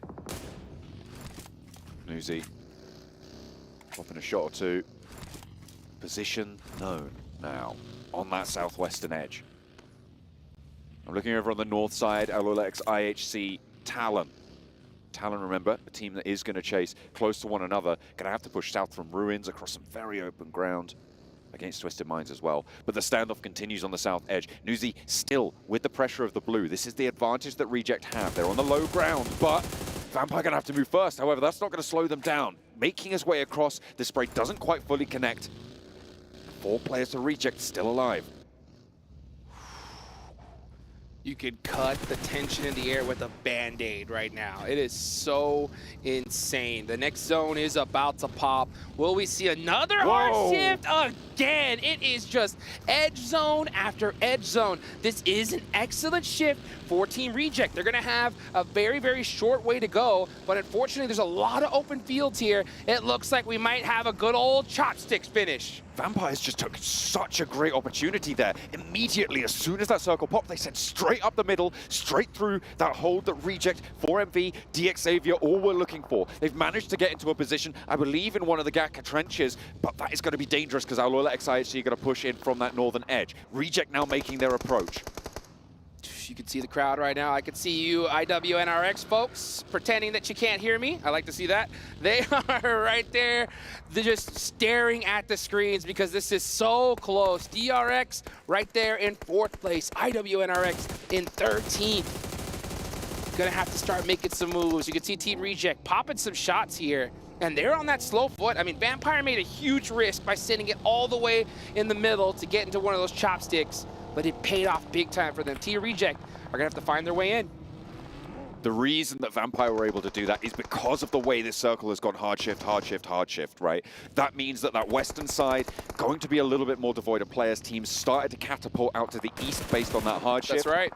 And there's a little bit of a vacuum. The read on that from the IGLing coming in from Vampire is excellent. That's exactly what you need. Stoned has pulled out a blinder there. And exactly what you need when you're down a player and you're in 5th place, right? You need a bold play to make it happen. Team Reject, I mean, if I'm in their shoes, I don't think I can make that call. I mean, it's just a huge risk to go center zone in a spot like that. And you could, and I don't blame them for not doing it. But now we're looking over here at Power Esports on the push, the hometown squad. Currently in 16th place, looking to climb their way up. They only have 3 more matches left to do so. And let's see if they can start making some moves here. You can see some nades starting to head towards Ratto Boy from Twisted Minds. Twisted Minds in 10th. I mean, the leaderboards are so close from 4th all the way down to 10th place. That is some pretty huge jumps, potentially very close by. Tony K now starts to feel a little bit of pressure. The difficulty of being in those chopsticks, though, even if you are in central position, is that everybody can just chuck nades your way. They're all going to know that you're in that position really, really quickly. And it's very difficult to maneuver super strongly around it. So we'll see if they can get that res. Talon suffering. Twisted Minds taking shots. 4MV chucking nades in. Doc, the nade surgeon himself. He's going to pull out the M4. There go Talon. 3rd place team down and out now. And that gives Reject just that little bit more leg room, but they're still crunched up on that south edge. Power go out. The zone is starting to close. All these teams on this edge need to get moving. I'm looking at you, IWNRX. They get a great nade on a Twisted Minds. Do they take that fight, though? Looks like they opt not to. Guizao's going to be able to get his teammate into the vehicle and into this next zone. They should be able to just edge their way on in. Oh, they actually go in this direction. That's a very bold decision. Okay. Because there's not any cover there. Shan for Tiamba trying to go toe-to-toe with Frozen, goes down for it, but ices his opponent back in response. They are just trying to get away from this fight because the shift out to the east isn't going to go through again. And it's the circle just playing havoc with the minds of these IGLs. IWNRX are going to fall. Twisted Minds have been wreaking havoc, but they're falling as well. Tiamba picking up a lot of points as well. 3 eliminations now, and they want more over towards Boom. Tiamba need more. They're currently sitting in 6th place. If they went out now, that's $80,000 in the bank. If they're able to move up just a few more positions, Reject. We're talking a big jump. And now here comes Team Reject looking to clean this up. They heard this action here. That's the door open. They're looking to third party this. They're heading straight towards Tiamba. Alliance don't do a thing about it. They're going straight up the hill. Tiamba trying to sideswipe, try and push off. And there they go. Up and into the puck with the challenge. XC trying to cut straight through them. DBS good for 1, for 2. Alliance are chiming in now. Bond goes down in the meantime, but Reject now with 2 players active. The crash comes in. Down the hill is Divine and Duello, but only Divine remains standing, and Reject are down. Alpha 7 breathe a sigh of relief. Whoo! That was a close one. Team Reject taking that big risk. They wanted that third party, and if they did get that position, they would have dominated, but it just didn't work out for them. Just a little slight mistiming, and Tiamba was able to shut them down. So now we look at the leaderboards. 5th place, 6th place, 7th place, even all the way down. We can see some major jumps here. The eliminations not stacking up super high on any team just yet, though. 4MV on 5, Team Liquid on 5. Those are the two leaders when it comes to elimination. Sorry, DRX as well on 5 on that northern edge. Vampire's play has still been such a great investment for them, and I will bring this up again. Stone played a blinder. This is so close, folks. Let's be real here. Even a team all the way down. I'm looking at Alliance. I'm looking at Alula IHC. If they get a double-digit elimination chicken dinner here, one more good game, you can see them rocket launch themselves even as close to 3rd place. That would be an insane jump, but they need to finish this game strong. 4MV need to as well. You can see them starting to put the pressure onto Vampire, and they are getting the better of them. Tony K last stand for Vampire. Doc up close and personal. 4MV are flagging a little bit, but it looks like they're enacting those reses. Doc gets the flush onto Stoned, 2 players alive. Nades coming in from Alolex IHC over on that northwest side in the meantime. Tony K going for the res. Over towards Newsy. No, he's launching a nade. He's spending his time, but there's another nade up and down, not quite tagging on. That's a good one. Good, though. It's going to be difficult to get away from this. Tony K able to survive for just a moment longer, but not too much, as the burn comes down from Reefus. And Vampire, their investment swept aside. They're in the red. Uh-oh. And you know who started to get in the green? It's 4MV. 8 eliminations here. They are crushing it. They're tired of being the butt of all these jokes here. They do not want to be on the bottom of the leaderboards, and they are applying the pressure here. We're going to see them make a massive jump if they're able to finish this game strong. The aggression is at an all-time high. Apex up close and personal. Let's go. They're dropping nades, and Alula IHC is out of there. DRX crucially pick up 2 of those points as well. 7 eliminations from the off angle. They're going to need to leave their compound now, but they've got 4 players and a little bit of momentum. Miracles can happen when stuff like this occurs, and DRX are going to make it their target. Their challenge now, make the next move. Get into the circle, because it is open fields from here on out. Open fields and big open dreams for a team like 4MV. They've been doing so rough this entire tournament, and on the last day, looking to turn things around. 9 eliminations so far, and there's still a lot in this lobby. And when it comes to a squad like 4MV, you know they're going full-fledged aggression. The problem, though, is this zone is so far away. They have to cross such an open field. DRX aren't even looking in their direction right now, which is very fortunate for them. You can see the smoke wall starting to come out. Can they make it across?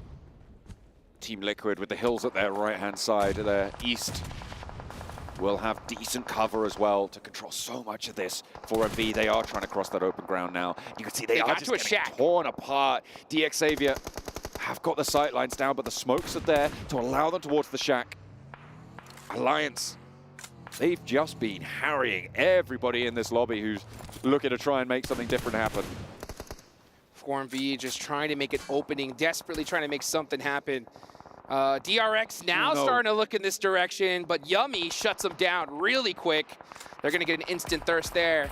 It's a wide open field finish. Everybody is trying to cling to their shacks for dear life, and we're seeing knocks happen all over the place. Team Liquid and Boom right now, the only teams that are fully safe. DX Xavier under pressure. This is a big rotation coming through from DRX. Hyunbin doesn't quite go down. Chief on the staircase, able to thread the needle. Is Mythic with the backup there. The third angle. Cardozen swings out wide, goes low, and goes down. Does get re-knocked, but that is devastating to DRX's push. Only the one player now left. That was a bold play from Cardozen, and it works out well because his teammate's going to be able to pick him up here. They know there's not anybody close. As long as he doesn't go into an open field, he'll be fine. Now you see Yummy with that mini 14 punishing 4MV as they cross into the open, but they actually made it that far. That is insane. With 9 eliminations as well, 4MV have done bits so far. But it's not going to move them too much further up in this lobby. They will go down. Boom, staying alive. With 1 player alive for DRX, outside of the circle as well. Going to have to crawl his way on his belly. Ooh, that is good news for Boom. Won't even get any too much further. That's great, actually, because Boom pick up the point. They take down the team that's ahead of them. The placement points are going to start to add up, and Boom could have a real shot into the top 3 here. they could do it right here. They can break into that top 3 right here, right now. They are dead center. You can see them blowing up that buggy right there for cover, just in case. They know that they have a huge chance of winning this one. They just got to shoot at everything that moves completely 360 around them. They started the match on 88 points with, I think they're on 5 eliminations now. They're up to 93. Obviously chasing Reject on 123 at this stage. With the 1 elimination they were able to get, would be huge if they can reach that tally, but I don't think that's going to be possible for them. Not this time around. They have to wait just a little bit longer. But these final 2 matches, Hot Jukes, are going to be incredible no matter what happens here. Absolutely. Boom, prior to this game, we're in 5th place, okay?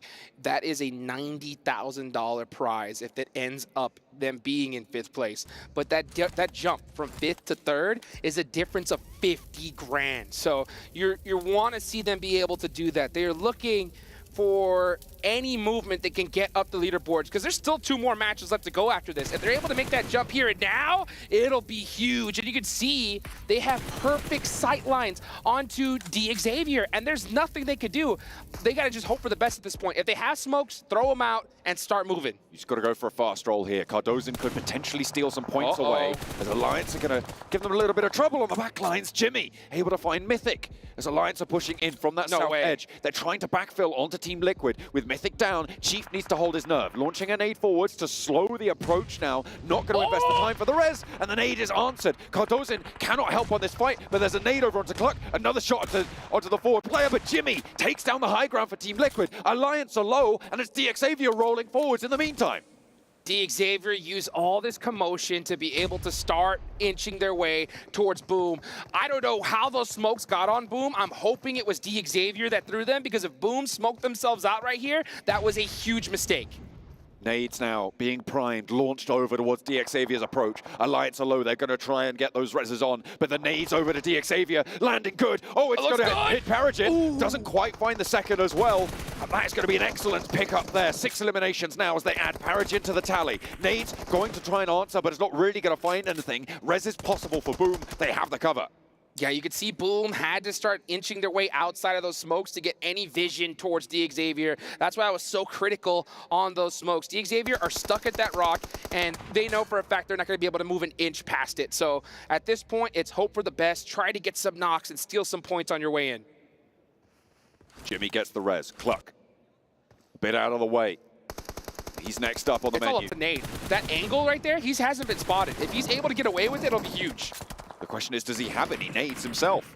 Shadows goes down to Xavier with the pressure on the backlines. Oh, there's the shot from Cluck. These points not going to Boom is actually pretty important, though. That nade over to the backlines nearly finds another. They're putting more downrange, and this is the time where you want to invest that utility. Spray from Lamborghini finds one onto Razy. And they will get a flush. There is Pompit, who's gone down already, and they are now actually putting a lot of pressure onto this position. Shadows taking swings up the hill as well. Alliance feeling the brunt of it. Alliance should win this game in their position right here. Now we're going to start to see Leon pushing on down. The only reason why they aren't able to fully send it on to Boom here is because of Xavier, but here comes Popple Blue, and there's not much they're going to be able to do from there. Now Alliance are on the move. They have a chance. Shadows might just go down to the blue here. I think he will. That point, again, goes over to Boom. Now a full 3 versus 3. Descent has occurred for Alliance. They're up to the trees. They're up to the rocks. Boom, kind of tucked in. This is where they need those smokes. They need to start, they need to get some kind of angles going here. Does Alliance have any utility left? If they do, they should be throwing all those smokes onto Boom so they can push out into the open, throw some easy utility in. He has 5 nades and a smoke. Or actually, no smokes left. That's a stun. But you know, he's wanting to get in that nade range. But 12 seconds left on the clock, folks. This is the last circle. This zone's about to go all the way into the center. Leon is just a touch closer to the middle. And with Boom all in the same building, his sightline's fully under control. I think they're waiting to use those smokes for the circle to close. I don't actually know if they have too many left. Nade starts to come on through. No one's at the tree. Razy down. Huge shot. Jimmy throwing the long nade. It's going to be short, though. That bounce looks good, though. That's a high bounce. Yummy is down. 1 player left up for Boom. in the building. They get the res. Razy is able to be risen, and now breaking out wide. Alliance make the approach, trying to slow Boom down. The nade is in. Now again, it's just the one player remaining. It's all up to him, and he's got one, he's got two. And Frenzy trying to hold on for Boom to push up towards those top 3 spots. Jimmy at the back lines, he can't get these reses. There's no time. And there is Razy getting picked back up. He's bringing 2v1 to the table. Jimmy needs to be throwing every single bit of utility he has. I mean, if he does not dump everything, yeah, he already did. He threw everything he had, and now he's gonna have to be able to do it with that gun. Frenzy, No. Almost got onto the roof there, but he's trying to finish this game strong with that BBB zone. Nades back and forth, still there. Frenzy up to the tree. Closer now, closer to Cluck. They're going to know exactly where he is. Does Jimmy have anything to do about it? Does he have a chance here? Back to the blue. A vehicle as cover. 2 players his challenge to ruin Boom's ascension towards the top. Dropping the nades towards the back. The stunner behind him.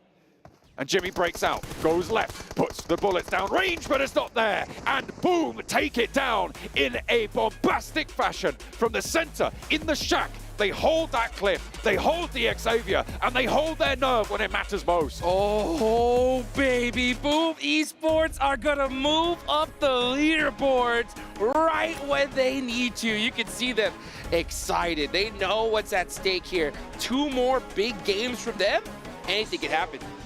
Do they know what they've just done? All right. That is so important for them. It is not only a chance for them, it's a threat to reject. And a threat to Alpha 7 if you want to go that far, but there's only 2 matches that remain. It is going to be a tall order.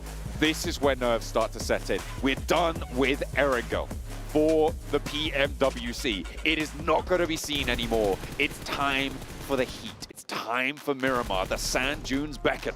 Well, we have been in the beautiful Riyadh, Saudi Arabia for quite a few days now. These players should be used to the heat by now because, oh man, it all comes down to this. And I love the fact that, you know, after talking to so many of these teams, all these high-level squads, adding that, you know, psychologist to their team, you know, to be able to try and help them deal with this type of pressure. But I'll tell you what, you can talk all you want.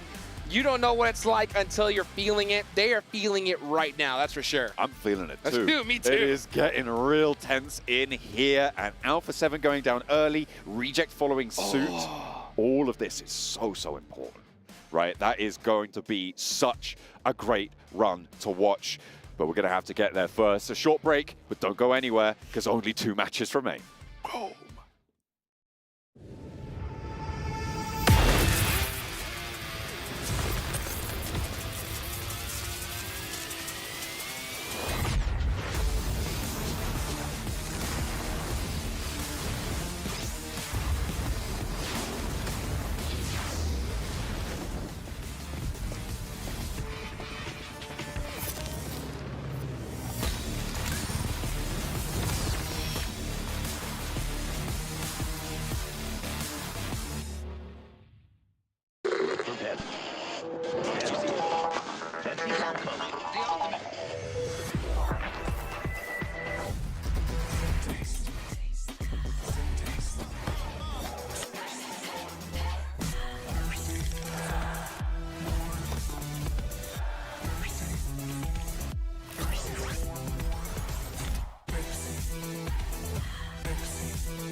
You ever wondered how a Hollywood movie is shot? On a Sony.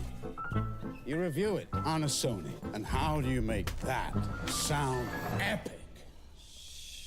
You record it on a Sony. Lunch break on a Sony. So why wouldn't you watch it on a Bravia by Sony?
Well, I've heard, ladies and gentlemen, similar to Beetlejuice, if I say this team name 3 times, magically Indo talent appear on our show. So let's see here. We got Boom!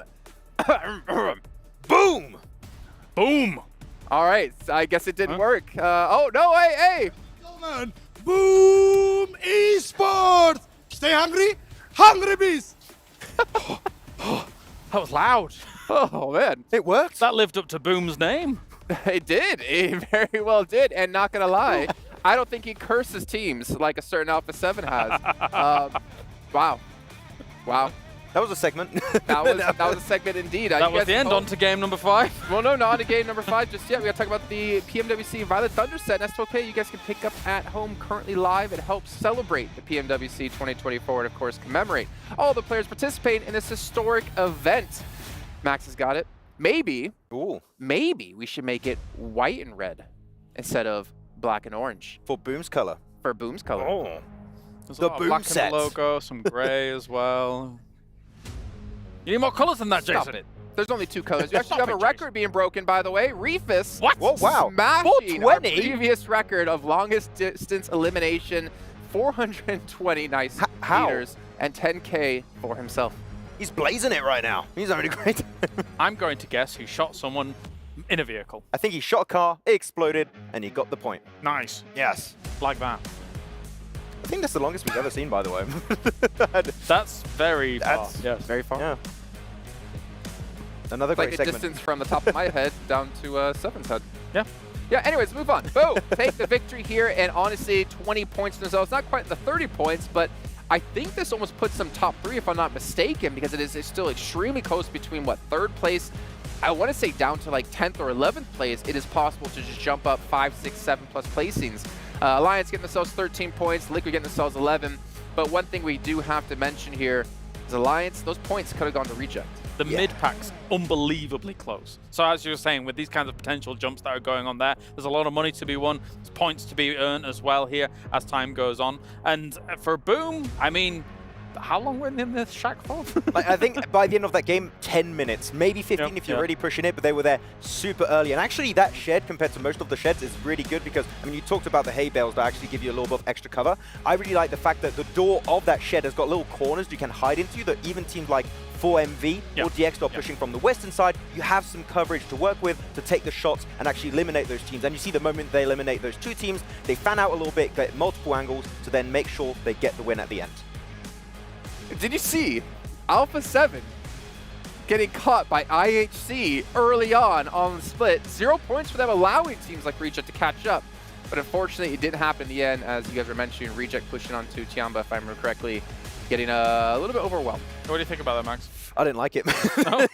No, like you have 2 options. Or you go in a fight onto Alliance because you have to fight. Like all the good spots in this field have been taken. You can go for Alliance. You know that team is there. You know they're a little bit split. They got 1 player, I think it was Jimmy, north of the rest of his team. Good old Jimmy. Or you send it far to the eastern side into a fight where 3 teams are involved and you have literally no information where any of the players are. I feel like there was a big fumble for Reject that could have resulted in all of them getting Alliance's position, and as you saw, get into a top 3 position to catch up to Alpha 7. This was a massive opportunity because Alpha 7, let's not forget, got eliminated first in this game. I don't want to go full evil Loris, but I do want to be a little bit critical. There are some movements and moments where Rejects is doing these effectively mad sends with very little information whatsoever. And the thing is that in PUBG Mobile, 30% of the time it looks genius, 70% of the time it falls on its face and it doesn't look any good at all. Like now. But oftentimes, if that 30% works, it offsets the 70% if you're able to get enough points off of the 30%.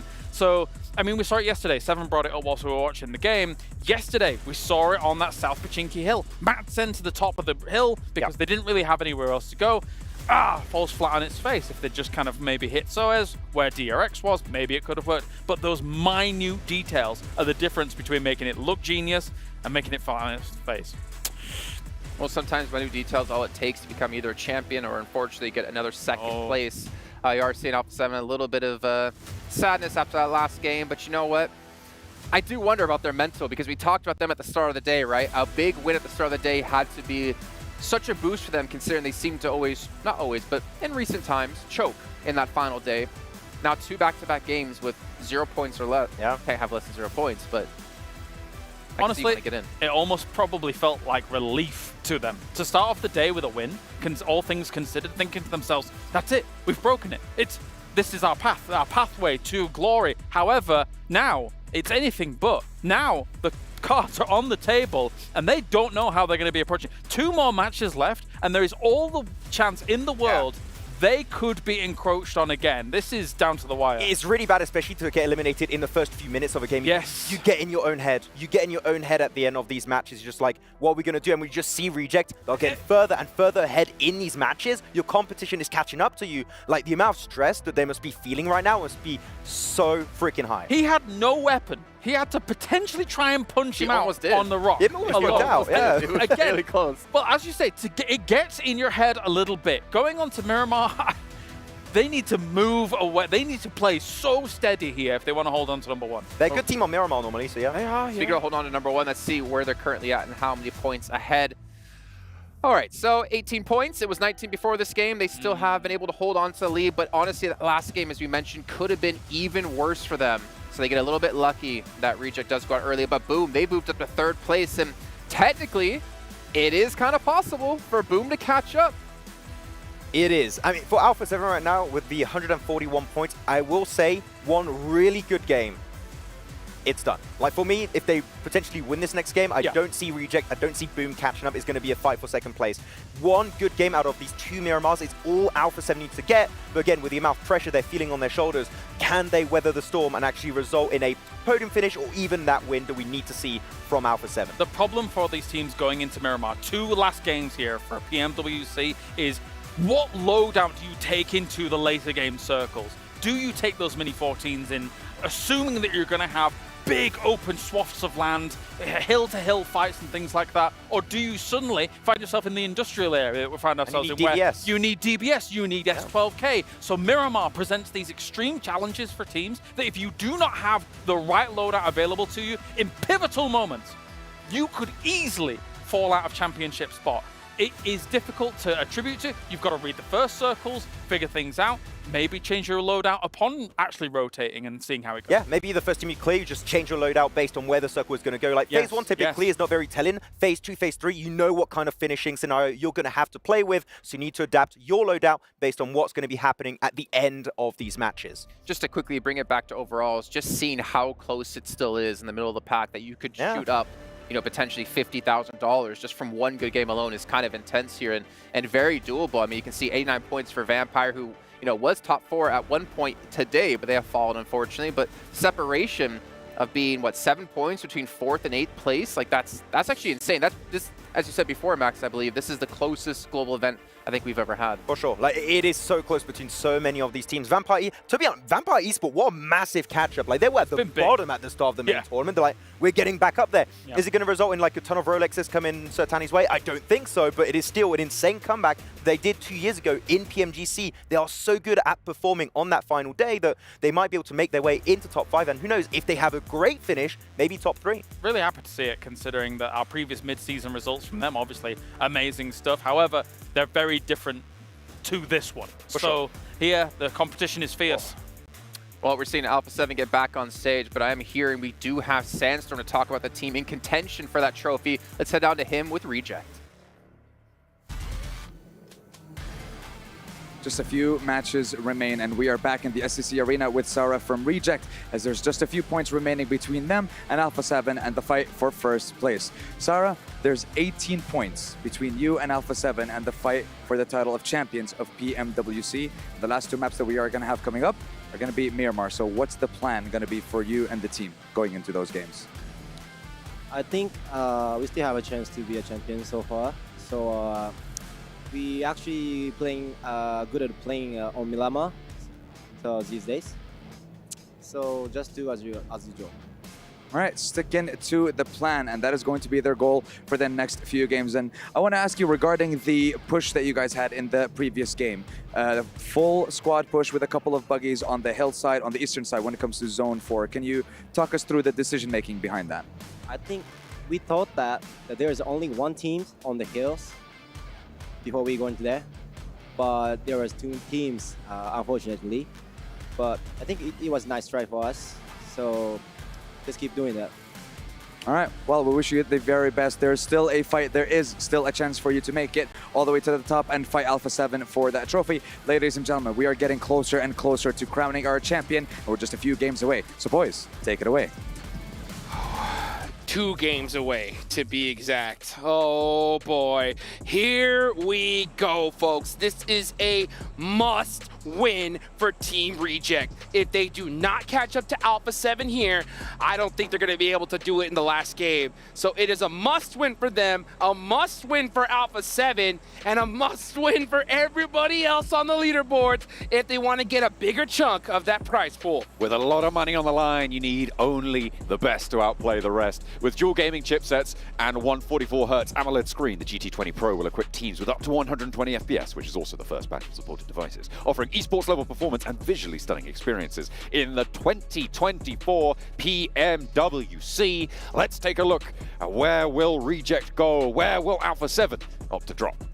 Okay, so Alpha 7, drop El Pozo. That's the place they love to be. This is a perfect line for them, but it's also a typical one, right? They know that there's going to be teams hunting them down. Do they go to their main drop spot? Power Grid is where Team Reject go, and you can see them already out of the plane headed in that direction. There are a lot of teams, though, that could look to possibly get close. Now, Boom Esports, they land usually all the way north up there near Torres, so let's see what they decide to do. Alpha 7 are out, headed towards El Pozo, so then they are not changing their drops at all, and it doesn't look like anybody is looking to chase them down. The circle out to the east side, taking us away from the plane path, doesn't cover a single bit of it. El Pozo will be where Alpha 7 are. Twisted Minds currently on that Los Higos split, down on the South Islands, where we saw pretty crazy turn of events yesterday, right. But we're definitely not going there. That's guaranteed. There's still an option, though. There's still a potential for an island finish. For sure. Well, this is actually, you see Boom going to their secondary drop spot. They're going to be going all the way towards Impala. So they're going to be able to try to hunt down some vehicles and get on the move. Yeah, if Boom Esports does win this game, they could be definitely in contention for at least second place. I think first is a little too far away at this point, but right now, it is really just up to Alpha 7. The pressure is on them. If they get some good points here, it could be all over. All eyes sent their way. It is so much pressure. And it's something they've crumbled under before as well. It's not like this is their first chance at this. Every single time, Alpha 7 have fallen prey to it. Have they finally conquered their demons? Oh, that's the question. Because, I mean, I talked to their coach, I talked to Kurojax, and he told me specifically the only thing that could stop us is us. That's it. And to be honest with you, that has been the problem with them so many times. They start off so strong. And, you know, for the past, what is it, like 5 events, when they start off the day in first place, they end up coming just short, right? Well, this... it looks like 6 times the charm because they are poised to do it here, but it is on them. They cannot afford a 0-point game here. You take Alpha 7, you sprinkle in a little bit of Magrelin magic, right? Ooh. And maybe the souffle rises, right? That's potential for them in these last 2 matches. With an 18-point lead, it is still a substantial difference, right? They still do have quite a bit of buffer. They were granted most of that, to be fair, by the fact that Reject also didn't do super well in the last match, both of them going down very, very quickly. But it reduces the opportunities for Reject to do that again. They are on the road. They're heading out east now from Power Grid. And it's so crazy to watch these teams, the changes that they make. You know, Alpha 7, they have such excellent resources available to them. They've been putting in so much work. I got to talk to, you know, Kurojax last year during the mid-season tournament, and they didn't perform the way they wanted to. He didn't end up being the coach for a little while afterwards, but they brought him back on, and they seem to be just firing on all cylinders here. You see Alpha 7 going for more central type playstyles, which has worked out very, very well from them. Not being overly aggressive, because we see sometimes a lot of teams, when the going gets tough, they revert to their comfort, right? And for some teams, it's aggression. For some teams, it's just pure passiveness and turtling it up. Alpha 7's one of those that's just been aggression, right? They're just like, let's just push everybody. But you see them now a lot more calculated with their pushes. I hope they don't just go too far the other way here because they need to put some points on the board now. Absolutely. I mean, what we always look for in a first-place team, right, is to be around that 10-point average, or at least, you know, knocking on the door of that. At the end of today, they'll have played 18 matches, which would be 180 points, right? They are 40 points behind that, and that shows you just how contested those spots are. If it wasn't as contested, they would have more points. They would be able to balloon that lead just that little bit more. But they're the only ones even thinking about a 10-point average right now. As it stands, it is so closely fought. It's tooth and nail. And it's once you get to that 18th match where you really do get a sense of a fully discrete table, right? Where teams start to really lock in their position relative to everyone else in terms of strength. And that is what we're closing in on with these last two matches. Well, you know, speaking of closing in on, you know, that's the big battle, right? Because we want to see who is going to be the first PUBG Mobile World Cup champions here at the ESPORTS World Cup, right? So that's the big storyline. The second, though, is there is a massive prize pool in this tournament. Let's go down all the way to 12th place. Okay. That's Team Liquid with 82 points, right? Yeah. That's only a 14-point difference from 4th place. Ooh. How crazy is that? So, 12th place, what's the prize pool? It's 45K in 12th place for the main tournament, and 4th place would be 110K, which would mean that it would be a 65K pay jump. Oh my goodness. So, I mean, we're in the last two matches here. Every single one of these teams need these points desperately. I mean, 12th place can easily make that jump to 4th. You know, for 14th place, it's still possible. They would need to do well both these next games, right? But, I mean, anybody can easily steal that 4th, maybe even that 3rd place spot away from Boom. Hey, you know what I want? What's I want Power not to finish last. I think they've got Let's it in go, them. Power! I've been a big fan of this team. I think that they are definitely a surprise to be here. They qualified through on the EMEA, and they were able to jump up as I think the host nation representation. The host country invited the best performing team of Saudi Arabia in the EMEA tournaments. They did have quite a lot of strength in those tournaments. I mean, Blank is Al-Haji's biggest fan, and I can see why. The guy is really strong in these tournaments. He's able to get a lot done. It has been unfortunate that they haven't quite had the same amount of luck. They finished 9th in the group stages, right? This is a team that definitely has got the chops to push further up those tables. But right now, it's not quite there. They're 10 points behind Al-Olex IHC. I think they can do it in these last two. They definitely can. We just saw a nice little finish there from Stoned on Vampire Esports. We're looking at the crowd. You can see them chuckling a little bit here because they could definitely make that big jump towards the money. You know, we talked to Sertani. He was looking for a top 8 finish.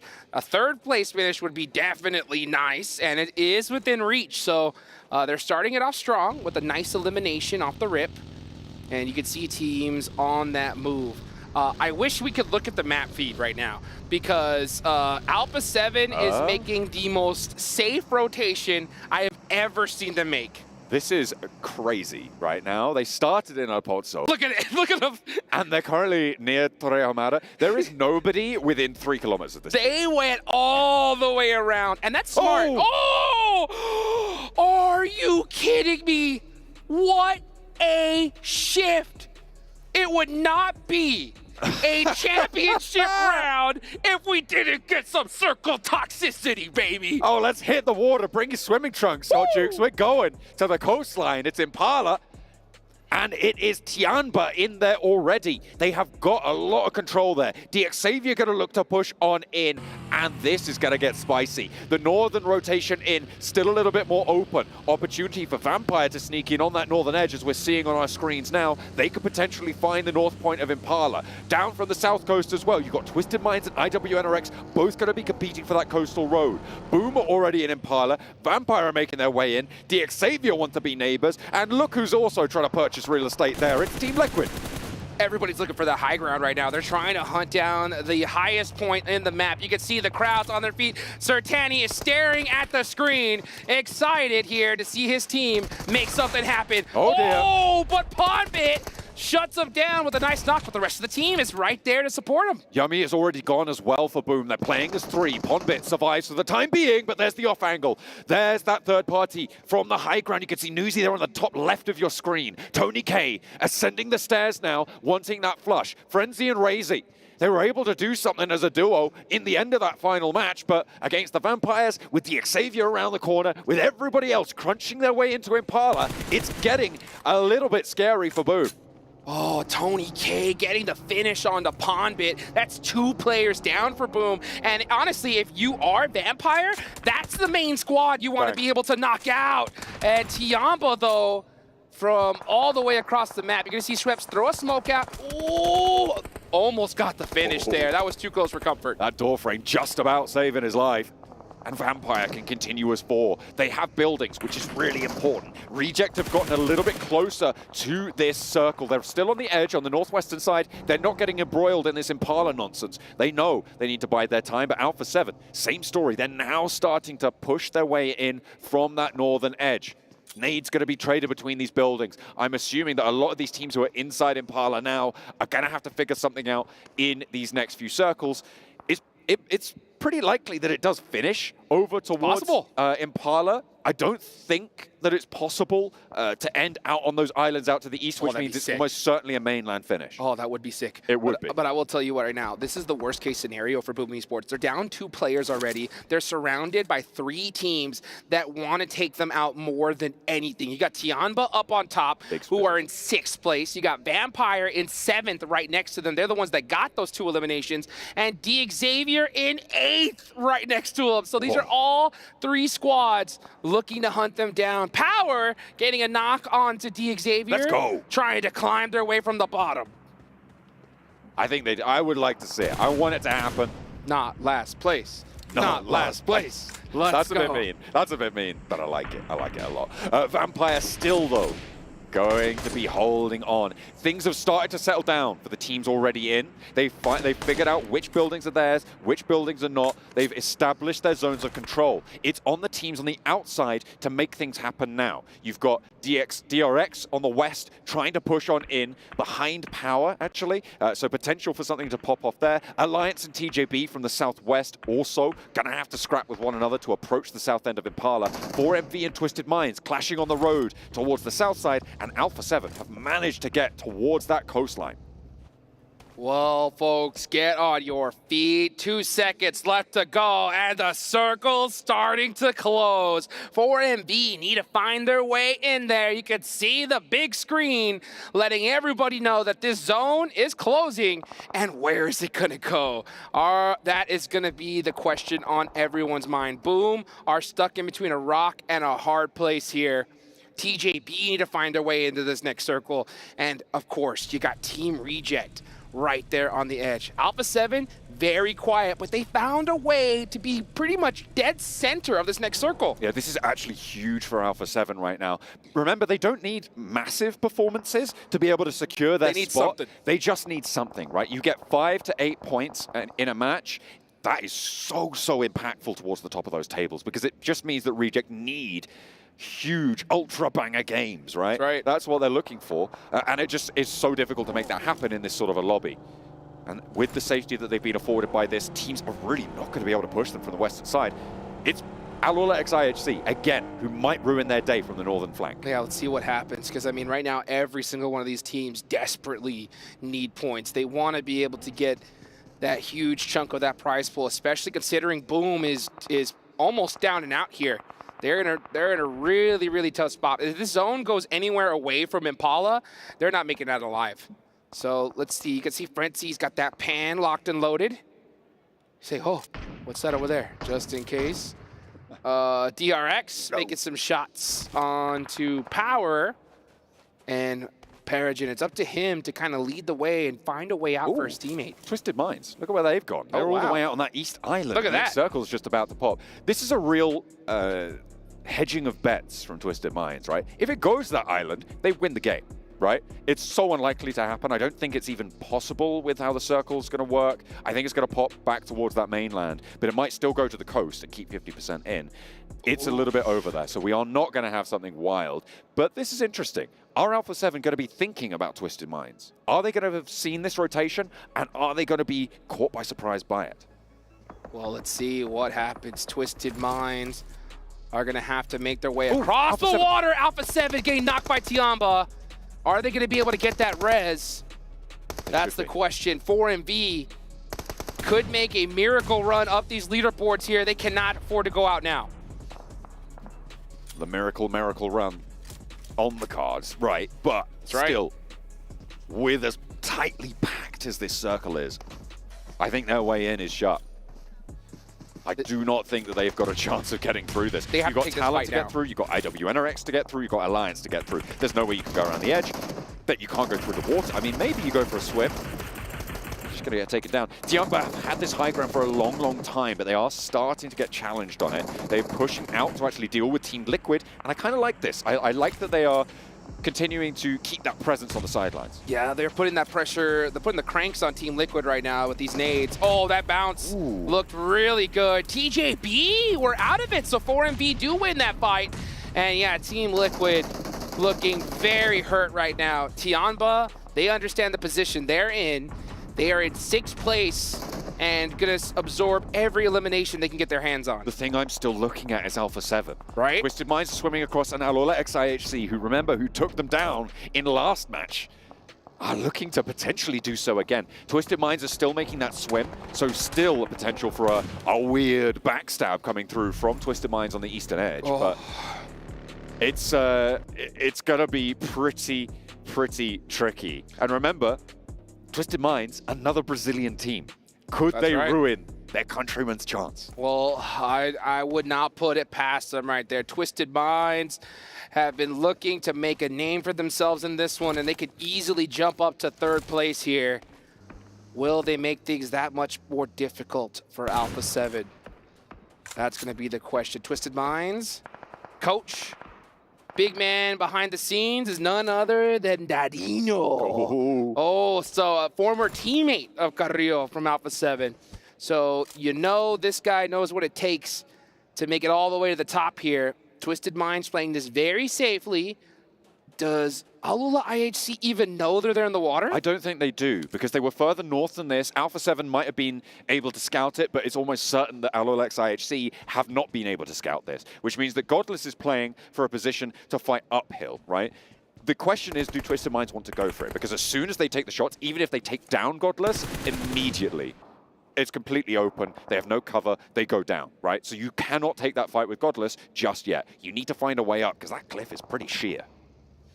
It is, yeah. So I like the fact that Twisted Minds is playing this very quietly here. They don't want to just let their presence be known just yet, and because they want to see where this next circle goes. If it goes right here, then they could possibly pop out and make some moves. If it doesn't, maybe they have to make a different entryway on into this next zone. Where does it go, though? Does it center up? Do we get another crazy hard shift?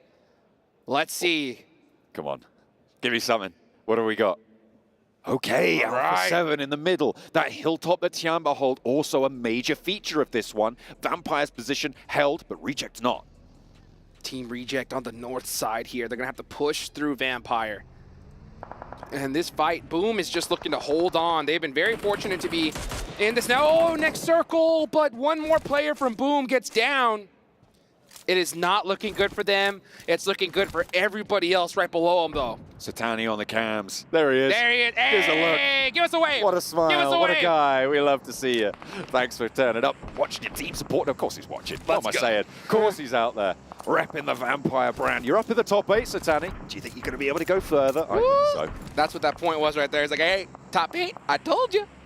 I told you. Right, let's see if they could get even further up, though. That's going to be the question. Uh-oh, Twisted Minds are now spotted. Alola IHC going to start going fishing here, as it looks like Ratto Boy on the other side. Go on then, Ratto Boy. Get something done for your team. Alola IHC know you're there now. Might as well. Obscure is stuck in a really tough spot here. Do they know he's there? Could potentially Get a little bit further around. Joe's looking the wrong way. Oh, this could be dangerous. If Obscure can actually get out here. Oh, he found him. Okay. Found him. So that's all up to Ratto Boy now. It's all up to him to be able to try to make something happen. Wait, can he get up the hill? I hope he can. If not, that's disastrous for Demo. Look how safe these teams are playing it, though. Alpha 7 are very happy to just stay in the compound. All they know is they just got to put in some points. Team Reject got to get moving, though. If you want to become the next champions, you're not going to be able to do it with just placement alone. You need those eliminations. It's Twisted Minds out of there. Ratto Boy found. Okay. No more fun for him. Alliance, they're trying to make the crossing. Talon, DRX, IWNRX, all of these teams on the south side now starting to get shut out. Tianba with that high ground have great sightlines to do so. They're looking to pick up a whole hefty chunk of points there, but so is Fadan with a 1 versus 2, with a spray down. So it's can't quite give him that quarter though. And Power do fall again. They got 3 limbs, but they'll be drawn short here. Take a look now. Will Alpha 7 start to get busy with it?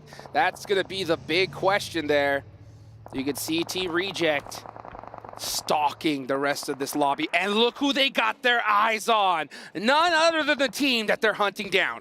Oh yeah, Regiocio now has the sightline over towards a little slice of Alpha 7.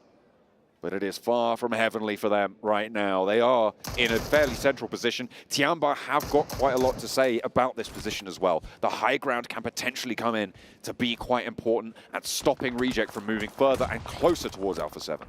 This is going to be a close one here. This is going to be a close one. The zone is starting to close. Where is it going to go? Will it head towards that central position? Will Alpha 7 get blessed once again here in the end game? We're about to find out, and the zone does center up once again. It keeps Reject in as well on the north, which is crucial. Both of these two teams locked in this eternal struggle will still have a slice of it. The teams from Impala are going to have to leave. Vampire, they are in a difficult position now. I think it's going to be a fight between Vampire and Reject that could change the course of this tournament. This is so close. Talon need to make something happen as well. Talon are in 5th place. They're down to 2 remaining players, though. Every single one of these squads are desperately needing points. Tianba are in the best position, though. They've moved up to 4th place. 7 eliminations. They're hunting down Boom. They have so much sightlines as well. They can take shots to pretty much everybody in this lobby, right? So such a high elimination point scoring potential for this team. They are 8 points behind Boom. They are 23 points behind Reject. 41 points behind Alpha 7. How much of a dent can they put in that? Alpha 7 have been dead silent this game so far. They were able to make that ultra safe rotation onto that compound, and they're not moving a muscle. You could see Mythic's dad watching as there's only 1 player left up for Team Liquid. They're going to have to make it happen on the last game of the day. Meanwhile, Vampire starting to creep up onto Team Reject. Reject now are going to have to start to get active. They have to hold Vampire out. Vampire don't need to pull the trigger just yet. They can bide their time for a little longer. They have got a little bit of the circle. Out on the west, DXavier, DRX, Team Liquid. Not so lucky. Tianba with that high ground. Man, they are utilizing it perfectly here. 8 eliminations. They are playing their game. They are not changing it up here towards the end, and that's exactly what they needed to do. The thing I'm worried about for Tianba, ammo. Ammo is going to be an issue for them. No teams have been able to push up towards them. They've kept them at arm's distance. How much ammo have they had to expend to do so? You know who hasn't spent any ammo, though? It's Team Reject, right? They have been very, very quiet here. They're ready for this endgame battle. DXavier are starting to get mighty close to Tianba. What could Sean do? Sean trying to clear his back out. Boom. Razy, the last player up for his squad, is just trying to snake any points that he could get. This is an unbelievable shrink onto Alpha 7 for the circle. They are so happy about this. It doesn't need to be big. It doesn't need to be special at this stage. It just needs to be there. Tianba racked up to 9 eliminations now. Shan in his own little crevice. Argent and Nate not quite able to find their way to a shot towards it, but QZ goes down for Tianba. And they're going to need to go for the res here. Bond is the closest to respond and should be able to pick his teammate up. I will admit, this is the perfect situation for Alpha 7. Alpha 7 are just big chilling in the center of zone. They really are rock stars when it comes to positions like this. When are they going to pop out and start taking some shots? Circle. That's the question. This next zone is going to be critical for them. It's going to pop through. Vampire engaging now with Reject. The team from Japan that is catching the breath of every Brazilian fan out there. Have a challenge now from Vampires because the circle goes away from them and slap bang onto Alpha 7. Worst case scenario for Team Reject. They got to start making it happen. They have to push everybody. Which way are they going to go? It looks like they're starting to head away from Vampire and looking to find a way into this next zone. And the easiest path is going to be through Alula IHC, but Vampire are right on their heels. This is dastardly. Vampire are going to need to take the same rotation. There's no way that Reject can avoid this fight. I think they pitch up now, they go for it. This is their time to show what a championship team is made of. Let's see if they could do it. This is actually a perfect scenario for them, to be honest with you. They're playing Edge. They are the best gunners in here. They got to be able to soak up elimination points, even if they want to have a chance at beating Alpha 7. And you're going to have to do it here and now the hard way. Alpha 7 haven't had a single elimination. If you're able to take out Vampire now and push them, it'll work out. But we can see Vampire looking to finish out Boom. They are done for a 0-point game. No. And now Team Reject are getting knocked by Alpha 7. They're shot from across the way. Reject are trying to go through. The attention of Vampire was split for just a moment, but Boom are away now. The res needs to come through. Duello enacting that very quickly onto Sarah. The nade over on there. That Molotov is brutal. Sarah's still down. Regi's half HP. Divine is there, and it's being lit up by Alpha 7. The ridgeline is being crested, and Reject denies! The door is closed, and Alpha 7 pick it up. Elation for the Brazilian fans. Is it now? Is this the hour? You could see the Alpha 7 folks in the crowd getting so excited. This is that time. We could just crown a champion right here and now, especially if Alpha 7 finish this game strong. They're in the perfect position. They have got so much to play for here. With their history at their heels, they run from time itself and will try and immortalize themselves now. With 2 matches left to play, they've taken away their closest competition. Reject and Boom have both fallen. Tiamba on the high ground have to descend, and they are not looking in good shape. It is such a chance for Alpha 7 to turn their history around. Alpha 7 looking to finally break that curse that has been looming over them in half and become our first PUBG Mobile World Cup champions here at the ESPORTS World Cup, live in Riyadh, Saudi Arabia. The only team right now that could definitely be a big problem for them, it's gotta be our last mid-season champion, Vampire Esports. And they are sweeping through on that western side. They're looking pretty good here. Alpha 7 don't need to get a chicken dinner. If they do, it's excellent. It's basically done and dusted. But even with the performance they have now, they're into a top 4. They've got some elimination points. That gap is looking unclosable. But with Vampire putting up numbers, that second place for Reject is in danger. You saw Sertani point at the camera. He's liking what he's seeing right now. Have I spoken too soon? Zol with a nade onto Schweppes. That can make things difficult. Nade? Smokes are starting to ring out.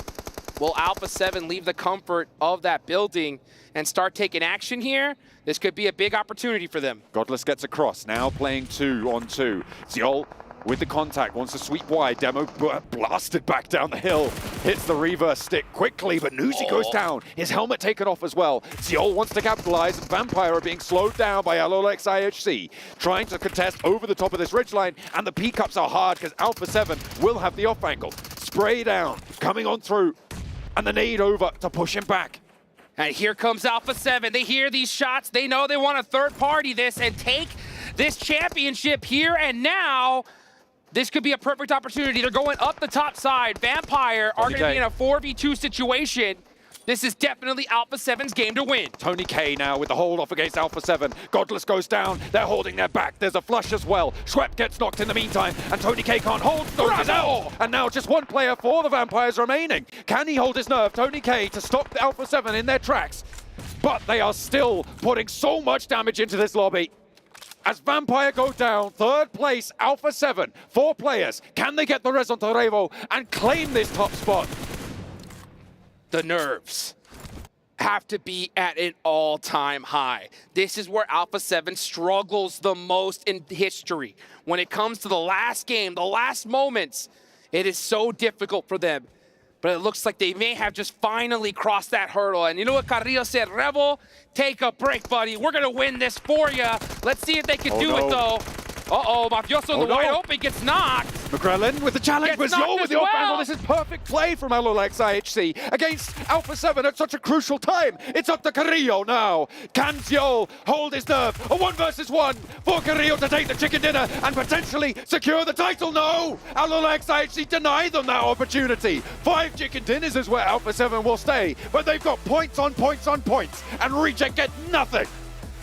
Oh boy, Alpha 7, I think they could have done it just right then and there, but we got one more game left to go. And we saw down the leaderboards, a lot of points being able to be soaked up from these mid-pack teams. So I'm not gonna be shocked to see these leaderboards shaken up once again.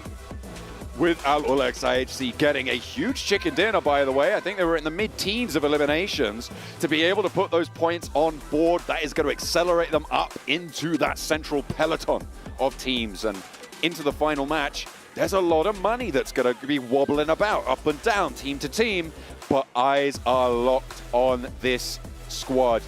These 4 taking on the world, taking on their own legacy. Always the bridesmaid, never the bride. But this time around, I'm hearing wedding bells. Ooh, I'm hearing wedding bells as well. You can see them acting like they've been here before. These guys are so excited because they know they have such a massive lead going into the final match. I'm going to say it right here now. The only way Team Reject stand a chance is you have to hot drop Alpha 7. You have no choice. You have to take them out and then get a record-breaking game to stand a chance of taking that cup away from them. I don't know, man. I don't think that's going to be wise with the number of teams biting at their heels for reach. Sure, if they want to take that title, right? Yeah. Another interesting point about that final match just there. Well, not the final match. There's still one more to go, guys. That's right. Don't worry. One more. But about that match is that it was LOLX IHC who beat them back in Istanbul at the end of last year. So again, they've been put in second place by their nemesis that exists. Fortunately for them, they're not going to be competition on the tables into that final match. But Alpha 7, man, they have been so powerful over the course of these finals. Coming into this tournament, I think this was one of the favorite teams. If we're being realistic, it was one of the main predictions coming through, and I am so excited for them to get their crack. Finally, potentially able to find that first place spot. Do not go anywhere, because this is history in the making. That's right.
Fortune favors the brave, and right now Fortune is smiling on Alpha 7 as they are one match away from finally getting themselves an international trophy and being able to call themselves the best in the world. Yes, they're number 1 in the power rankings, but does that matter when you don't have a trophy to hold? 7, though, out of all people here on the desk, is like, wait. There's a chance still for Reject. There is, man. I don't want to end up cursing this team. It's 27 points the lead that they're currently going to end up having on Reject. And I mean, with the way they've been performing, you would think, yes, Alpha 7 should be able to close this out. But we got to keep in mind, though, what happened with Alpha 7 in the first in 2 matches of the year and goal. They ended up with 0 points. Yes. And the gap is 27 points. Guess what? How many? Take a guess. How many points Reject has scored? 27. Yep. That's right. They've done it twice. Wow. They've been able to get 17 eliminations. 27 to tie or 27 to beat them, because they're going to lose on the head-to-head. I believe it's going to be 27 to tie, 28. But I mean the chicken dinner amount is going for Alpha 7, right? So Yeah. they need 28. But the thing is, Reject has been able to post 2 matches in this tournament, 1 in group stages and 1 during the main tournament, with 17 eliminations in a chicken dinner. So it's definitely still a possibility. Alpha And 7, it's Miramar. And They go to the Miramar. funny thing is that it happened in Miramar too. Yeah. Do you really, genuinely, 7, like really, do you expect them, with how much is like on the line on this game, them to get 0 points? Like, do you think they're going to take any risk whatsoever to potentially go out early game? I don't think so. Really, for me. That's the thing. Earlier, when the fight happened with Al-Ula, it wasn't them taking a risk. It's just something that happened within the game. And I have like 2 answers to that. Do I think that Reject can possibly end up passing them? There's like 2 answers to that. My inner Alpha 7 fanboy is like, no, Alpha 7's got this. But then it's also like, okay, but I've been heartbroken before. By Your heart is screaming, do Brazil! Yeah, but your brain not is yet. screaming like, oh, hold on. Yep. It's not over just yet. Obviously, we're kind of brushing over the fact that IHC did win this match, but they were very low on the leaderboards. And obviously, going into our last match, it's very important to keep an eye on Alpha 7 and Reject. And unfortunately for Reject, the team that eliminated them was Alpha 7. But Max, you were frustrated in that situation because Reject kind of just threw the position they had. I really believe Reject had an amazing entry point to this circle. Northern side, all of the teams are trying to scramble about in Impala, or the northern side of Impala, trying to get some decent positions in the circle. Northern rotations, there was wait, what's happening? Remix! IHC had a good entry point, same for Alpha 7, right? And I was expecting them to have so much space to work with that they would easily make into a top 5, top 3 scenario and maybe get a few eliminations here and there. But they just give so much space to Vampire Esport that are leaving Impala, and then they get backstabbed by them, get pushed out into the blue zone, and then Alpha 7 have a perfect angle. I feel like if they really wanted to try and make it to the late game scenario, you go for the final to Vampire, you don't give them that much space, and then, as you saw Vampire do this game, you make into top 3. That was a great opportunity for them, but unfortunately, maybe the pressure got to them.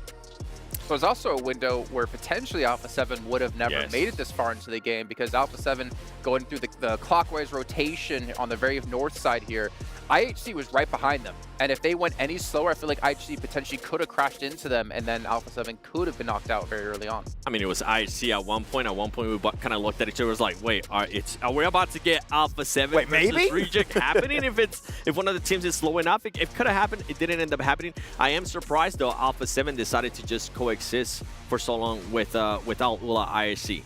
Usually, they will be willing to take more fights. Obviously, Al-Ula IHC had the upper hand in that fight because Alpha 7 couldn't even see them, right? But I'm surprised that Alpha 7 wasn't even trying to fight them. They were saving, they were waiting. And this is something that you actually called out during the game. A little bit of props there for you, Max, is that Alpha 7 was playing the perfect game right there. All they had to do was just wait. Just like that Erangel game on the southern side of Pachinki, right? Like, we could go for these big elimination games, potentially get one of the top chicken dinners of this entire tournament. But if we play it safe, we're going to get double-digit points in terms of placement points, and we're going to be able to create a big enough gap between us and Reject to hopefully get an easy win off PMWC. What they say, though? Hashtag mature team. 151 points for Alpha 7 at the moment. Reject at 124 and Tiamba at 110.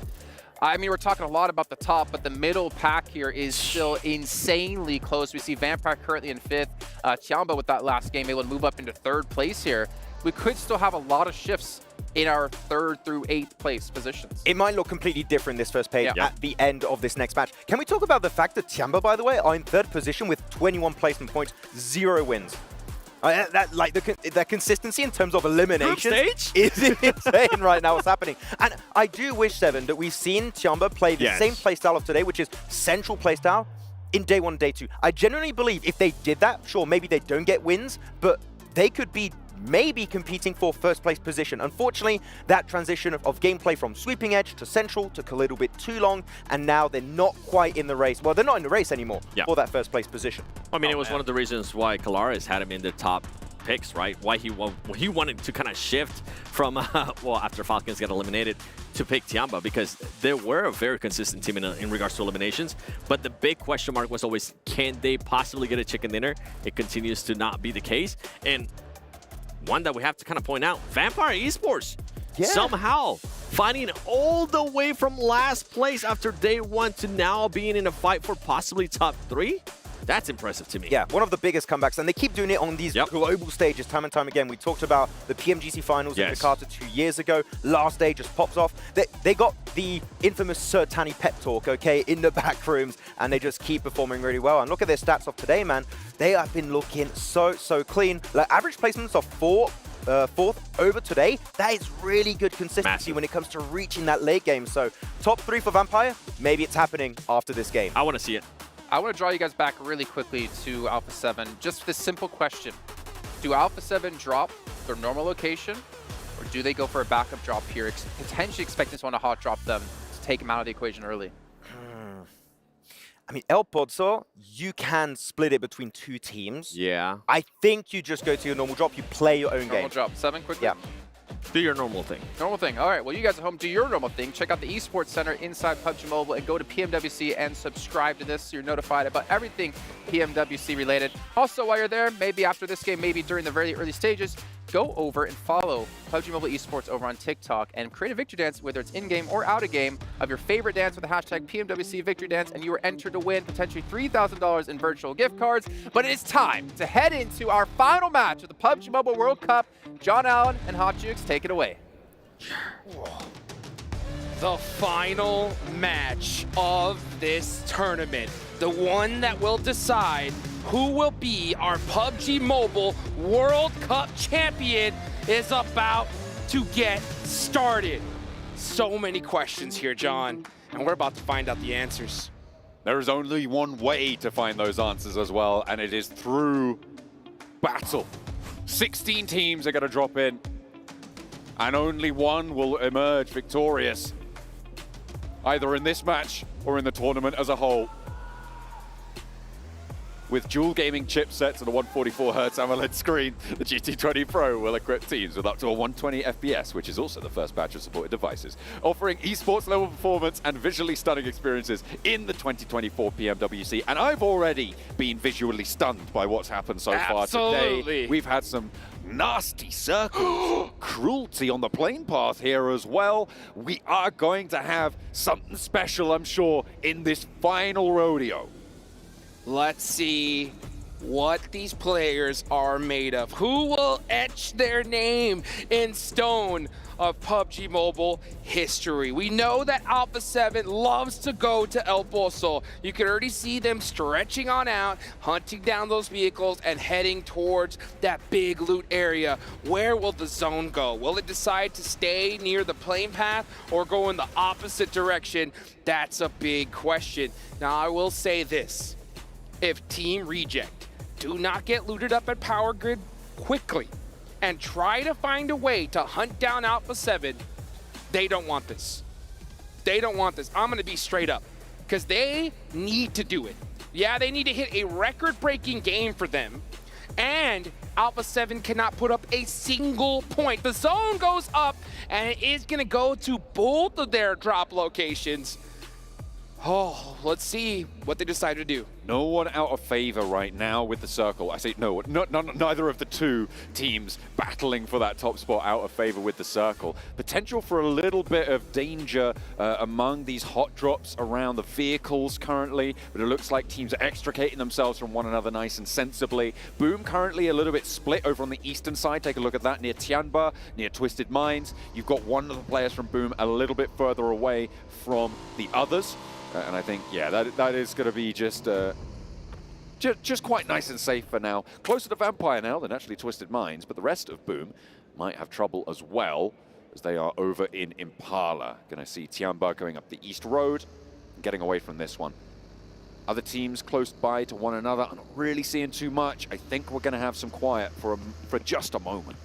Oh, I can't believe it. I can't believe it. Tianba are going to be heading towards that drop spot near Impala, near where Boom likes to drop.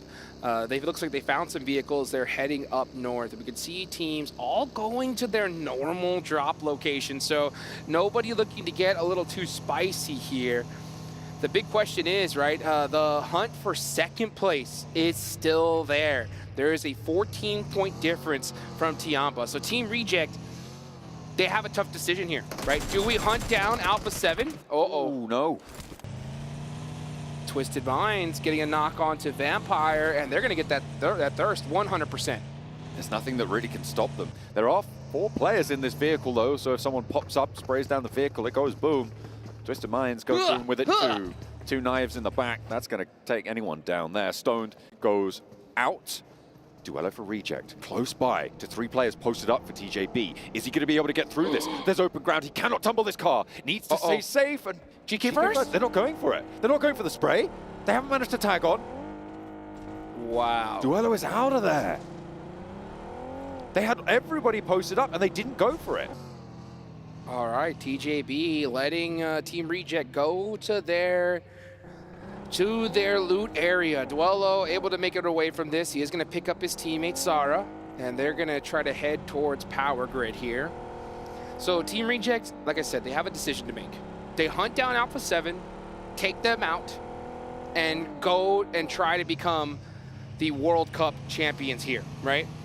If they don't do that, then that means that they are scared of Tianba, Boom, and a couple teams below them, and are just trying to hold on to second. That is my opinion. I'd be pretty scared. I would be pretty scared of this. There's a big prize pool drop, I will say, right, from second to third on down. That's for sure. Second place is $200,000. That's good money. Third place at $140,000. It's not a small amount, but neither is 60K, and that is the difference between third and second place. So you drop down 1 place, that's pretty rubbish, right? That's got to be a pretty rubbish feeling coming on in. But I'll tell you what's even worse is if you drop down to 4th place, that's a 90K pay drop to 110K. That is a devastating fall. So if Reject allow 2 teams to surpass them, that would be their fate. And I don't think that risk, for my money, is worth taking. I'm generally, when it comes to money, I'm fairly low risk, right? So maybe that's just that talking, and that's why I'm not up here amongst these players as some of the best in the world, as the best in the world. They can take those risks and those payouts. Ooh. You know what the saying, John, is? What's the saying? Fortune favors the bold. That's right. And if your Team Reject, you want to have that big back-to-back LAN tournament wins, I think you got to go for it here. You got to go for it. I mean, second place is the first loser in this tournament, right? And you're right there. You're within reach. It's possible, right? Yeah. But you have to stop Alpha 7. So there's no way you could just leave this to fate and let Alpha 7 do their thing here. So let's see. Let's see what they decide to do. I think that they are on the move here, possibly going away. So many questions of what's possible. Tianba is their main threat to pass them up for second place. And they're going to be playing the edge of this circle. Maybe if Team Reject notices that Tianba goes out, then maybe they make the change. I don't know. And then you still got Boom to worry about, right? There's so much that can go wrong. If you want to take that first spot, sure. It is a huge benefit, not only for the money, you double your money from second to first, right? That's a 200K pay jump, but also direct direct spot into PMGC at the end of the year to be able to defend that international title. I think you got to go for it. Alula IHC looking to rocket launch themselves up the leaderboards here. A good game right here and right now. They need at least 20 points to try and match up Tiamba in third. You could see them starting to get busy with it nice and early. They are starting to get an engagement with 4MV, which is a team right below them. Yo, the beautiful nade gets the double tap. Step up to him. Find out why they just won the last Miramar. Ziol, though, punished by Doc as he gets a little bit too bold. Just run. He's trying to pick up those points, and there's another knock over to Godless. Okay, they might have won the last Miramar, but there's still a challenge for them. And it is coming in the form of 4MV, Doc and Baron. Both putting up a defense here. Rogue looking to pick Godless back up, but Baron's encroaching now. Nade over the top. If he finds the mark, this is devastation. Demo's up and into it as well, and Nade goes high, goes long. Oh, nearly takes down Rogue. There it is. There's the knock as well. Coming through from Doc on the 1-2 punch. Demo now last to stand. What a push from 4MV, turning their favor around very quickly here. And the last player from Alula IHC, I believe, is getting pressured on the side there from TJP. You can see Baron. Yeah, he's got to go for the pickup here. They need every single point they can get. Oh, but TJP is in the mix. That's going to make things so much more difficult for all these squads. GK first, picking up nades. The second circle just about to pop Jukes as well. Remember, that is going to be a brutal shift. I think no matter what, we'll see where it ends up going. But the nades pour in from TJB. As 4MV try to keep things together. Apex is down. I think maybe they're going to be getting on their bike as well. And TJB looks to disengage just a little bit. It centers up, and it centers up to Monte Nuevo. TJB got to just full send this. They need every elimination they can get. They want to rocket launch themselves up these leaderboards, and they're giving these teams way too much room to breathe. Here goes Flower on the rotation, gets caught by Apex. GK first is now in the mix. Doc and 4MV are just trying to keep their tournament alive here. This is the final match, folks. What can 4MV do? Let's see, Doc has that nade up close and personal. He's a surgeon with those things. Uh-oh. That nade was too close for comfort.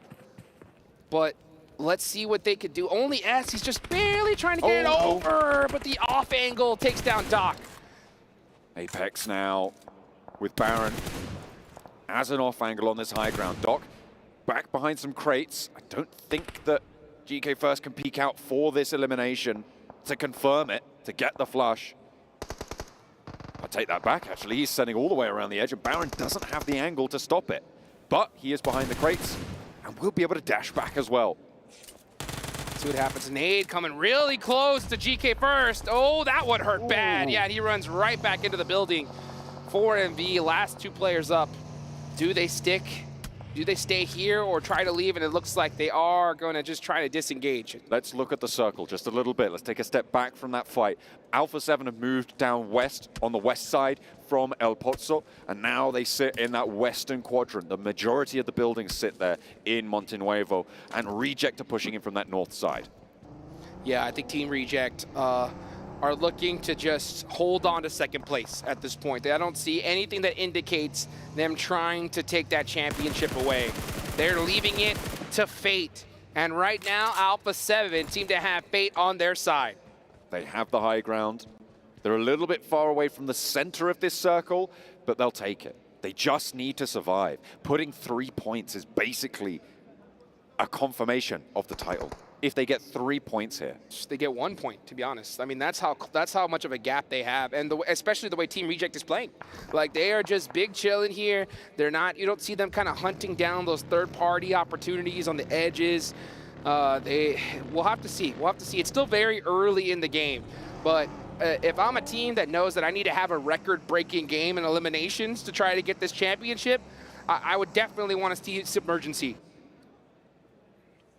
They're getting into it with Twisted Minds. They're very close to them, actually. Okay, Twisted Mind's going to be looking to push in, potentially forced to do so by Tianba further out to the east. Duello will be the first to meet them. It looks like they're hopping out to try and post up Ratto Boy for Twisted Minds. Closest to danger as well on that northern side engagement. The next circle as well, just about to come in, and I think teams are waiting for that. It centers up once more to Monte Nuevo, and we might have an urban finish here. We just might. Let's see how this all turns out, folks. Yeah, Team Reject, like I mentioned, looking to at least hold on to second place. They are going to avoid that engagement. A lot of indecision from them here. You can see them just kind of going back and forth, trying to figure out what to do. But you got to start making those pushes happen. And you have to hope that Alpha 7 does nothing at the same time.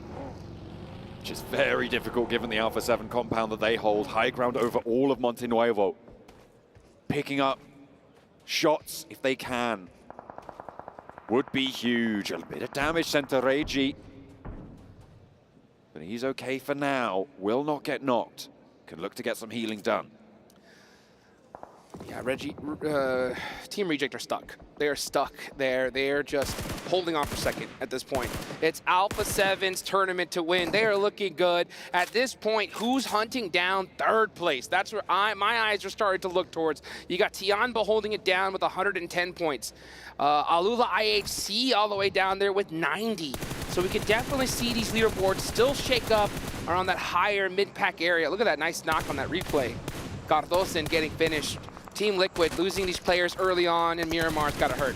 Talon and Alliance back and forth. Talon, one of the teams in conversation for that third place that you were talking about, and they've already lost one, but it's traded out on the knocks. Nade being cooked for Misery. There's backup now coming through for Talon. They've been fighting lamely for the last while, but now they're at full force with all of their players in situ. Jimmy behind the tree, looks to hold out for Alliance, can't win the trade. Misery able to win that one, and Olio and King now, Cluck, sorry, will stand at the back, but two players descend on them.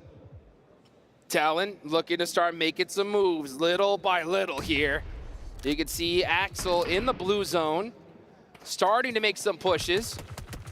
Uh-oh, big shot's gonna have to happen, and then I believe that could be Alliance. Yep, done and dusted. They're gonna go out, and that is their tournament done in 14th place for now. Potential to get leapfrogged by IWNRX or Power. Maybe. Ooh. It's still a little bit far away, though.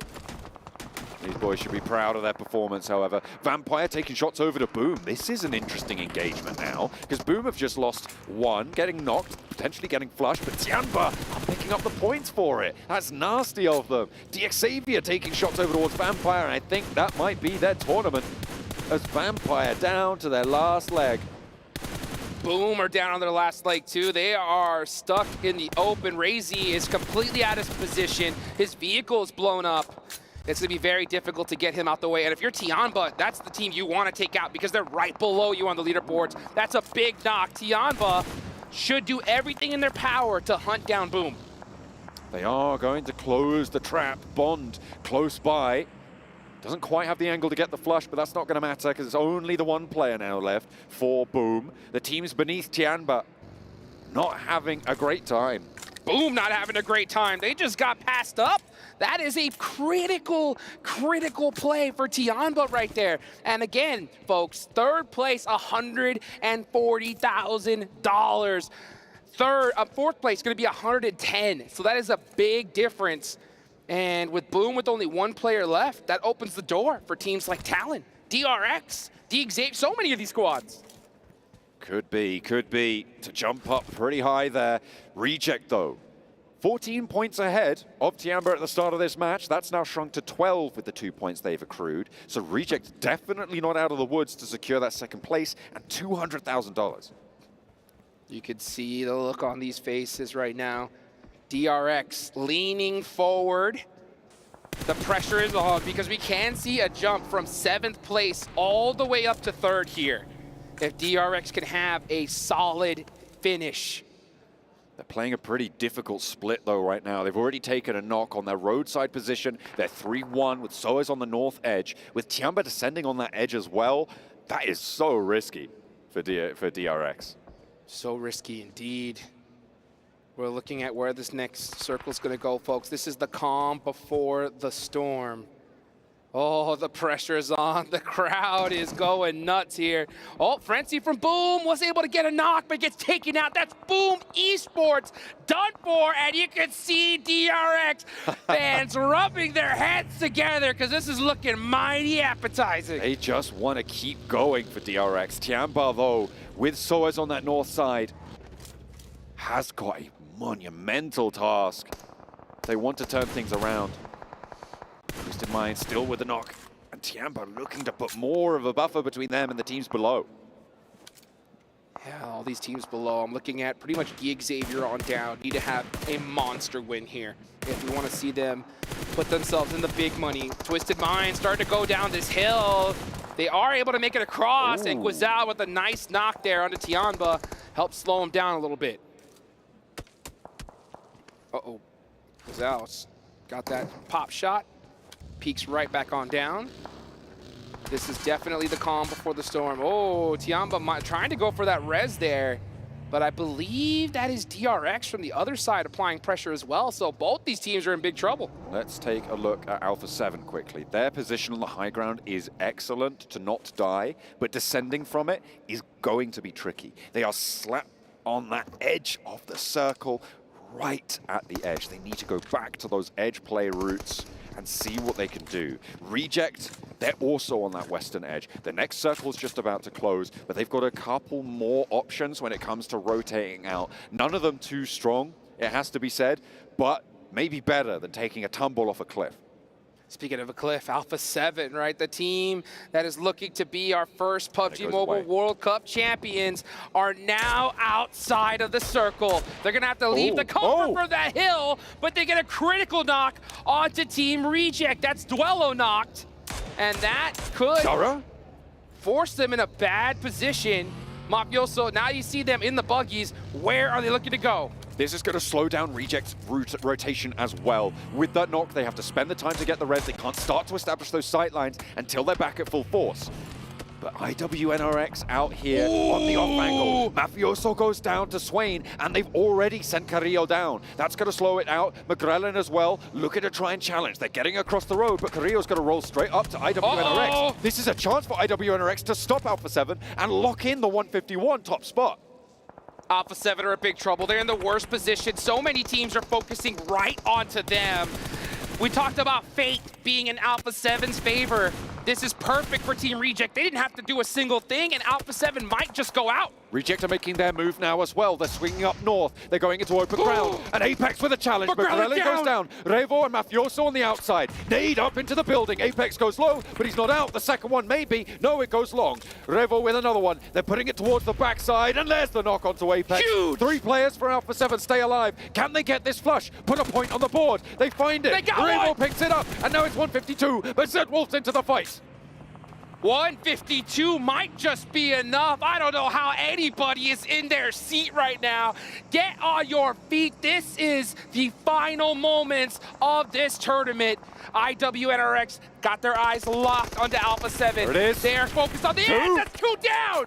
Carrillo now last to go. He's into the buggy. What is he doing? Are they going to take the spray? They have the team shots. It goes low. He takes one, but he's fine. Over towards Baron, who's not got his attention turned his way. A roll down for Carrillo. They get a second point. They get 2 points, but they're down. And there it is. 1-5-3. Reject, are you up to it? What have you got? 1-5-3. That is the number to beat. Can Reject do it? They need to have a record-breaking game here. They are on the edge of the zone of Monte Nuevo.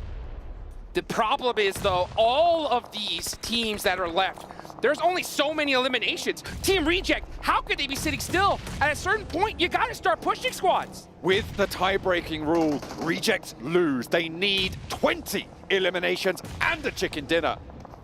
That is tough going for them. That's almost his whole lobby. Misery goes down. Talon out with them. Reiji also will fall. 34 players remain, and 4 of them are Rejects, which means there's only 30 points left in the lobby for them, and those will start to drain away. The longer they sit, the longer their task will seem. The shadow of it towers in front of them. And the longer this goes on, the safer Alpha 7 sit. Alpha 7 are looking really good right now. They got to be very, very happy because Team Reject are in a dire position. But we got a bigger problem, John. Tiamba. Tiamba are right next to Team Reject, and they could look to steal away that second place position. The open ground that sits beneath Tiamba is where Reject are gonna need to go. If Reject go down now, they get 0 placement points. 14 points was the difference. It's now 10. Tiamba, very capable of jumping that gap. Absolutely. Tiamba have a good feeling that this team across the road is one they need to take out. And they took out all of Team Reject's vehicles, so they're stuck on foot here. Gonna have to make something happen with the weapons on their back. If they want to be the new champions, they're gonna have to do something special here. And it needs to be now. There is no time. There is no more waiting. Oh! Tiamba spotted. Soez the one to do it. Devastating. Devastating play for Tiamba. They got backdoored. They didn't even see DRX. They do end up getting that revenge, but they lose a critical player here. Now they are going to be able to get another elimination point. That gets them a little bit closer to Team Reject. Team Reject stuck, just trying to play this safely. At this point, they know that to try to get this championship is going to be very difficult. But can we at least hold on to second place? That's the challenge. But the nades are coming through. They are cooking them in response, but they are just pouring over towards Reject. Sara in the smoke on the roadside. Launches one towards QZ. Is that good? No, it's short. Spray over to Sara. Down. And Bond finds the knock. Will look for one. Reggie as well. That's the next to go down, and Reject are starting to crumble. Two players fall. Divine in the smoke has to push forwards now. You've got to do it. Duello's there. One Divine more. is down, and Duello might just be the last chance. He's out. Reject still with one player left, but it's in the blue zone, and down they go.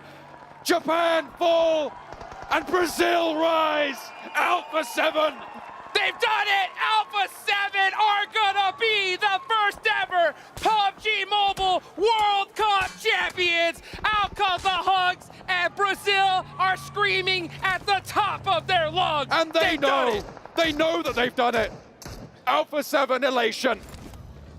What a way to do it! Tiamba, though, with the chase. 3 of their players still alive. Can Reject fall further than this? Whoo! $400,000 in the bank, baby. What are they gonna buy first? That's gonna be the question. But the big question is, can Tiamba steal some serious money away from Team Reject? They have 6 eliminations already. 6 teams remaining as well. Those placements are gonna add up. They sit 6 points now behind where Reject are. With those 8 eliminations, there are 118 to the 124 that Reject have. By the way, DRX are in 7th place. They're still alive here. DRX have 103 total points. They could definitely make some moves up this leaderboards and make some big money. They could easily pass up Boom. There's only 5 more points they need to get to tie with them. Absolutely, and those placements do start to rack up fast. You pick up a point, you pick up 2 elims, something like that. You stay in late because the circle keeps them on. Team Liquid, the opposing force on the northwest flank. Let's see just how many points, how many placements these teams are going to move up. You can see even IWNRX have 7 eliminations here. We can see them put themselves in a really good spot if they're able to finish this game with a chicken dinner. Tiamba, though, creeping closer to Team Reject. 8 eliminations. There's not much left to go for them.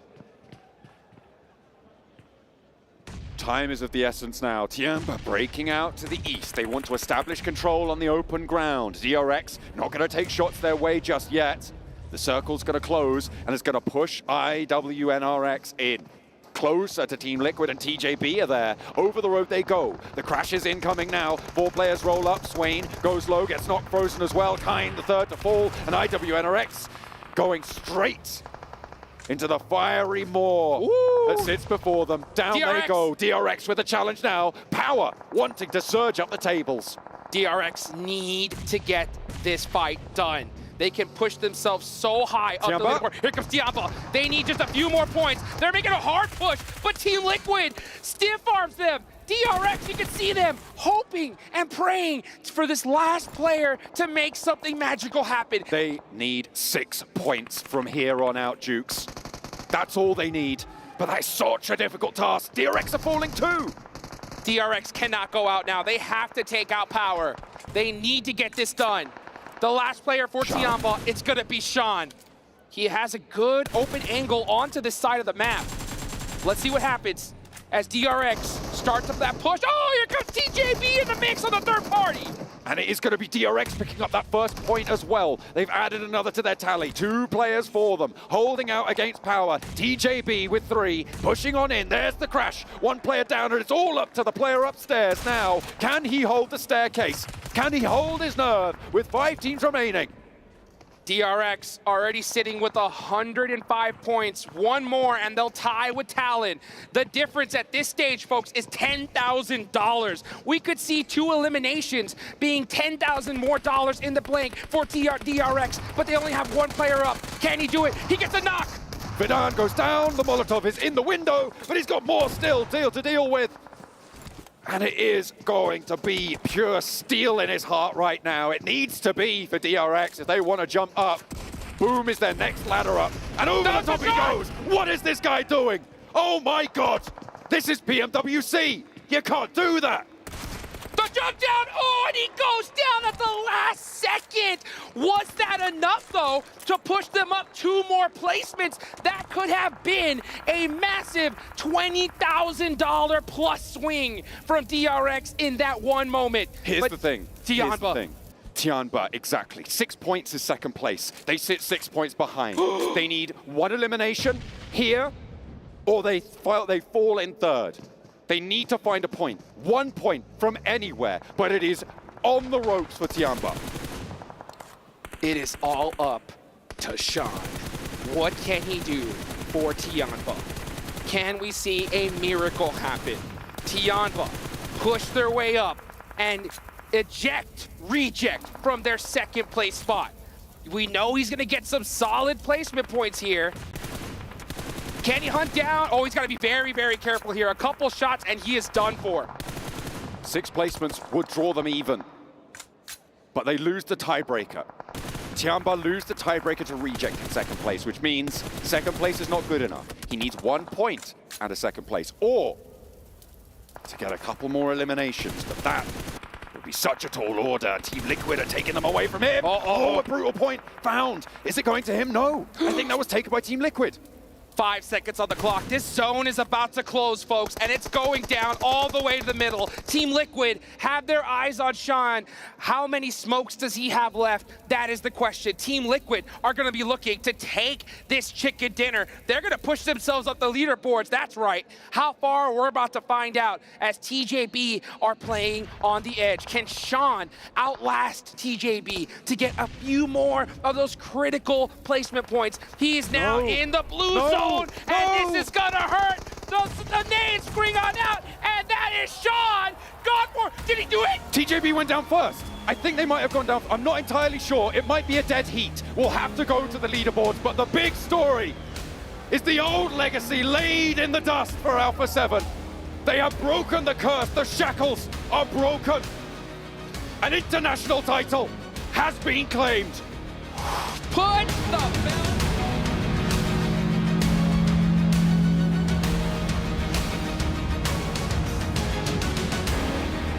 Supporters of PUBG Mobile esports around the world, we have found your champions. Months of hard work, qualifiers and stages have brought them to this point. Congratulations. But first, we welcome the Keymaster onto the stage to give the team their championship key.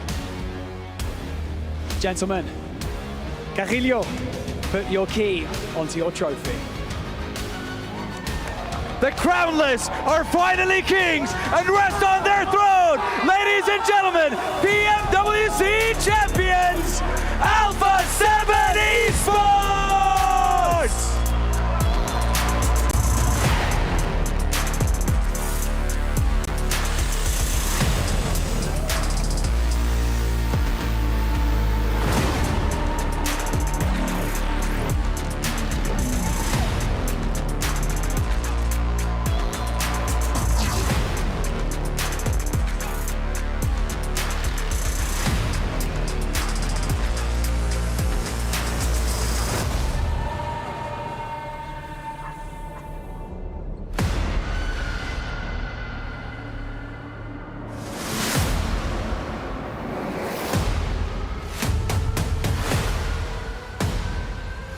Boys, congratulations.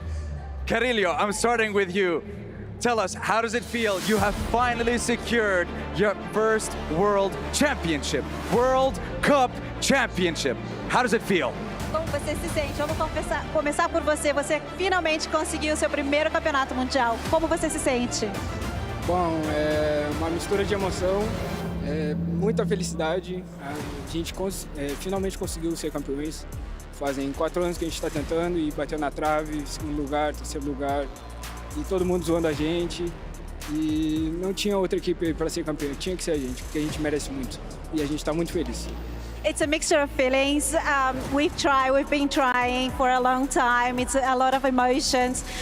We've been trying second, third place, people making fun of us, but there was no other team. It had to be us. Well, they're not making fun of you, any of you more now. This right here proves you are the best.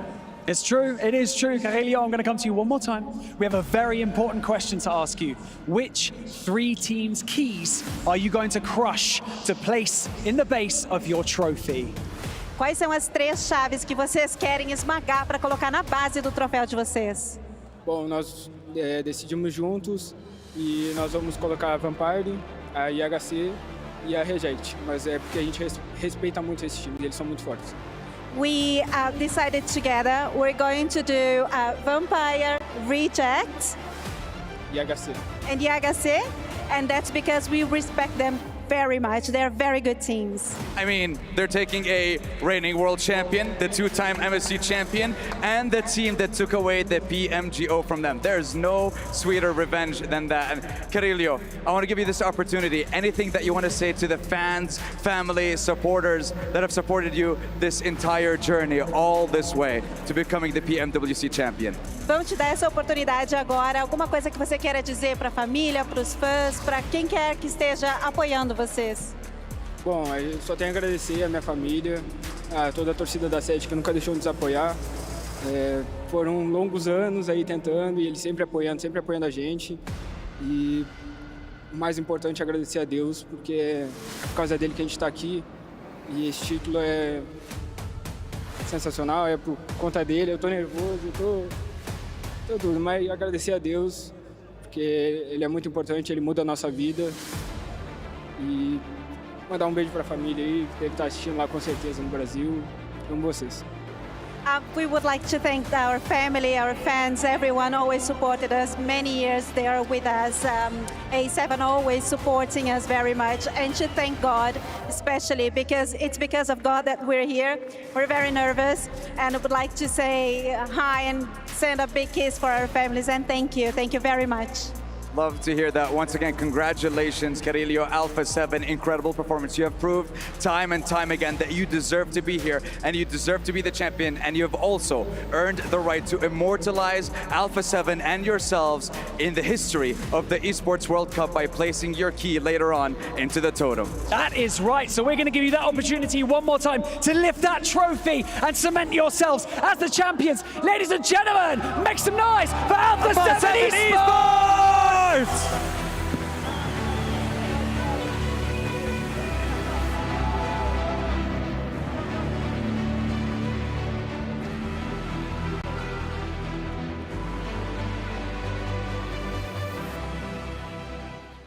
Well, the tears are flowing, and the question is, can the wins keep going here for Alpha 7 as they finally break their curse and can officially make their stand not only in the official power ranking as the #1 team in the world, but now are PUBG Mobile World Cup champions, their first massive international title ever. And you heard in that interview, Kriya saying, we finally get to prove all those people talk about us wrong, man. They finally get the victory, and you can see what it means to them. For the people joking around, saying second place, we're going to be second place again, Finally, we get Alpha 7 being able to get a global championship, being able to be on top where this team has deserved to be for a very, very long time. And it's good to see that the hard work for many years for this team has finally paid off. We've been saying it like event after event after event. It is eventually going to be Brazil's time to claim one of these trophies, and it's happened right now here at PMWC. And what a great achievement for them, Rand. So many years of work to make it happen, and this was their time. And Kalaris, I think you said it perfectly when we were watching the games about Alpha 7. honestly, it's it's actually hard to get the words out a little bit because, as you say, we've been waiting for it for so long. But it's not only the fact that they are the PUBG Mobile World Cup champions here. It's not only the fact that they do it in amazing style. If you think about second place after second place after second place, first place in the power rankings by a country mile, and now crowning themselves here. Honestly, for me right now, I imagine for a lot of you guys as well, they're the current era GOATs. They are undisputed the current era GOATs, and I don't see how anybody can contest with them just yet. Yeah, we need to go back in our ranking that we did for top 10 GOATs of all time and put them at #1, man. This team, phenomenal out of them, and also to be able to settle on a 4th player. I mean, McGrell, we've talked about this a couple of times so far on the show. We're not sure if he's going to be staying with the team. I think from what we have been hearing, he won't be staying with the team, but that is a way to make your name for yourself and also basally have the pick of the litter of what team you want to join in Brazil after Alpha 7. Good for your resume. I feel like, okay, shall we get the PMWC champion on our team? Actually, you know what? Might be worth it, yeah. This has been honestly amazing, and maybe we should also give some credit to some other teams out here. Reject, Yes. a lot of questions around them after PMGO. Like, can they replicate this kind of performance? Finishing second, but just barely clawing at the end. And actually, that really came down to the wire, wasn't it? Tiamba, if Tiamba had gotten one more elimination, they would have been able to get themselves into second place. I think right now it's on a tiebreaker based on the winner-winner chicken dinner. So that is insane, all things considered, but here it is. You know what, Tiamba, looking at it, right, they've had an amazing 3rd day. And this is going to give them a lot of really great experience for their next global event. I feel like Tiamba, the next time we see them at a PMGC, a PMGO, or PMWC next year, this team can really compete for the very top because they have that experience under their belt. I'm really, really excited to see them play more. Also, as a little side note here, Brazil's got to be happy in general because they get an extra slot for PMGC because of this, which is huge for the region considering the powerhouse teams we've had. Also, as a little side note here, Alpha 7 finally get to say, yeah, you might have won PMSL Team Liquid, but sit down when you get to global events because we're still going to be the #1. Fantastic to see, but any other teams that really stood out to you over the course of this? I mean, Vampire, we saw them finally have a run and start to get towards the top of the leaderboard. IHC maybe towards the end as well. What do you got, Max? Oh, I mean, for me, I would have to look at DRX. I think they've shown some really significant improvements. Right, man, 4th position. They almost could have made it into the top 3, but DRX had some great moments. And just like Tiamba, I am excited to see them in their next global event. The biggest question mark for Tiamba was those chicken dinners coming into the main tournament. Yes. Because of them not being able to get any chicken dinners, they end up being in 3rd place. But I'm with you. I'm excited to see what this Chinese team is going to be doing in the future. For the longest time, ever since we saw Nova, there really hasn't been a Chinese team that has been dominant or has been able to showcase their skills at a global event. It's good to see that now we're starting to see some more Chinese teams being able to step up. Yeah, obviously looking at how PEL plays things out or whatever, obviously there's been power shifts, power dynamics across the globe. How will PEL actually stack up against all of these other regions? Tiamba's shown that they can truly rival these top spots. Again, if one elimination had gone their way in this last game, if one elimination had gone their way in the other 17 games, they'd have been looking at 2nd place here. But hey, PMGO champions, hold it on. Ayala stole that one elimination we're looking at, thinking that Sean would be able to pull that one off. But I think DRX, as you guys brought up, a major surprise considering group stage, what we saw on this team. Well, we didn't really see much of this team. Unfortunate for them. And then they go to survival stage, they make it through, they get here into 4th place. I think that's been one of the biggest upsets so far in this event, minus Team Falcons not qualifying, obviously. Yeah, I would have to agree for that one. But like at the end of the day, we keep saying it, the entirety of this main tournament, right? It was so close between so many teams in the middle of the pack, even towards the top, right? Like pushing up in top 3 for Tiamba, tying up onto that 2nd place. This is one of the most entertaining global tournaments we've had in a long, long time, and gets me even more excited for what PMGC is going to have in store for us at the end of this year. The skill is getting closer and closer. I think that we were saying, what, from 12th downwards all the way up to 4th place. It was like 14 points or so between those teams. So you could have had a situation where somebody in the last game alone went from winning, I don't know, 45 grand or something like that, to rocketing all the way up to trying to challenge for $100,000. That's how close it was in the middle pack at game 18. So it's been a blinder of a tournament. It really has. You saw there the 2nd page how close it really was indeed. Only Power, unfortunately, kind of falling. Couldn't replicate that 4-game performance they had in the group stage.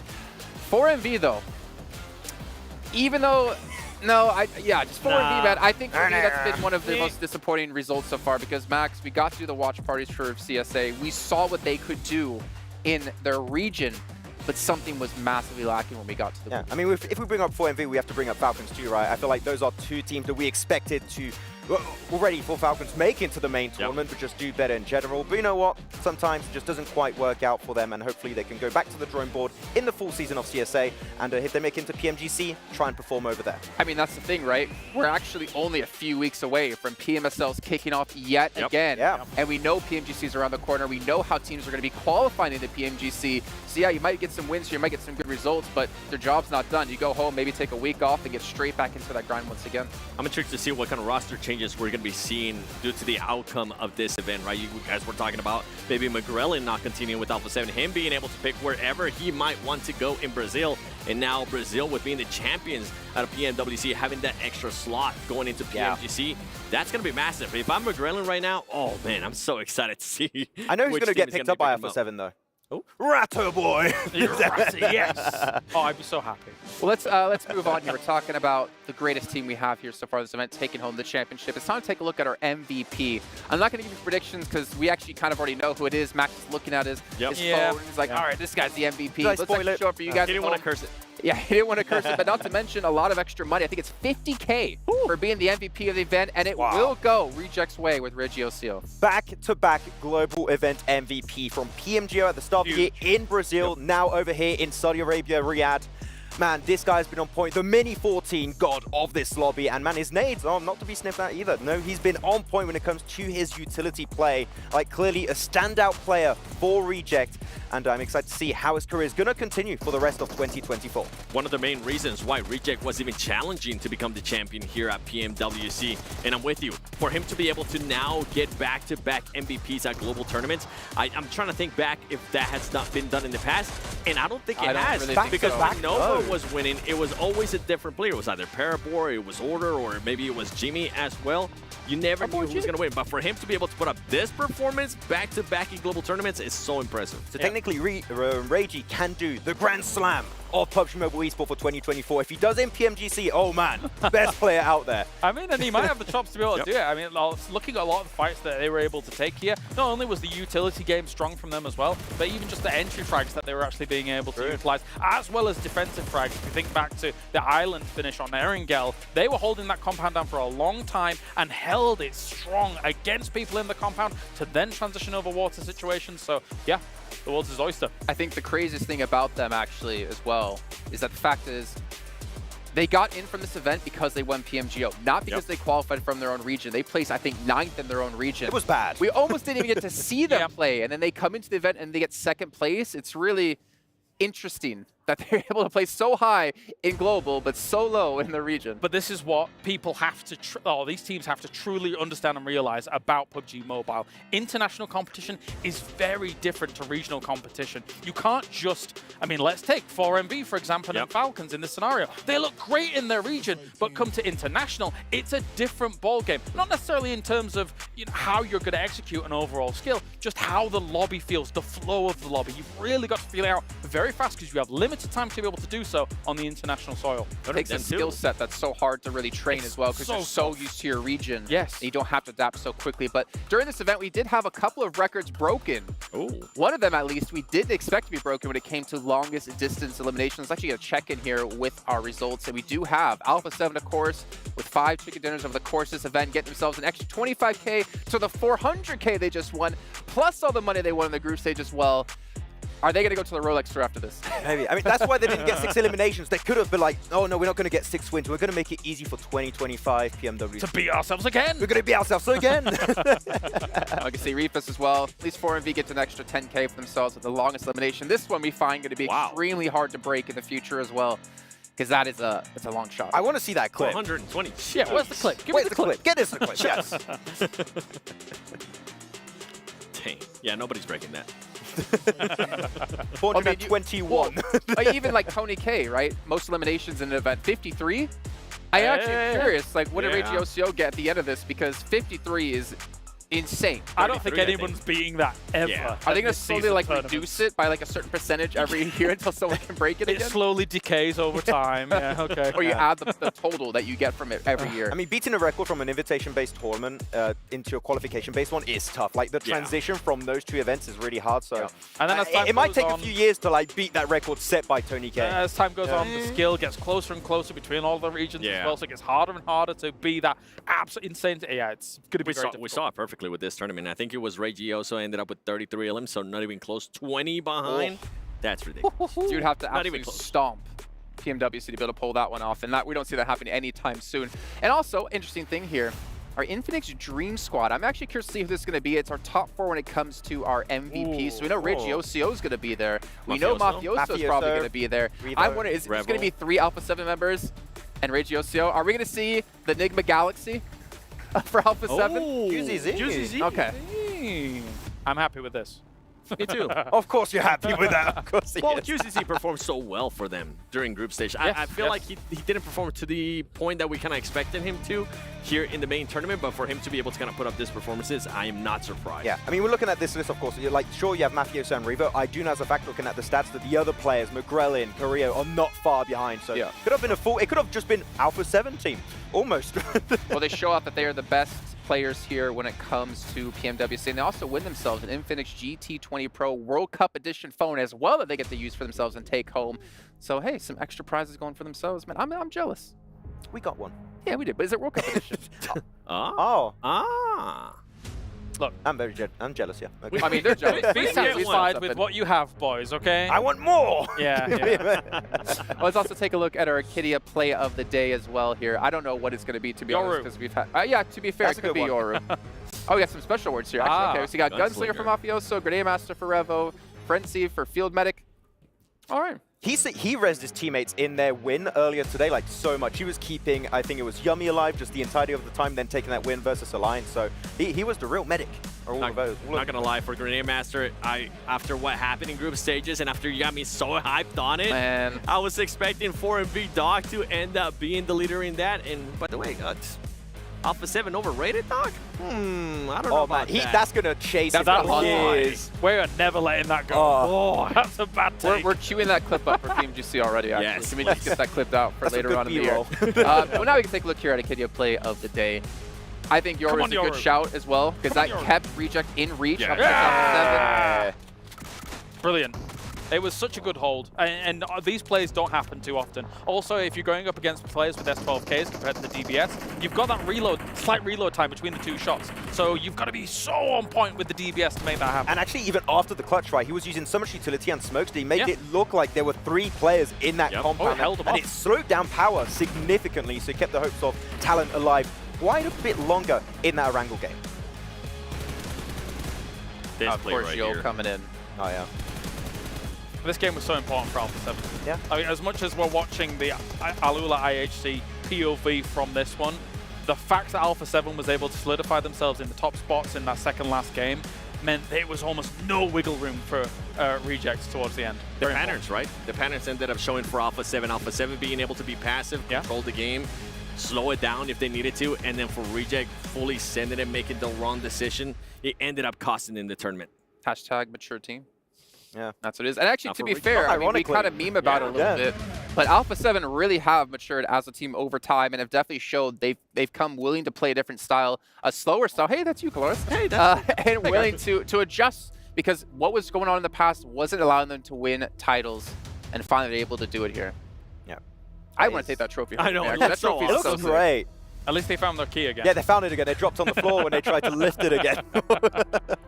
Where are they going? Are they coming to? Are they coming to us? I want to say, because I know with this area. Yeah. And they're walking towards the They're going to give it to you, Seven. Seven, as our #1 supporter. Here's the trophy. No. I'm good. I'm good. People are already saying that I was going to curse them. I saw all those Instagram posts. Let's be real, though. I'm not Max. This image here, it feels like this should have happened 3 years, 2 years, 1 year ago. Them carrying the major trophy through the halls, escorted by security. This is Wait, they are coming in here. For them. No. They're going. They go to early? the club championship. Okay, well that makes more sense. Yeah. The totem. By the way, as we heard them say and Sandstorm say, I love the teams they chose. It's the keys they add to their trophy. That is hilarious.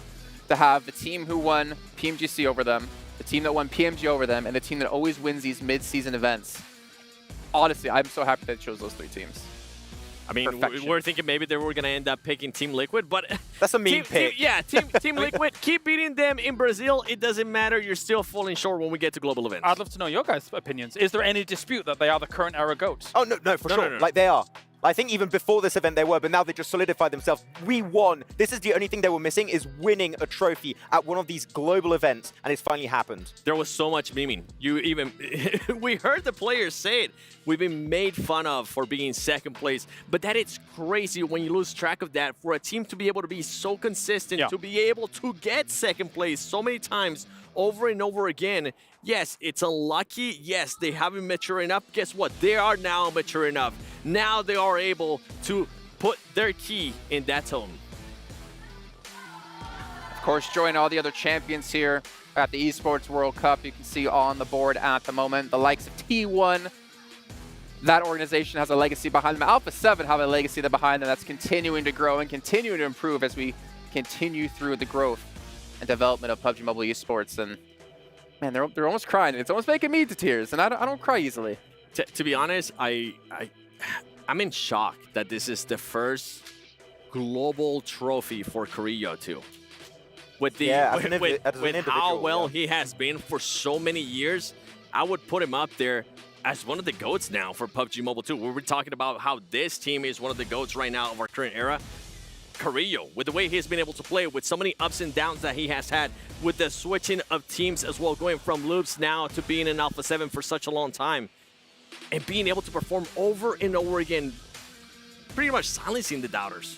If this team doesn't get complacent, roll on next year, roll on the next PMWC. We're here once again in Riyadh. You're seeing this home. This is going to stand place in Riyadh from now until then. And then I don't know if anybody can contend with them. The people that are going to try and contend with them have to work extremely hard to try and catch up to what Alpha 7 currently is. Like it's not a meme. They have matured. They have leveled up significantly over the years, and like they're going to go into PMGC. Like for me, there's no doubt in my mind they're going to qualify for that tournament. And I'm telling you, they could do the back-to-back global event here. PMWC into PMGC. It could be happening, and we could finally maybe call them the actual world champions of PUBG Mobile Esports. I would call them the actual true all-time GOATs if that happened, considering.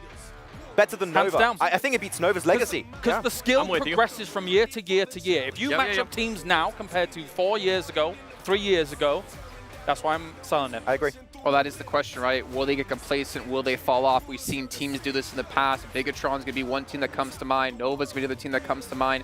Can they maintain this level of play? And I think the fact that they finally got that taste of victory, that taste of the being a champion, I want to say it's going to make him work even harder. And obviously you talked a lot about Carrillo, but what about Revo and Mafioso, man? These two have been with Alpha 7 for as long as time's existed. And they've never given up on the team. They've never given up on the organization. They've never given up on each other, bringing in different people in the roster. I think that's a story all in itself. We've seen the growth, right? Especially with Revo. When he started off, and then he started becoming the MVP of Americas, and now he was able to put up great performances in global events. But the biggest highlight for me, especially in the past year, in the past 24 months, has to be Mafioso. The way that player alone has been able to stand up for that team, it was always either Carrillo or Revo. Now for them to also kind of put their backs, be able to be carried by Mafioso, it's even more impressive. He's been able to put up performances. Now he has adjusted to a role that's currently working out wonders for them. And I can't wait to see what this team's going to be doing. And I really hope that this team does end up finding a fourth and they stay together for at least a year. Please, do it for us. That's the question. How strong can they become if they're already this dominant with only a core of 3 players? For all of you at home, remember PMWC will be coming to an end shortly, which means the Violet Thunder set is going to be disappearing as well. So make sure you guys pick this one up as quick as possible. And obviously, it celebrates the PUBG Mobile World Cup. And also, why after you're done doing this, go fill out a survey about the show. Likes, dislikes, what you've been happy with, what you weren't happy with. But of course, you all should be extremely happy with how this event's turned out, especially if you're a Brazilian fan. Before we do end out the show here, gentlemen, I want to give you a chance each for some closing thoughts, as we're coming to a close on the first half of the year. PMSLs, PMGCs right around the corner. Yeah, I mean, looking at this entire year has been fantastic so far. PMJ was great. PMWC, man, again, I feel like this is one of the most entertaining global tournaments we've had in a long time for PUBG Mobile Esport, and is getting me just even more excited for the rest of the year. The full season, PMGC. Who's going to be taking the trophy there? Can Alpha 7 make it happen again? I am ecstatic with how things have been going so far, and I'm really looking towards the future and how things are going to go down. That's the main thing for me too, how competitive this tournament has been. For Alpha 7 to finally be able to break that curse makes me happy as an Alpha 7 fan, makes me happy as a fan of PUBG Mobile Esports to show that hard work finally has paid off. And I'm with you. I can't wait to see what's going to be happening in the PMSLs coming up. I can't wait to see what's going to happen in PMGC. Been here 3 years in a row doing this. I love that we get to see the trials and tribulations of a star-studded roster finally pay off, finally come to fruition, finally claiming the World Cup here for Alpha 7. I have adored watching them take #1 spot. Yeah, and I agree with everything you guys have said, and all I'm left to really say is a big shout out to, well, honestly, all the production crew have been here to PUBG Mobile and making these esports happen for us. And of course, all the different casters and people involved around the world, whether you were here in the Kingdom of Saudi Arabia or at home and doing the stream from there. A big shout out to you guys. But that's going to wrap up our PUBG Mobile World Cup 2024. But remember, PMSL's around the corner. PMGC at the end of the year over in the UK. You're not going to want to miss out what PUBG Mobile Esports has in store for you for the remainder of this year. Thank you again for tuning in. And of course, we'll be back like always for some more PUBG Mobile action.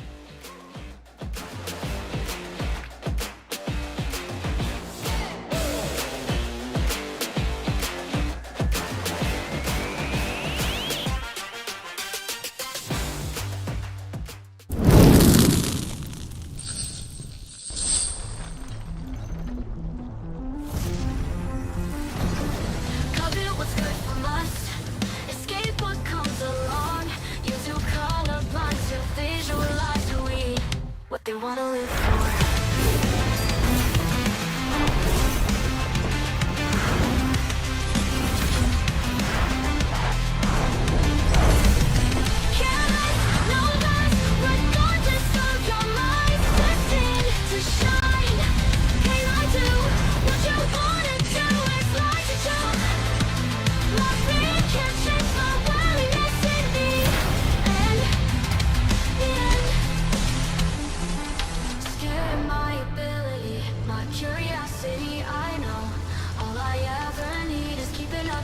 Why'd you prison me instead?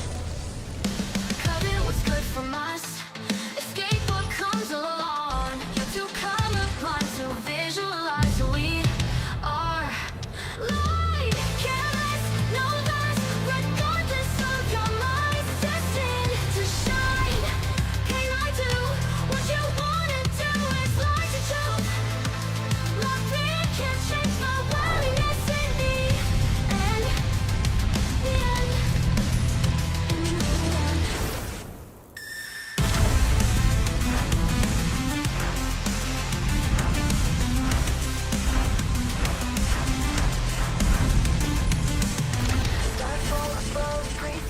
Wonder what they wish for, what they wanna live for.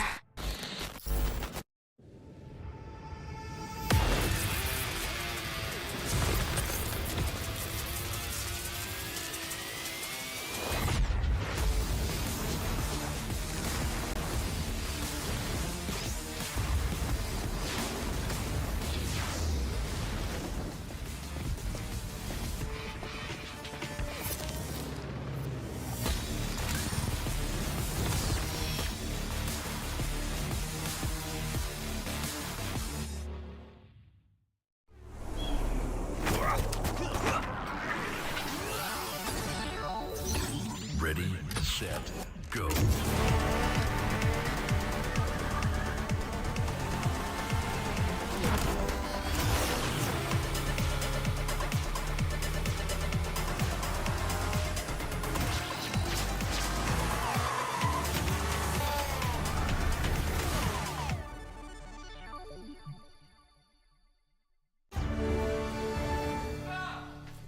You ever wondered how a Hollywood movie is shot? On a Sony. You review it on a Sony. And how do you make that sound epic? You record it on a Sony. Lunch break on a Sony. So why wouldn't you watch it on Abravia by Sony. لحظات البداية عاشت معنا. كنا نحسبها وقت للتسلية بس. نحسبها بس ذكريات. عبود أعطي أختك اليد يا ولد. ابتكرنا فيها ابتكارات، وإذا بغينا قلبناها خرافات. كنا نحسبها بس لمة وصحبة وسهرات. انتبه نوب ترى نوب. لكن كنا نشوف عالم ما حد يشوفه. لا تشغل وقته بشيء يفيده. الله عليك على صوت. عالم كبر وعاش فينا. عالم الحماس فيه يوصلك كل مرة لحلم أصعب، بس ما يصعب عليك. بارد معك وين ما تروح.